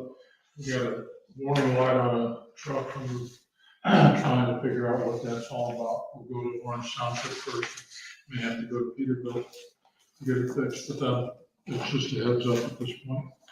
Second thing was, we were talking about moving the diesel fuel tank down to the fire station. Yes. And getting that done, so we're trying to get a quote together, things to make it happen. I talked to Dean about emptying the tank, and they can do that sort of stuff, they just don't have a way to move it. We'll figure out a way to get it moved and a way to get the electrical work done. So there's some electrical work involved, and there may be some other things involved. Put a project together and get it done. Okay. And then with regards to the roads, there's also the building storage. Yeah, I'm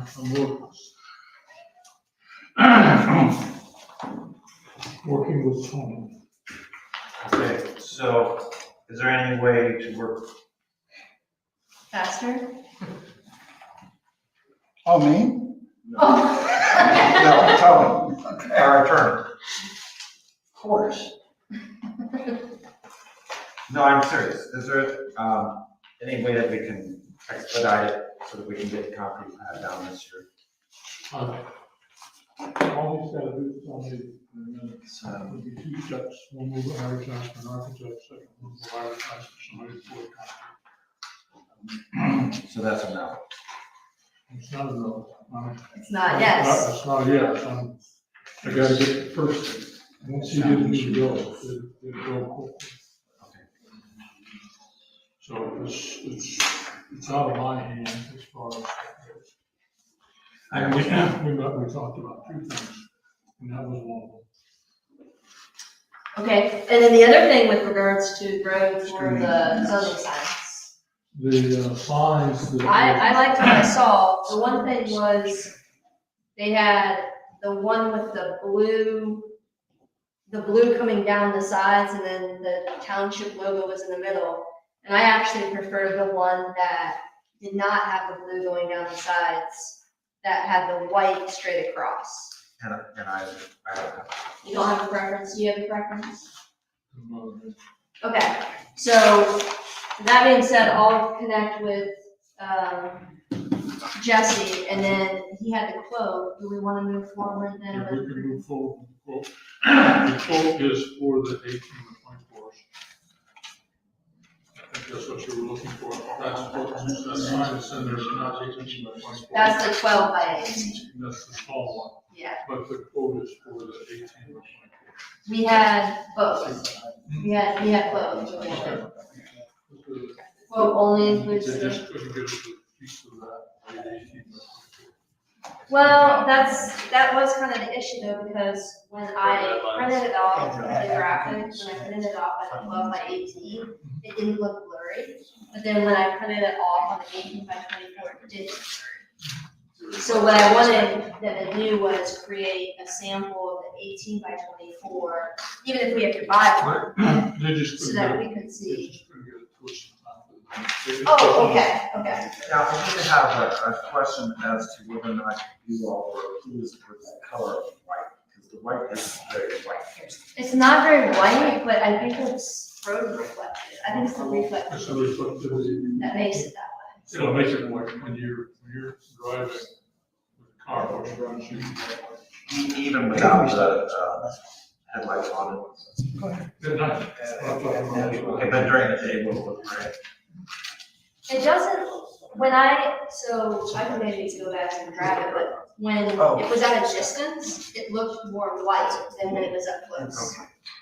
I don't know if that helps. Well, I will tell you that this reflectivity that's required, I think is a little extreme. Yeah. Because I sometimes am blinded by these signs, because my lights are a type of light that really reflects off those signs, and they're very distracting. Right, right. So, I mean, I understand that we want reflective signs, but the code, the federal code is not reasonable in my view. In the city, it's not as big a deal as it is when you're out on dark country roads. That's a fair point. Really big. That's a really good point. You know, in the city, a whole bunch of lights always around, that contrast is constraining. There's a, Okay, so we have here the signs. And so it was, one has a white edge border around the sign, which is the standard layout, and the second one had blue going on the edge of the sign. No, because she said they have decided. I may have misinterpreted that a little bit. My understanding was, and I was for the white going all the way around. But that was not, Oh, it was this white going all the way around. oh, It wasn't the exclusion of this blue line. Now, again, I'm okay with getting rid of that blue line, but having it done, I don't really care. But I do like the white around, because if you don't do that, I think that's gonna be the case. yeah. I'm okay with this. I'm okay. I'm okay with that. So it was for, so we have, the quote is for 25 12x18s and for 19 18 by 24s. So I'm okay with approving this and moving forward as long as the 18 by 24 isn't blurry. right, And so you can manage that and, okay. Okay. So, did he prepare a requisition on this? Or a purchase order? It is not. Okay. But we can just. Yeah, we'll just approve it. Move to approve, the quote number 5263 dated 8/30/2023 for clean ink, Yeah, claims the color. clean ink. And appropriate the amount of, Need a calculator? the amount of $2,800 with the anticipated cost of $22,496.49 for the purpose of, welcome to Berlin Township signs, by trustee Holder. Second. Moved by the chair, seconded by trustee O'Brien. Discussion. Please call roll. O'Brien. Yes. Graham. Yes. Fuller. Yes. I am excited for this. I think it will, those signs are very dated right now, and I think it will be a nice little refresh, especially in some of those beginnings. Kind of a minor one, but we got, the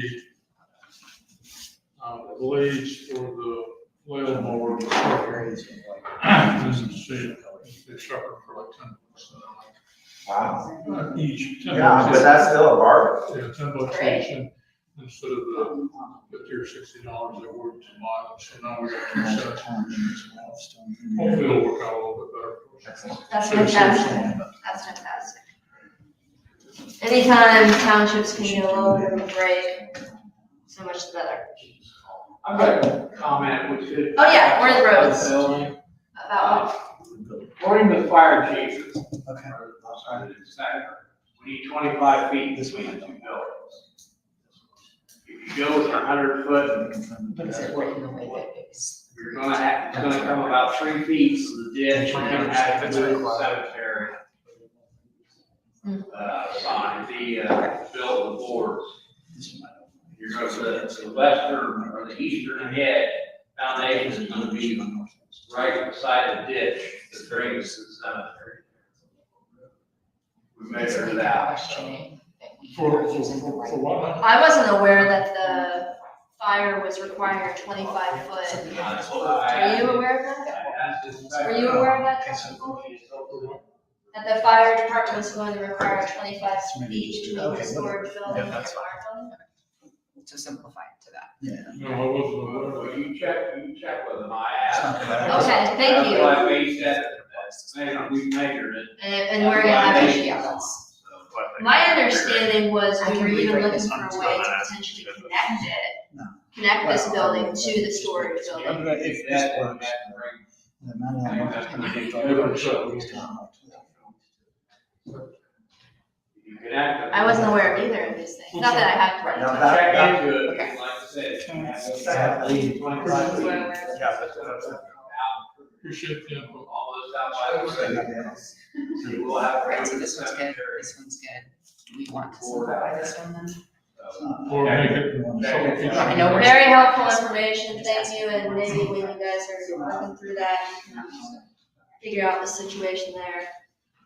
I wonder if maybe, if we end up using, like, maybe we could talk a bit about the material that we use for the building or something like that, because that seems like that would make a particular factor in the distance. is this Inspector Hall? Did fire come and pick up the fire hazard for the closet that they had, do you know? Yes. You moved it out of the closet, fixed the door in the back that was closing all the way. Oh, wonderful, thank you. Either put it up or it's got another exit sign that needs to be replaced. What about this light? Do you know if that's been dealt with? I think Jesse was going to do that. That's, they put one, they've got a new one over there, I don't know if that's the one that's gonna go up. But yeah, I think they had everything that we wanted done. Excellent. Appreciate you guys addressing those issues in such a timely way. And we got most of the fire issues straightened out. We're into these two signs, we're gonna do those, and a couple of little things, but we're getting progress on it. So, One question that came up was, what are we gonna do about the tables? Because that's not something that the road department do anything about. That was a gig on the fire inspection. It was, and I asked for clarification regarding that because it's they're temporary structures that can be moved. It'd be like a chair being in the way.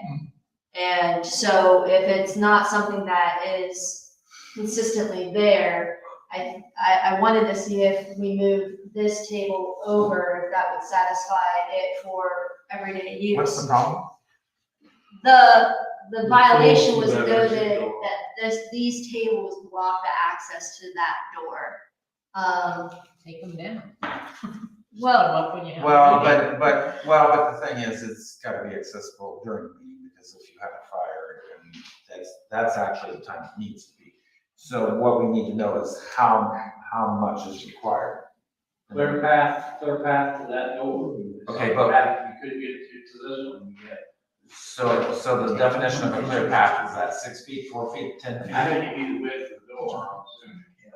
But I would check. Because I would think it would have to be wheelchair distance. I mean, the width of the door would make sense. We're working on it, but we're just seeing if we can move that. Well, and we need to know, can you go around, or does it have to be a straight shot, you know, so. I mean, it actually makes sense, all those things. Well, yeah, I mean, I'm happy to comply. I guess I just want to understand what the exact nature of the violation is so that we can effectively resolve it. I did have another road question. Oh, yeah. I did see that they're going to start on the last mowing of the year. And I know that it's an odd thing that's in the ORC, but there's dates of when the last mowing has to happen. We just finished one. Okay, so what is the date requirement in the ORC? I have to, I know that there's a date requirement. but We're aware of it. You don't know what this is, Chris. Now, basically, when it needs to be done, we do it. Yeah, well, that's what makes sense, but that's not what the ORC is. We'll do, no, I think we mow more usually than what What's required. required. When it gets up high enough that it need to Yeah, mow. well, and I was wondering, because the last mowing, could get tall again, depending on how quickly they start and how much it rains. Some of it already is, some of it's already, we're going to start again probably next week to the south of It just seems like the first mowing and the last mowing is kind of, may not make sense. It's growing, well, the last, it's growing a lot more this summer because of the rain, every time it rains, But I'm talking about the ORC, there's a date it has to start with and a date it has to end, and I'm not sure it makes sense. Says between the 1st and 20th days of June, 1st and 20th days of August, and if necessary, between the 1st and 20th days of September each year, or whenever necessary to prevent or eliminate a safety hazard. Which, do you speak, often, Doug? With who? Doug Beadle? Yeah. So, last year I brought it up at Lackey Old State Road and Curve Road. The mowing, but it's really not so much mowing. They need to do like we do with the, trimming the brush. trimming the brush, because those trees are making it so you have to be in Lackey Old State, and it's not safe. It's that way from my house on that culvert. Yeah. So they need to do something. Mhm. Now, if you want me to talk to him about in front of your house, because that's not it. That's fine. But down Curve Road, Mhm. they should do it. And I mentioned it last year, and they really didn't do it. They did mow, but they didn't do what was necessary to pull out safely. Same thing I got. Did you notice looking to the left out here, to the east? We trimmed there was some brush sticking out by that driveway that accesses the back, and it was very difficult to see what was coming from the traffic. We kind of pushed it back with the mower. So, I mean, because I drive Curve Road, obviously, I notice it. Do you see any other county places that are dangerous? There's a lot. So maybe. They don't like to do it this time of year because the leaves are. I don't care. When they would prefer to do it is when the leaves aren't. I totally get it, but I don't care because it's a safety issue, and quite frankly, they forget about this, but when the piggyback tax was added to the sales tax, it wasn't for new construction of roads, it was for maintaining the current roads, and they forget that. Chris is very protective of that money, and I do too, but they need to do what they need to do, even though they don't want to do it. And he knows what I say. Turn that stuff back every year, you got some little twigs and leaves. If you let it go 2 years, you're starting to get limbs. Yeah. If you let it go more than that, then you're having to cut it with a saw because you can't mow it back without. Right. And that's where the county is on a couple of these. Yeah, there's some that are. Could we ask if you guys notice anything and maybe put together a list and we could have it sent along to Doug and see if we can't get a few of these things taken care of? I know he spoke with Jesse, he said they're behind on their mowing because they're short staffed. The Well- county? The county. Well, the county is, but the county has gone to what do you call it? Contracting. So a lot of the mowing is not done by the county anymore. It's really done by contractors. And so maybe they're short on contractors. Well, and more, I just want to have the request in writing that we are requesting it. Yes. And then, I know usually if someone calls in and complains, if they have a site issue, they come out and take care of it, they have it before. yeah, reactionary. Yeah, but like you said before, it turns into limbs. So the longer you let it go. Okay. But they've been real good about coming out with it. So Okay, well then, give him a buzz. we'll do. Okay, anything else for roads? Nope. I think it's almost 10:20. Yes, it is. Okay.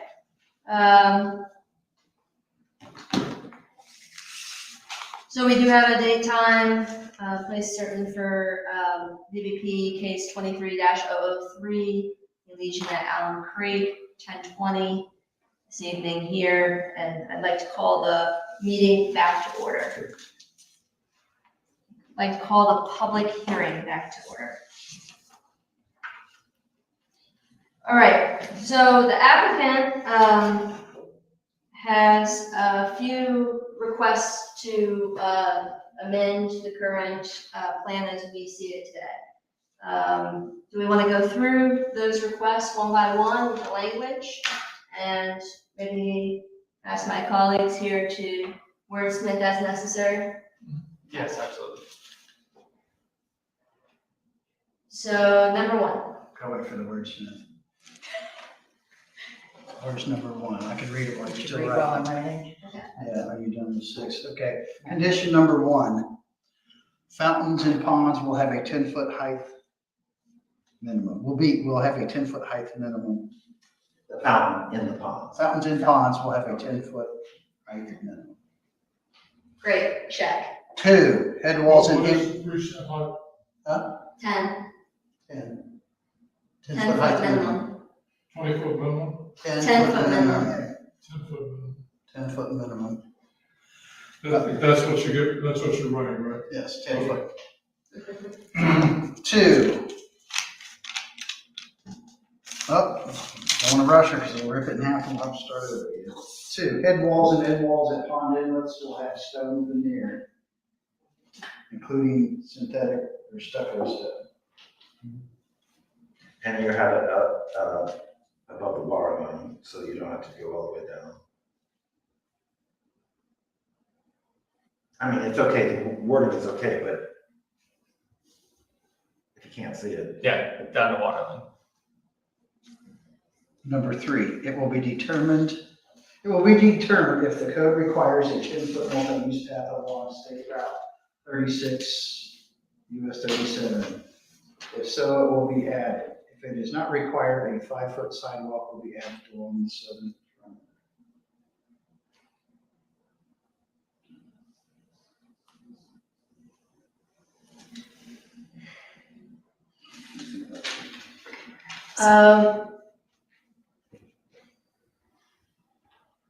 I mean, I'm generally okay with that. It's more, it's more an if then statement. It's if the code requires a 10-foot multi-use path, such a path will be installed on the southern perimeter of the parcel.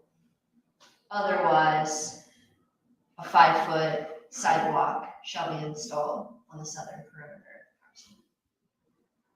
So if the code requires a 10-foot multi-use pathway along US 36, 37, it will be added. If it is not required, a 5-foot sidewalk will be added along the southern perimeter. That's fine. Let me look at Could it. you, back to the, and this is, could you talk to Tony Chorofsky or Tom Slack at ODOT, and they can tell you where that trail will probably be, best guess. You can tell them what we're the ones asking about it. Okay, can Tony who? Chorofsky. Choroski. T-U-R? Yeah. Oski? And who was the other guy? They're with ODOT. Tom Slack. Tom Slot. Chon. What was the last name? How you spell the last name? Slack. S-L-A-C-K. Oh, Slack. Okay. Sorry about that. No, my ears are getting. Item number 4. It's really Anthony Chorofsky. He's the director of ODOT. Those two guys should know where the trail would be along 36, 37. Okay. And if you get your dibs in early, maybe you can have some influence on where it actually is. Okay. So are they gonna redo the bridge, the overpass or the bridges? That's sometime. Yeah. And they were talking about, I guess there's enough room to be able to have a bike lane. Those are a couple guys you'd be dealing with on the sewer line, eh? Well, Tom Slack, they're both very high. I mean, Okay. You got they're not called director, the director's over real high. What's the? He's the project manager for, District 6. He's the guy to get things done. Okay. He's got a Check. boss. Number 4.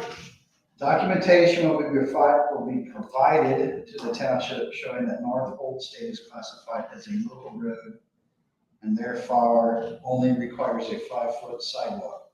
If it is found to require a 10-foot multi-use path to be code compliant, the plans will be modified to include. I mean, all the right words, maybe a little reordering, that's fine. And could we put a time limit on that? Say within 30 days? Is that fine? Okay. Is that good? Yes, I like it. Your brain's starting to mush. My brain was mushing, okay. Item 5, mounting along the northwest perimeter above dog park shall be extended by 20 feet to the northeast. You good with that? Check. Item 6, perennials along the foundation of residential units facing parking lots. This isn't written right already, but that's okay. You need a minute to fix it because we want it right, we don't want it So the first part sounded fine. Well, so it's missing the first word. Item 6, omit perennials along the foundation of residential units facing parking lots and add screen plants of an average of 3-foot height within 4 feet of the parking lot / sidewalk. Refer to red line plans attached. Applicant will provide a final landscape plan to the township by 30 days as well. Okay, so because I thought we were keeping some of those. we're gonna keep the plants that you'll still be able to see, the taller shrubs and stuff. But we layer these, we have shrubs, and then we have perennials in front, but the perennials only get like this tall. So if I've got a hedge here, and in the valley, I'm not gonna see the. Yeah. That's right. So only where the hedge is added are we deleting the perennials? It's not everywhere, it's just in front of the residential But units. you can also put perennials in front of it. Well, then- No, it's going up, it's a sidewalk. Yeah. You're gonna have the hedge, plant material next to the sidewalk. And did you write anything on the building I code? was getting there, I was working on it. And then we have, I mean, it's compliance on that. and then that, I thought the sidewalk's here. We don't want any perennials in that need right there. It just has to be within 4 feet. Oh, so you're thinking put that back and put perennials? Yeah. Okay. By substituting. It's the process on the rest of it. Yeah. But that actually does make sense. Natural color. But what I don't want is the prettiness to go away. Or Smaller area. Okay, and then the final one, 7. The exterior building colors will be reviewed to reduce white by substituting muted natural colors or reducing that area. I'm not okay with that. A review doesn't, there's no commitment to a review. I mean, this is not my issue, but I'm not okay with that wording, so. Will be changed to reduce white by substituting muted? Shall be changed. Shall be changed. Shall be modified, shall be changed, which is the same as modified. Altered, modified. Shall be changed to reduce white by substituting muted natural colors or reducing the white areas. Or, did you use or? Yeah. And or, okay, heavy and or. The zoning inspector can't say yes or no to that. I mean, it's not my issue, but I'm not okay with that. See, this, I can say, oh, yes, you did it, or no, you didn't. With that, I can't say, yes, you did it, or no, you didn't. Okay. So, I mean,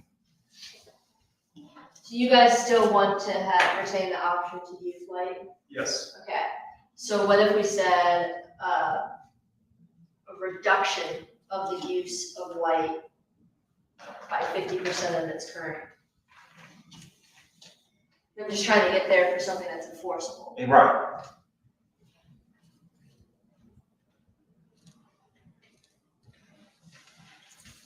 Split the difference, go 75. I'll do that. There you go. So reducing the area by That's 25%. 25% reduction. Yes. Okay, so the exterior building colors shall be changed to reduce white by substituting muted natural colors and reducing the area For at least, by at least. because you can do more if you want. Okay. Well, yeah, because it probably makes sense in a. Depending upon how the Yeah. face is right. Yeah, you don't want it I'm gonna put a diagonal one in there for you. There's your 25% trustee. Okay, so the exterior building colors shall be changed to reduce white by substituting muted natural colors or reducing that area by at least 25%. By substituting it with muted natural colors, reducing the white usage by at least 25%. I know that. Okay, the exterior building colors shall be changed to reduce white by substituting that with muted natural colors or reducing that area by at least 25%. Yeah, and the applicant's free to do more if they want. Okay, now then we have two other items, not for you guys to write through, but two other items that you guys have brought forward that we need to make certain that when we are considering this, we understand the request being made by the applicant. That involves the lighting, and that involves the cement board in lieu of. Regarding the lighting, I think we're all on the same page about that. Is there anything further that we need to consider as a board? Okay. And then the cement board.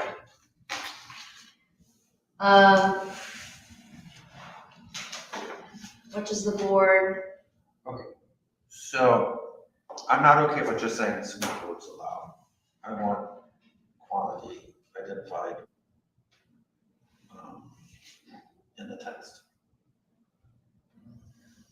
If we allow it at all. The quantity on this specific project.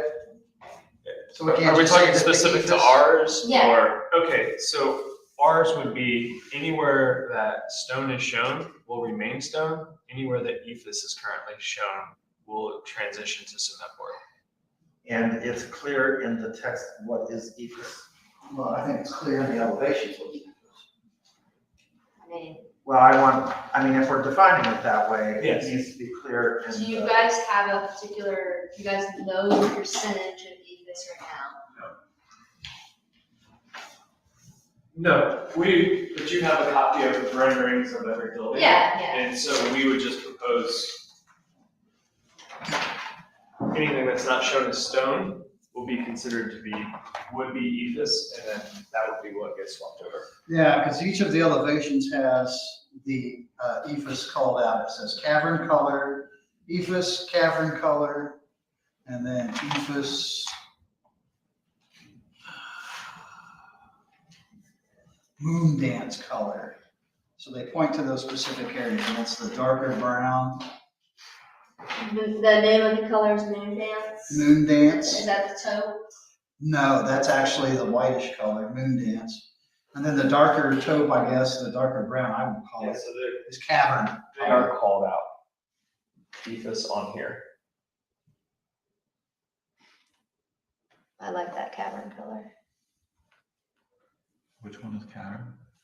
It's the brownish. The taupey. Yeah, we don't agree on colors, but Well- it's compliant. You think we can use peach, I don't, so, not sure. We definitely don't agree on the colors.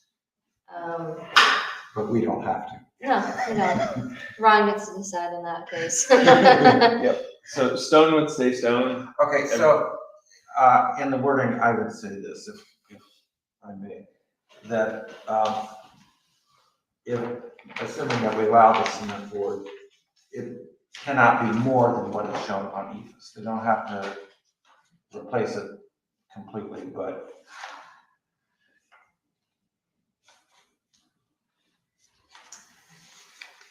your side isn't it? Yeah, no, doesn't feel very principled.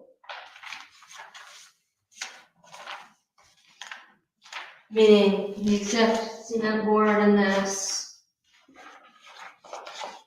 and we say it's according to what currently is in this particular plan. Then the next one comes through, and what if they have more EFS showing and they'd like to make that same request? Well, what I would say is that,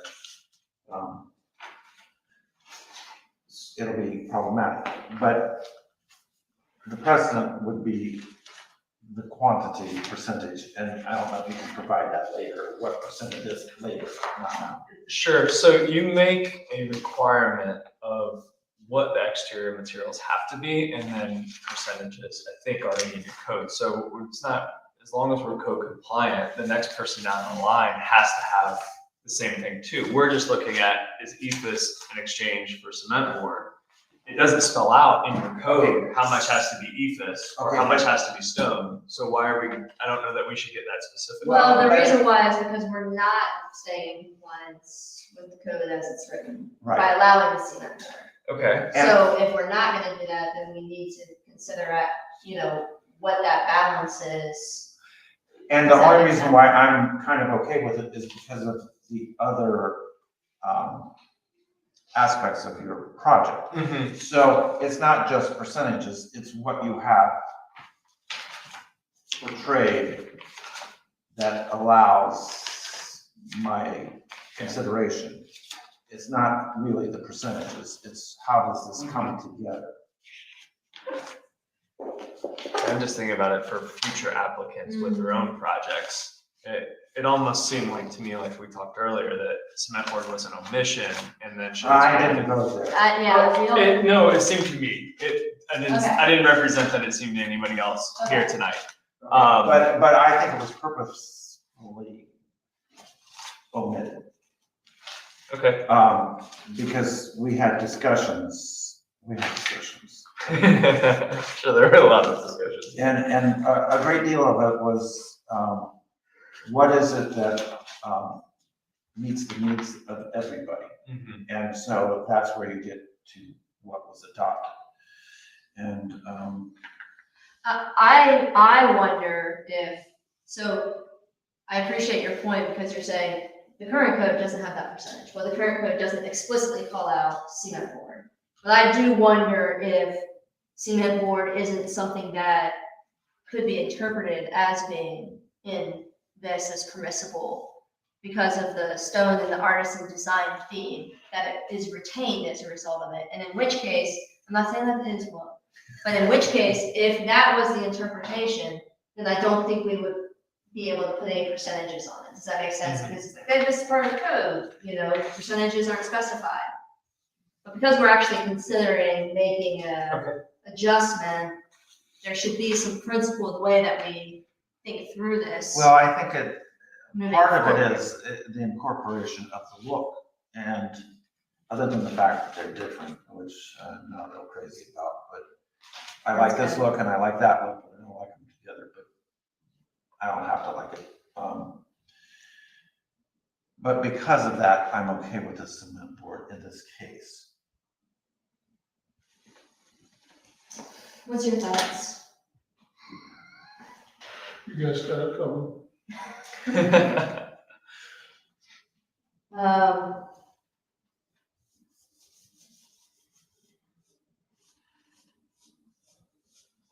Okay.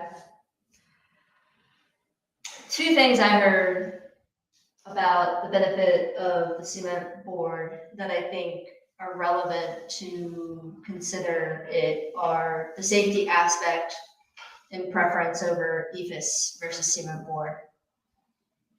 Water infiltration. Yeah. Okay. Thank you. Well, also durability of material. Well, that's not a safety issue, that's a maintenance issue. Well, but it could become Mold makes sense.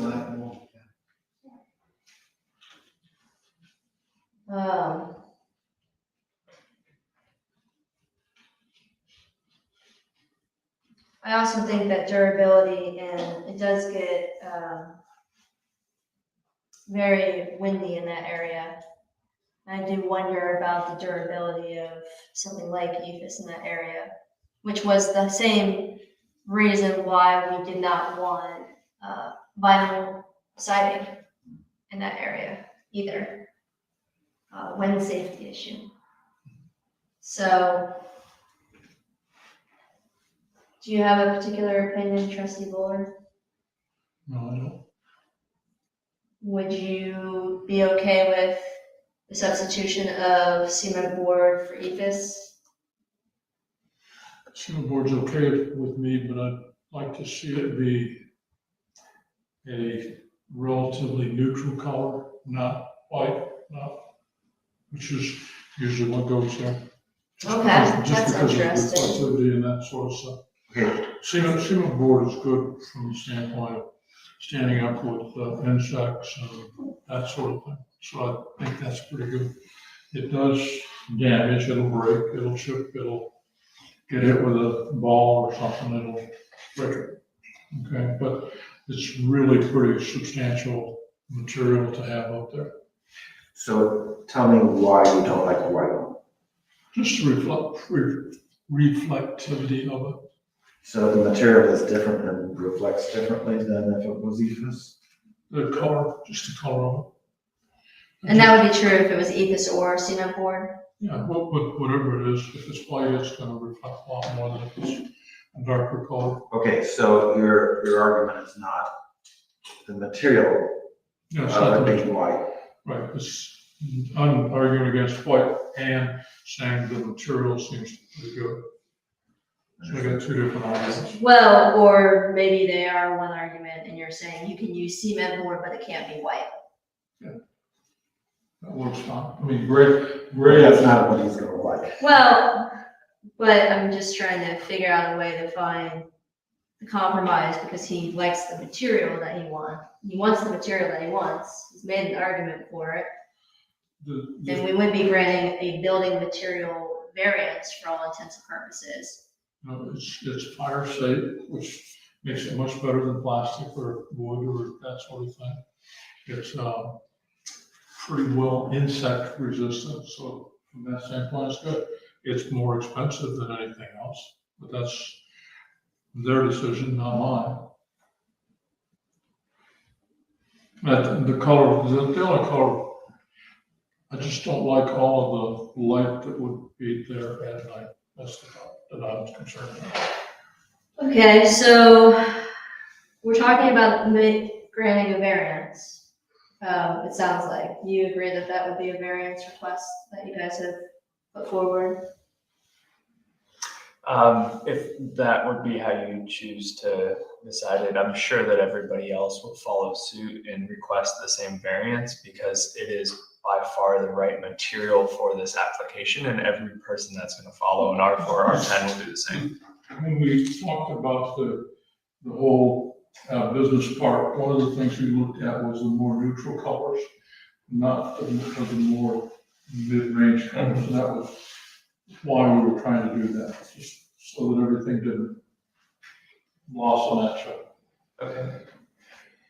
That was why I was saying not white. Okay, so maybe Well, I just wanna rebut.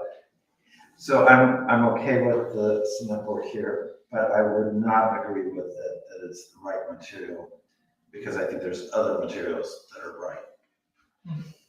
That are included in our. what did the resolution. residential hotel come in under for the material? Commercial, but the commercial allows cement board. But it was cement board too for Yeah, that? it was cement board and brick and stuff. Yeah, that's right. I don't have, with the caveat that the limitation is the percentage of what you push, it's not more than. Yes. Okay, so could we revisit the percentage of color that is reduced in the white and that being with the consideration that we would grant the variance on the cement board? Meaning instead of reducing the white by only 25%, could we increase that amount to 50%? And that would mitigate his concern, and then we could also move forward with the cement board and the material that you wanted to use as a result. So if we keep it ephes, we can reduce it, the white by 25%. If we go with cement board, we have to Stay get as is. 50% or more. Something like that. Is that what you're kind of? Something like that. Yeah. I'm trying to And find, an incentive to use cement board, but you want less white. I'm trying to find a middle ground, you know, with what his request is, given that he has concerns about cement board and the white reflexivity. Yeah, well, the cement board's not gonna, white is gonna reflect whether it's ephes or cement board. But, okay. I guess I can live with that. Can we live with that? Or do you I'm guys- fine with it. You okay with it? Okay. Okay, so, So it needs to be memorialized. so could you get that memorialized? And I think we are close. Need to sign it and we can turn it into. Is that part of the same condition of the collars? Yes. Should we make that part of the same condition as collars? Yeah. Say, call it the cement board. The cement board. And it doesn't have to be hard, you can be a Okay. I would want to hear this. Yes. Because I want to make sure, because it morphed into, from my concern to Oh, a different one. I'm sorry. That wasn't the intent. The one was that the amount of cement board is not more than what the person. Oh. Yes. uses. So that would be an Include that in that additional one. comment. Or you can work it in the same one, but maybe an additional one would be better. And my thought about the insects is it's in the, really it's up against the park, it's got a lot of trees, a lot of wood, there's gonna be a lot of insects. Out there. Yeah. You don't experience that, do you? I sure do. The locust was a real treat. They really went after my oak tree. They did. Okay. Let's see if this works, shall we? One more second.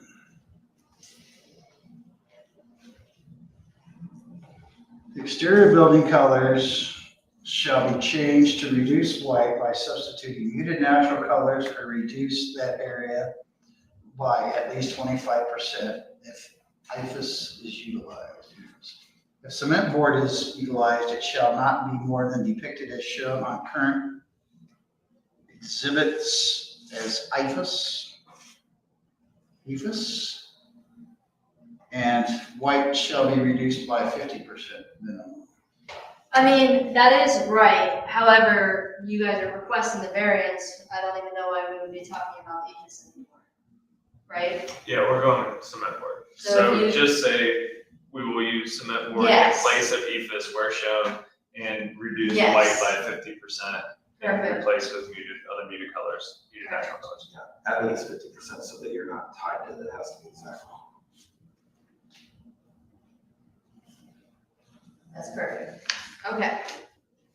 Were there any other requests by the applicant at this time, or any other considerations that we should? I don't believe so. Okay. By the board, any other questions or I concerns? just want to see it signed and Yeah, give it an exhibit number. yeah, we'll do that. I think we have to accept the newest packet as well as an exhibit. So we had accepted the original binder, we'll do that right now. Can I see your packet? Is there a note on This it? packet or-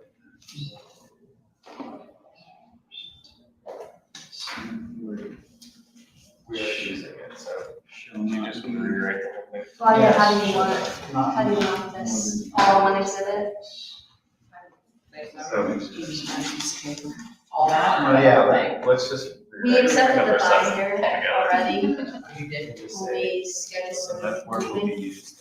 Acceptable. I don't recall. I'll just accept it all again and say, Where shown. latter Longer documents taking precedence over former.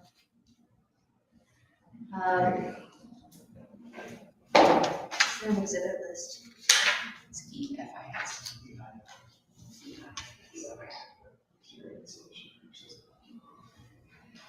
Oops. Do you have a question? No. Move to accept, documents provided within, the binder as well as the documents provided as supplement on, for consideration of the hearing on September 11 with the latter dated documents taking precedent over the former. We used to say how many pages that is. I don't think so because of the way that these exhibits are.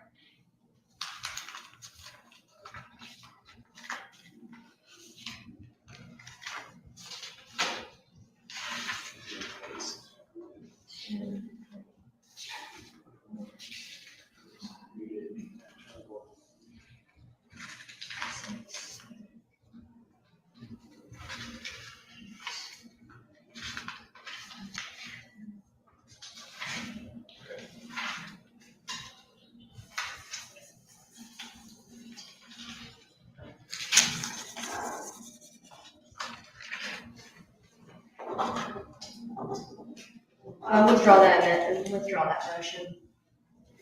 I am not in favor of counting the number of pages for this because they're actually replacing exhibits from the previous. So that if I say the number of pages is 15, that doesn't seem to bear any relevance to the fact that these later dated documents are taking precedence. But what I want is, so if he goes and he pulls out the first 10 pages, he doesn't know that that's not the whole exhibit. I see, okay. So what, I mean, I think really we need to You could title them as exhibits. Well, you could say the exhibit number 2 is list all the documents.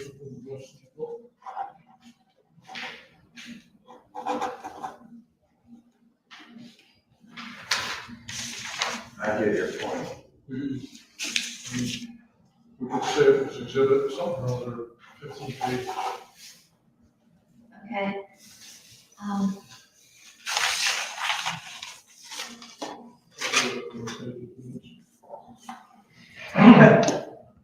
So we have this as exhibit 1 already, right? Okay, move to accept exhibit 2, the 15-page document provided for the September 11 hearing.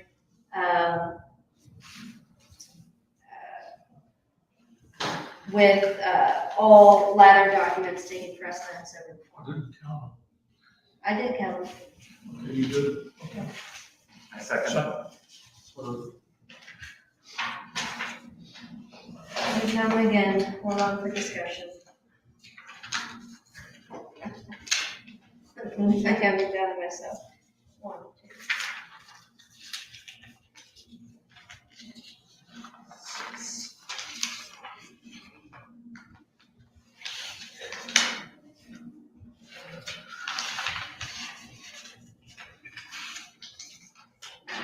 15. So just for clarity, it was 15. Any more discussion? Ms. Carl? O'Brien, Yes. Rail, Yes. Fuller. You've accepted all the documents. Tom? Here are the exhibits that show what we're adding and what we're removing. Oh, Lord, okay. And then there's the, yeah, it's actually, yeah, not too good. Okay. You're gonna type that up and submit it. Yes, we will. Yeah. Can you make copies and whatever?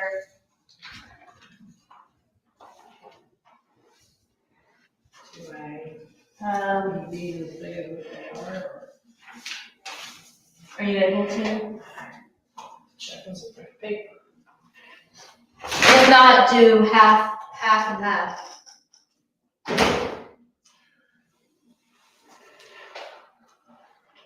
Oh, we didn't read it. Big language, but he said that.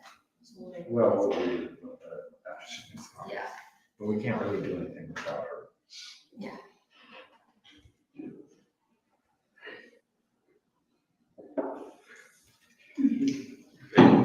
Yeah. Getting older. I'm also getting older, getting older.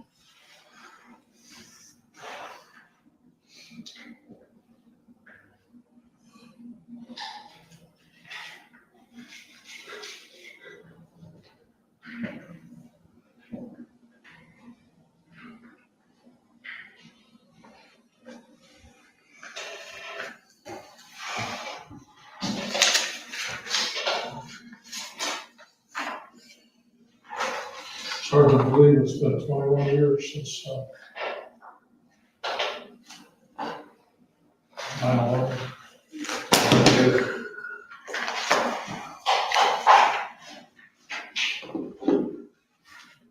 I remember when it happened. Yeah, it was a scary day.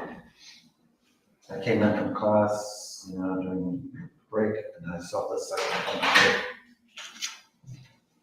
And things really changed, because the first plane hit, bad accident. Yeah. Second plane hit, oh, we're in trouble. Third thing, good.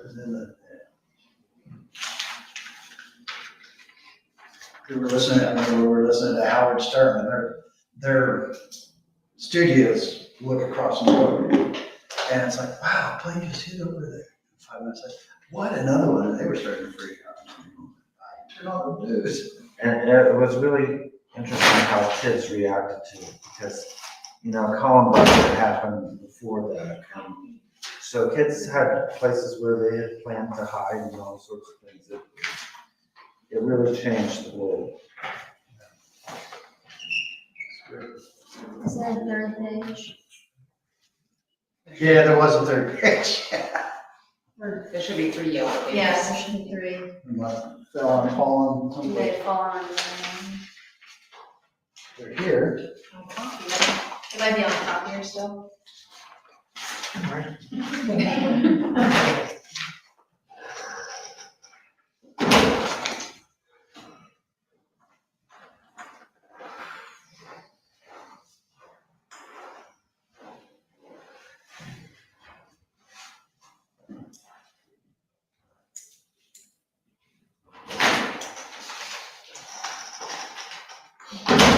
Appreciate it. Okay. And we can take the black and white copies, so you got the color, if you want. The original. Yeah, because Yeah. we'll remember what we changed. It's kind of hard to see without the color.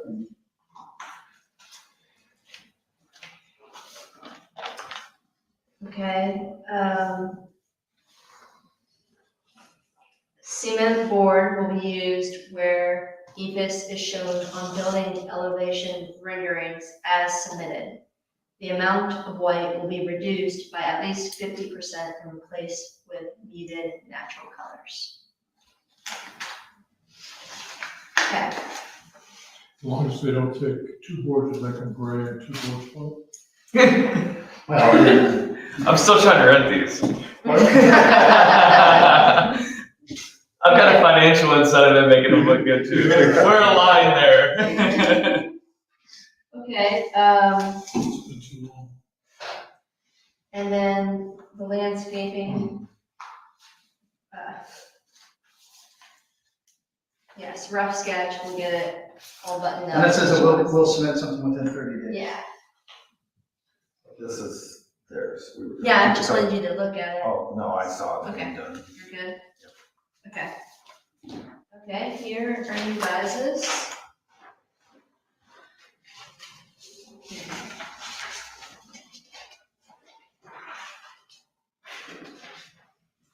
All right, move to accept the applicant's request for amendment, 3-page document, and the proposed landscape adjustments as exhibit 3, with the latter documents taking precedent in the form. Moved by the chair, seconded by trustee O'Brien. Discussion. The only thing is that they did sign the request, so I just want that noted in the record. Yes, the applicant has signed the request and also agreed to provide a typed up copy of the requested changes. Any other discussion?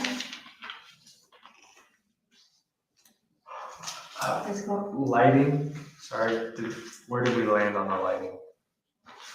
Well, let's accept this. Okay, sorry. No worries. Please call roll. Graham, Yes. Bullard, Yes, O'Brien, Yes. So you have proposed in your plan the 2944 for the lumens. Yes. And we, in our discussion, have noted safety concerns therein and find that particularly for this project, and I'm only speaking for myself, not the board here, that the commercial code within the overlay is warranted given the scope of this project. So that's not something that's reflected in here because you have requested that variance already. Okay. Is that right? Did you have that as a request earlier? Yes. It was in that. It was in the cover letter. Yeah. This exhibit. So we've accepted that as the exhibit, so if Okay. we go to prove it, it's written in there that we've accepted it, correct? I find that acceptable. Correct? Okay, all right, So in the letter, does it say it said, 44 or does it say 3,000? I thought it asked for the commercial to I apply. think it says commercial, I think it's a 3,000.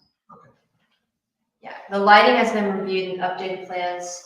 Photometrics have been provided. A divergence is being requested to allow for a maximum output of 3,000 lumens. So in my view, where we came with the discussion is that this is warranted for serious safety considerations in the scope of the project. I just wanted clarity. Is it this or is it that? Yeah. That's 3,000. Okay. Anything else that we can clarify? No, thank you. Okay, Chair will entertain a motion at this time.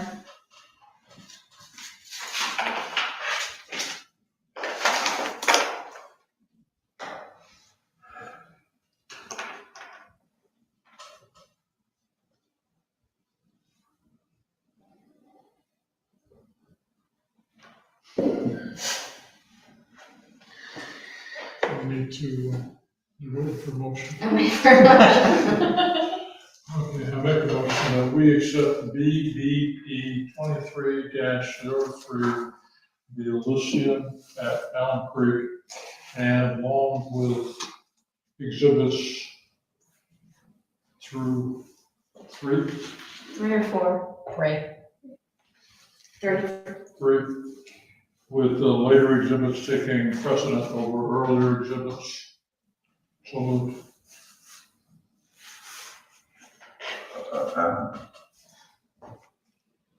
So I'm not quite ready to second. Okay. So I think it's technically okay, but do you mind adding that the fact is that the applicant has made the request in Exhibit 3 of the request and that is part of it? I know it's redundant, but I feel more comfortable with that. Friendly amendment to the motion. Yeah, friendly amendment. Go ahead and word it however you want to word it. Well, that Exhibit 3, Exhibit Do you want to just 2, withdraw the motion and start over? sure. Are you okay with that? Can we withdraw that motion? Are you okay with that? I withdraw. Okay. And then if you don't like mine, you can wordsmith mine because. So I move to approve BBP 23-003, the illusion at Elm Creek with exhibits 1 through 3, noting that the applicant has made, how many requests is on there? Is that enumerated? 7. 7 requests, has requested 7 changes to the application. And those are incorporated in the rezoning. Going down, it's not really a rezoning, but is it? Okay, I'll withdraw. Ken, how about you, instead of that, you just say that, because you started the application at exhibit 1, the book, exhibit 2 was a whole bunch of changes, which were changes to the original plan, exhibit 3 is changes to the first 2 sets of exhibits, so. How is that not captured in the ladder taking precedence? It is, but I like having in there that the applicant has requested these changes. Okay, here. That's really all I'll give it a that's try. after. All right. Move to approve BVP case 23-003 Legion at Allen Creek and accept as exhibits 1 through 3 with the latter taking precedent over the former, and exhibit 3 noting 7 requested changes by the applicant at this time. Second. Okay, moved by the chair, seconded by trustee O'Brien. Discussion. I would like to say that I think that this, I said it already, but I want to just reiterate, thank you guys for working with us. Really appreciate it. I know it's a long night, but this kind of product is exactly the kind of thing that our township needs. And I know that you can appreciate that living in this area. And so it's worth putting in the detail and the effort to get the output of what we're going to see and the kind of growth and diversity of housing and just the kinds of things that we need to continue to keep pace with growth. Does anybody else have anything? And it really recognizes the community and takes advantage and supports the community in its placement and the way it's put in there, put together. I would concur. I would also say that we discussed at length issues that were problematic, but in general, the application was very well put together, and I didn't compliment the things that I liked because I didn't need to. I mean, you did a lot of work that wasn't noted because it wasn't problematic. So many times applicants have to come several times. You don't have to do that because of the work. So I would also note that the variances or divergences, depending on how you think about it, are ones that are appropriate. So they're not in keeping with the intent and the letter of the zoning resolution. So I appreciate you working with us to accommodate some of the requests that we had and that you requested, and I think you will have success. And so, assuming this vote goes positive, I wish you luck. Thank you. Any more discussion? Let's call roll. Real, Yes. O'Brien, Yes. Bullard. Yes. What's your thanks back? Thank you. Thank you guys. It was a long night. We appreciate you guys staying late. We're just getting started. Oh gosh, I'm sorry. We'll send champagne. Well, I don't know. Tyler was supposed to bring it. Scarlet, I thought Ron was going to drink. Okay. Do I hear a motion to adjourn the public hearing? Second. Moved by trustee Bullard, seconded by trustee O'Brien. Please call roll. Bullard, Yes. O'Brien, Yes. Real. Yes. Okay. Congratulations all. Yep. Good job. Thank you. I would like to end before 1 o'clock. Well, and there's a lot of Thank you things. so much. Good to meet you. Take care. A lot of things I would like to do in life, but Let's try to get it done. okay. Let me get that.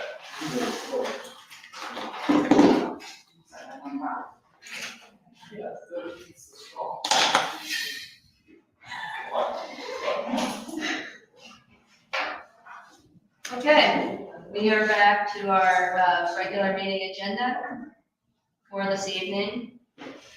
And we left off having concluded with the roads. So now we are on to trustee items. First item is the assistant zoning inspector. We have received 2 applications for the assistant zoning inspector. I do feel that there is a clear difference between the experience of the 2 applications. However, if we would like to retain that for executive session to talk through anything more before. I would like to talk about it just for briefly. Okay. Okay, we'll retain that for executive session related to hiring. Okay. Next is Township Operations Specialist, which is also for executive session. We have received 1 application for that. Next is Temporary Cemetery Assistant. We have posted that. I have not received an application. I don't think, I haven't. Have you, Claudia? No? Next is Fiscal Officer Succession. Did we have a write-in candidate for the fiscal office? So I believe we know who's our next. Okay, is it on the, is it, who is it? Is it you? Okay, so we have a name for, that has been placed on the ballot? Okay, fantastic. And so my concern, not pertaining to the ballot, is just thinking through some succession planning components and wondering if you might not want to consider also expanding your staff. Of course, we can't do anything, to direct what you do except for provide funds. But I wanted to see if you had any ideas or wanted to do anything in advance over the next 4 or 5 months to be comfortable moving into the space, and if there's anything that the board can do to help in that transition. I hadn't thought about it because I don't want to be hiring people and the next person that comes in may not want those same people. Yeah. I'd rather them come in and hire whoever they want than to me be doing that for the next 6 months that I'm here. Right. Are there any major projects that you want to,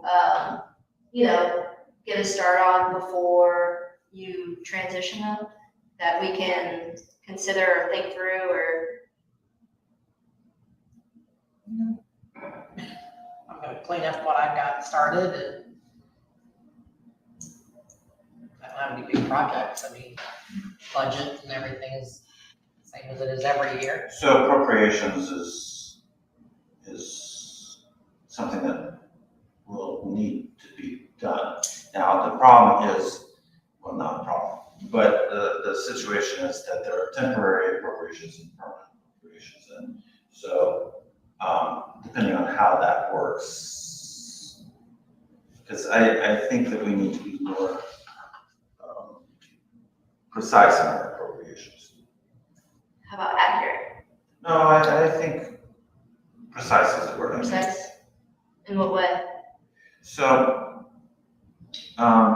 okay, so for instance, we currently have,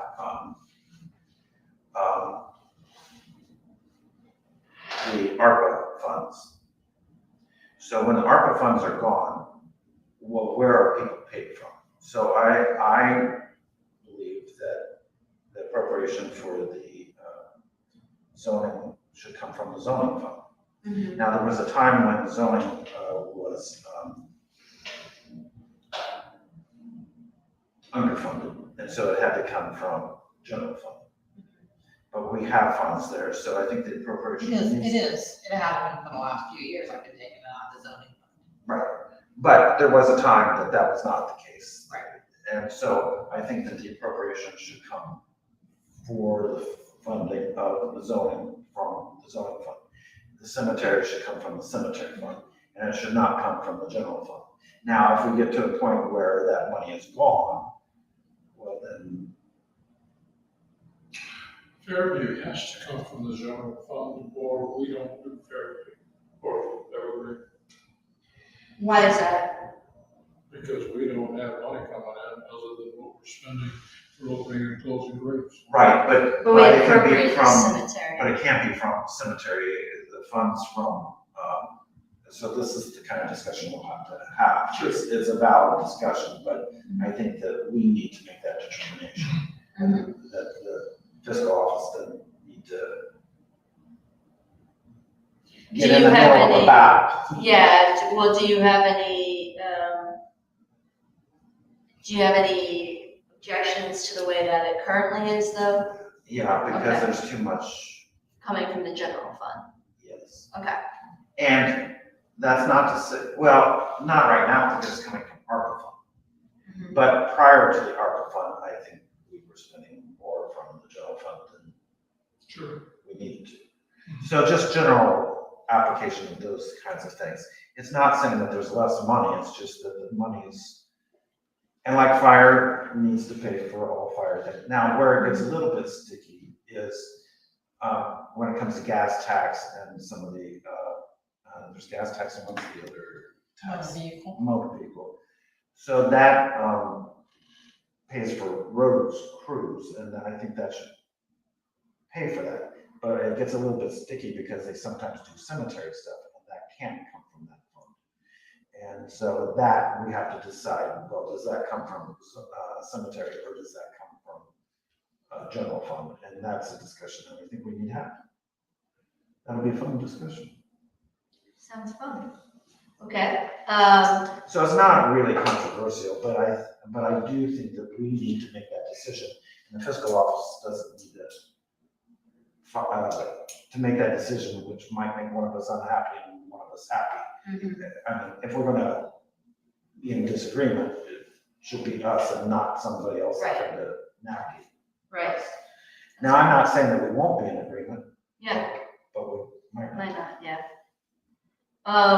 And then, with regards to inventory, you know, getting rid of some of that older stuff, like the monitor and things like that, is that something that we can mobilize now? What would you need to be able to? Anytime anything is taken out of here, gotten rid of, there's inventory sheets to take out. Anytime you buy something and bring it in, you're supposed to fill out an inventory sheet bringing it in. I put it all on the computer. Then once a year, when I send you those sheets, you gotta go through every department and figure out what we have and what we don't have, make sure it matches. So if you're gonna take that desk out, there's an inventory sheet that needs completed for it. Yeah. And then after that's completed, we can either put it for sale or do, so it's, I mean, that desk is maybe gonna crumble back there, so. I think that could be declared a loss. Clear the loss, yeah. But does that still have to be filed with the engineer's office, or did they change that rule? For a desk, for furniture? For inventory. Inventory, for the oddest reason, had to be filed with the county engineer, but I think they may have changed that law. When is the next inventory listing that you'll send out? It'll be coming up here and I can Pretty send soon. it out in October, November. But if somebody hasn't filled out the inventory form initially, then it's not gonna be on your list. Okay. So maybe we Or if can. they haven't given me something to take off, it'll be on the list even though it's not in inventory. Mhm. And we just generally do our own departments. Okay. It's not something that has to go through the fiscal officer. We have to file it with her. I mean, but she I doesn't give have the to list do, for she each doesn't have to separate be the one department. filling it out. She just has to do it She all. just has to do her own stuff. Okay. I mean, you could feel free to do it all. I wasn't sure if there was something that had to be done by virtue of her role. Well, the question is, does it need to go to the engineer's office? The only question I would have. Okay. All right, great. And I am gonna be getting the recycle bin here or truck to come in to get rid of stuff that I've pulled to get rid of, so. Oh, If okay. anybody's got anything that needs to be gotten rid of. Can you just give us the date and we can make certain that, So you're saying the retention schedule items? that's good, that'll be good. Okay, OTA, leadership training workshops. This is actually my item. I am participating in a leadership academy, and that leadership academy allows for virtual webinars to meet the requirement, as well as the in-person webinars for the in-person conference attendance. So did you guys receive that OTA request? Mhm.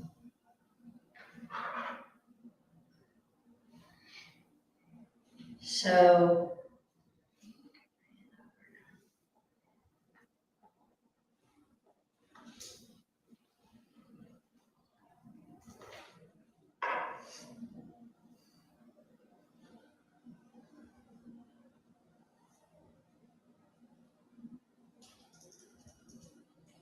I'm just trying to find the amount. So I would like to attend those webinars and appropriate the funds for it.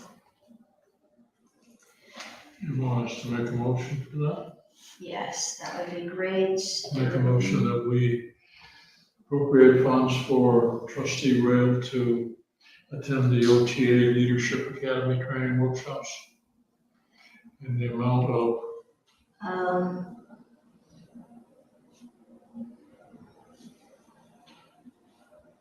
I know I'm waiting.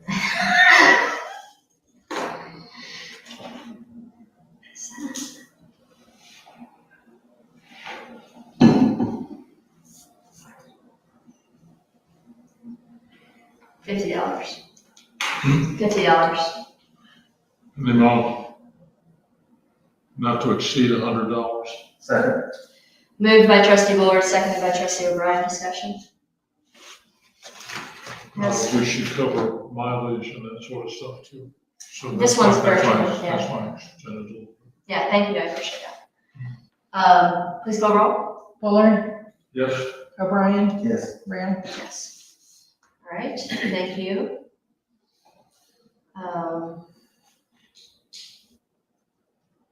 Okay, zoning department, August zoning report, that was included in all of you guys' mailboxes. I don't think that we need to go into that. And Jake has continued to provide a zoning report. And it looks like we're gonna get close to 120 for the year. Yeah, Houses. new house, new windows. Anything else with zoning or the zoning report? Okay, future meetings. We I've have, got a meeting tomorrow with DKMF, oh, okay, great. and then I got a meeting Thursday with Morpsey.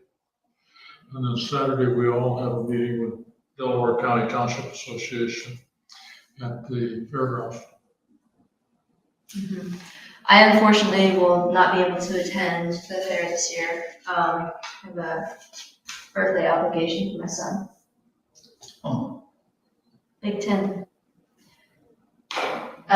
We have a Parks and Trails meeting next week, in which Morpsey will be presenting the findings and have the full report available. So that I will be forwarding that report to the board, and we can add that as an agenda item for further discussion. I don't know that there's anything that we do as far as adoption or not adoption at this point, but it's their recommendations and what they found in our analysis. I would like to see some of that reflected potentially in the comp plan and use plan in some ways or another. So when we have the comp plan and use plan discussion on the 25th, we can engage maybe with that report a little bit as well. Any future meetings for you? Well, I don't know if you'd call it a meeting, but we're hopefully going to get more involved with the collective bargaining. I think it's this Thursday. Okay. And hopefully it'll be productive, and maybe we won't have to meet a lot of times, but we'll see. Has anybody heard anything about a TIRC meeting this year? Okay, Oh, yeah. TIRC. okay, so I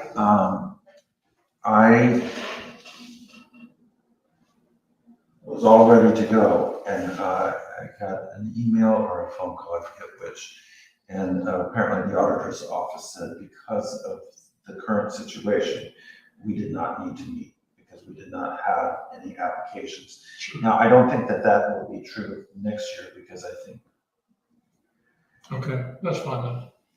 Yes. Because I hadn't heard anything about that. Well, the school district asked, well, when are we meeting? And then an hour later,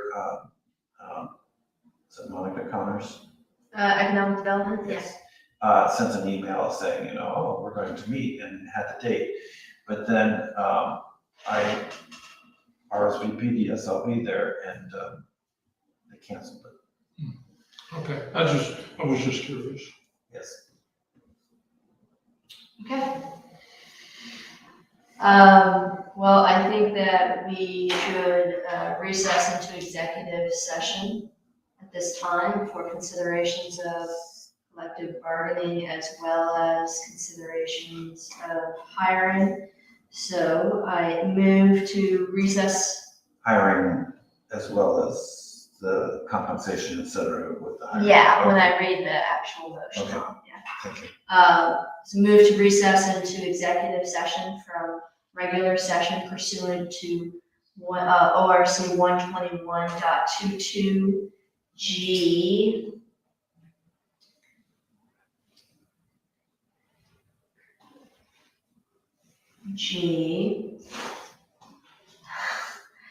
For preparing for conducting or reviewing negotiations or bargaining sessions with public employees concerning their compensation or other terms and conditions of their employment, as well as G,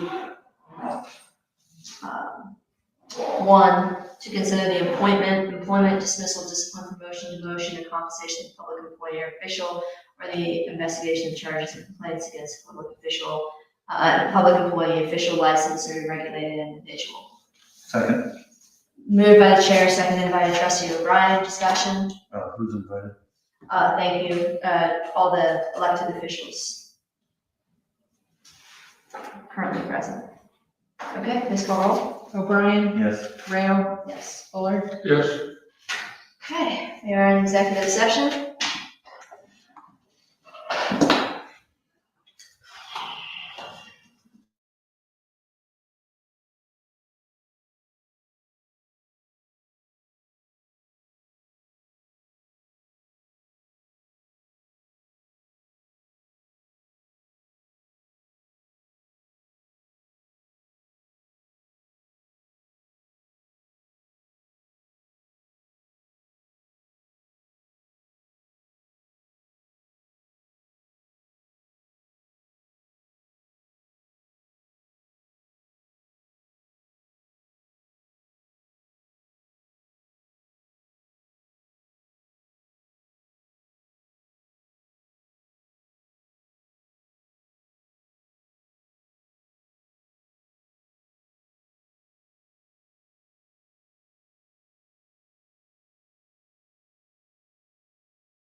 Make a motion to return to regular session, from executive session. Second, moved by trustee Bullard, seconded by the chair. Discussion? Please call roll. Yes. O'Brien, Yes. Rail, Yes, Bullard. Yes. Okay, we can meet in executive session. No decisions were made and no actions taken. However, after some further consideration, I would like to bring forward a motion related to the filling of the assistant zoning inspector position. We had a couple of applicants for this position. And this position was approved at maximum hours of 45 every 2 weeks, which include no lunch breaks or work breaks plus time as approved by the liaison. I think right now at this time, we'll be looking to average about 15 hours a week. Sorry, I'm looking at the pay.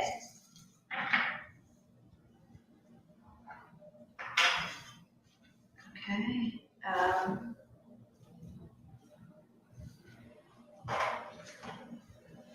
We at $20.70, was it the same price as the part-time zoning inspector, Claudia? That the previous assistant zoning inspector was making? remember my computer did, so. Okay. This work. I do bring it back here with, now because I have an HP. Let me see. This will work. Some of them.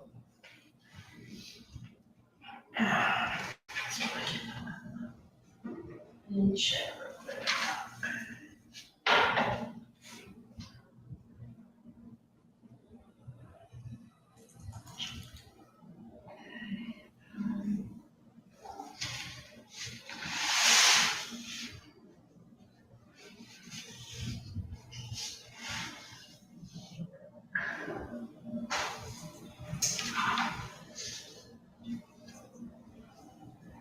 Was it Sherry's? Yeah. Can you find it or do you want me to go back? I'm trying.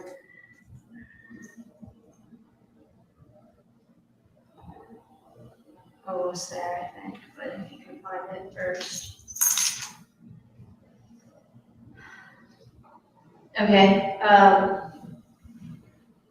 think it was, I have the original amount she was hired at, so let me go over here real quick.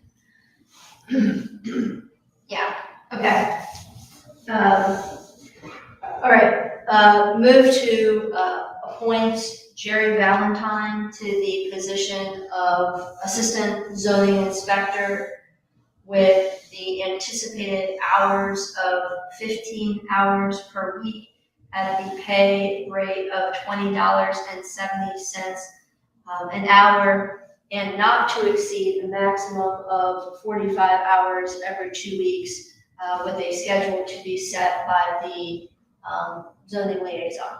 Can I make a suggestion? If you did 16 hours, that's a little easier, because you get like overs or twos or that sort of stuff. Whereas 15 means you gotta do some juggling every time. Okay. Friendly I mean, amendment. it's Is that only friendly? 1 hour, but makes it a little easier to, it's 2 full days, if you work 8-hour days or 4 Is that- days or that. Yeah, I got it. Is that a friendly amendment request? Pardon? Are you requesting a friendly amendment? Yeah. Okay, I mean, I don't think anybody seconded it, so you could make it. yeah. Okay. The anticipated hours of 16 per week, not to exceed 45 hours every 2 weeks, with a schedule to be set by the zoning liaison and an effective date of 9/14. Second. Moved by the chair, seconded by trustee Bowler. Discussion? Well, I will discuss. I think he is the most qualified. for the position, and I look forward to working with him. I concur. Please call roll. Rail, Yes. Bullard, Yes. O'Brien. Yes. Okay, thank you, and, I'll coordinate the schedule and we'll get things moving forward on that. Anything else for the good of the cause? I believe we're at late items on our agenda. I have 2 newsletter articles. I do want the new format of the newsletter article to be what the newsletter is in. It is far superior to the previous format. And so, I'm hoping that you being in charge of the newsletter can help navigate that terrain. But, if there's any technical difficulties, Kathy could utilize IT being real to come in and help her with the PDF. Good. All right, and I'll be sending you those here in the next 24 hours. 48 hours is fine. I'll do it 20. Okay. Anything else for the good of the cause? I'll make a motion, we adjourn. Second? Okay, moved by trustee Bullard, seconded by trustee O'Brien. Please call roll. Rail, Yes. Bullard, Yes. O'Brien. Yes. 2 things. You go outside and make sure you wear a shirt. And the second thing is, I forgot. Oh, I could have been talked out of the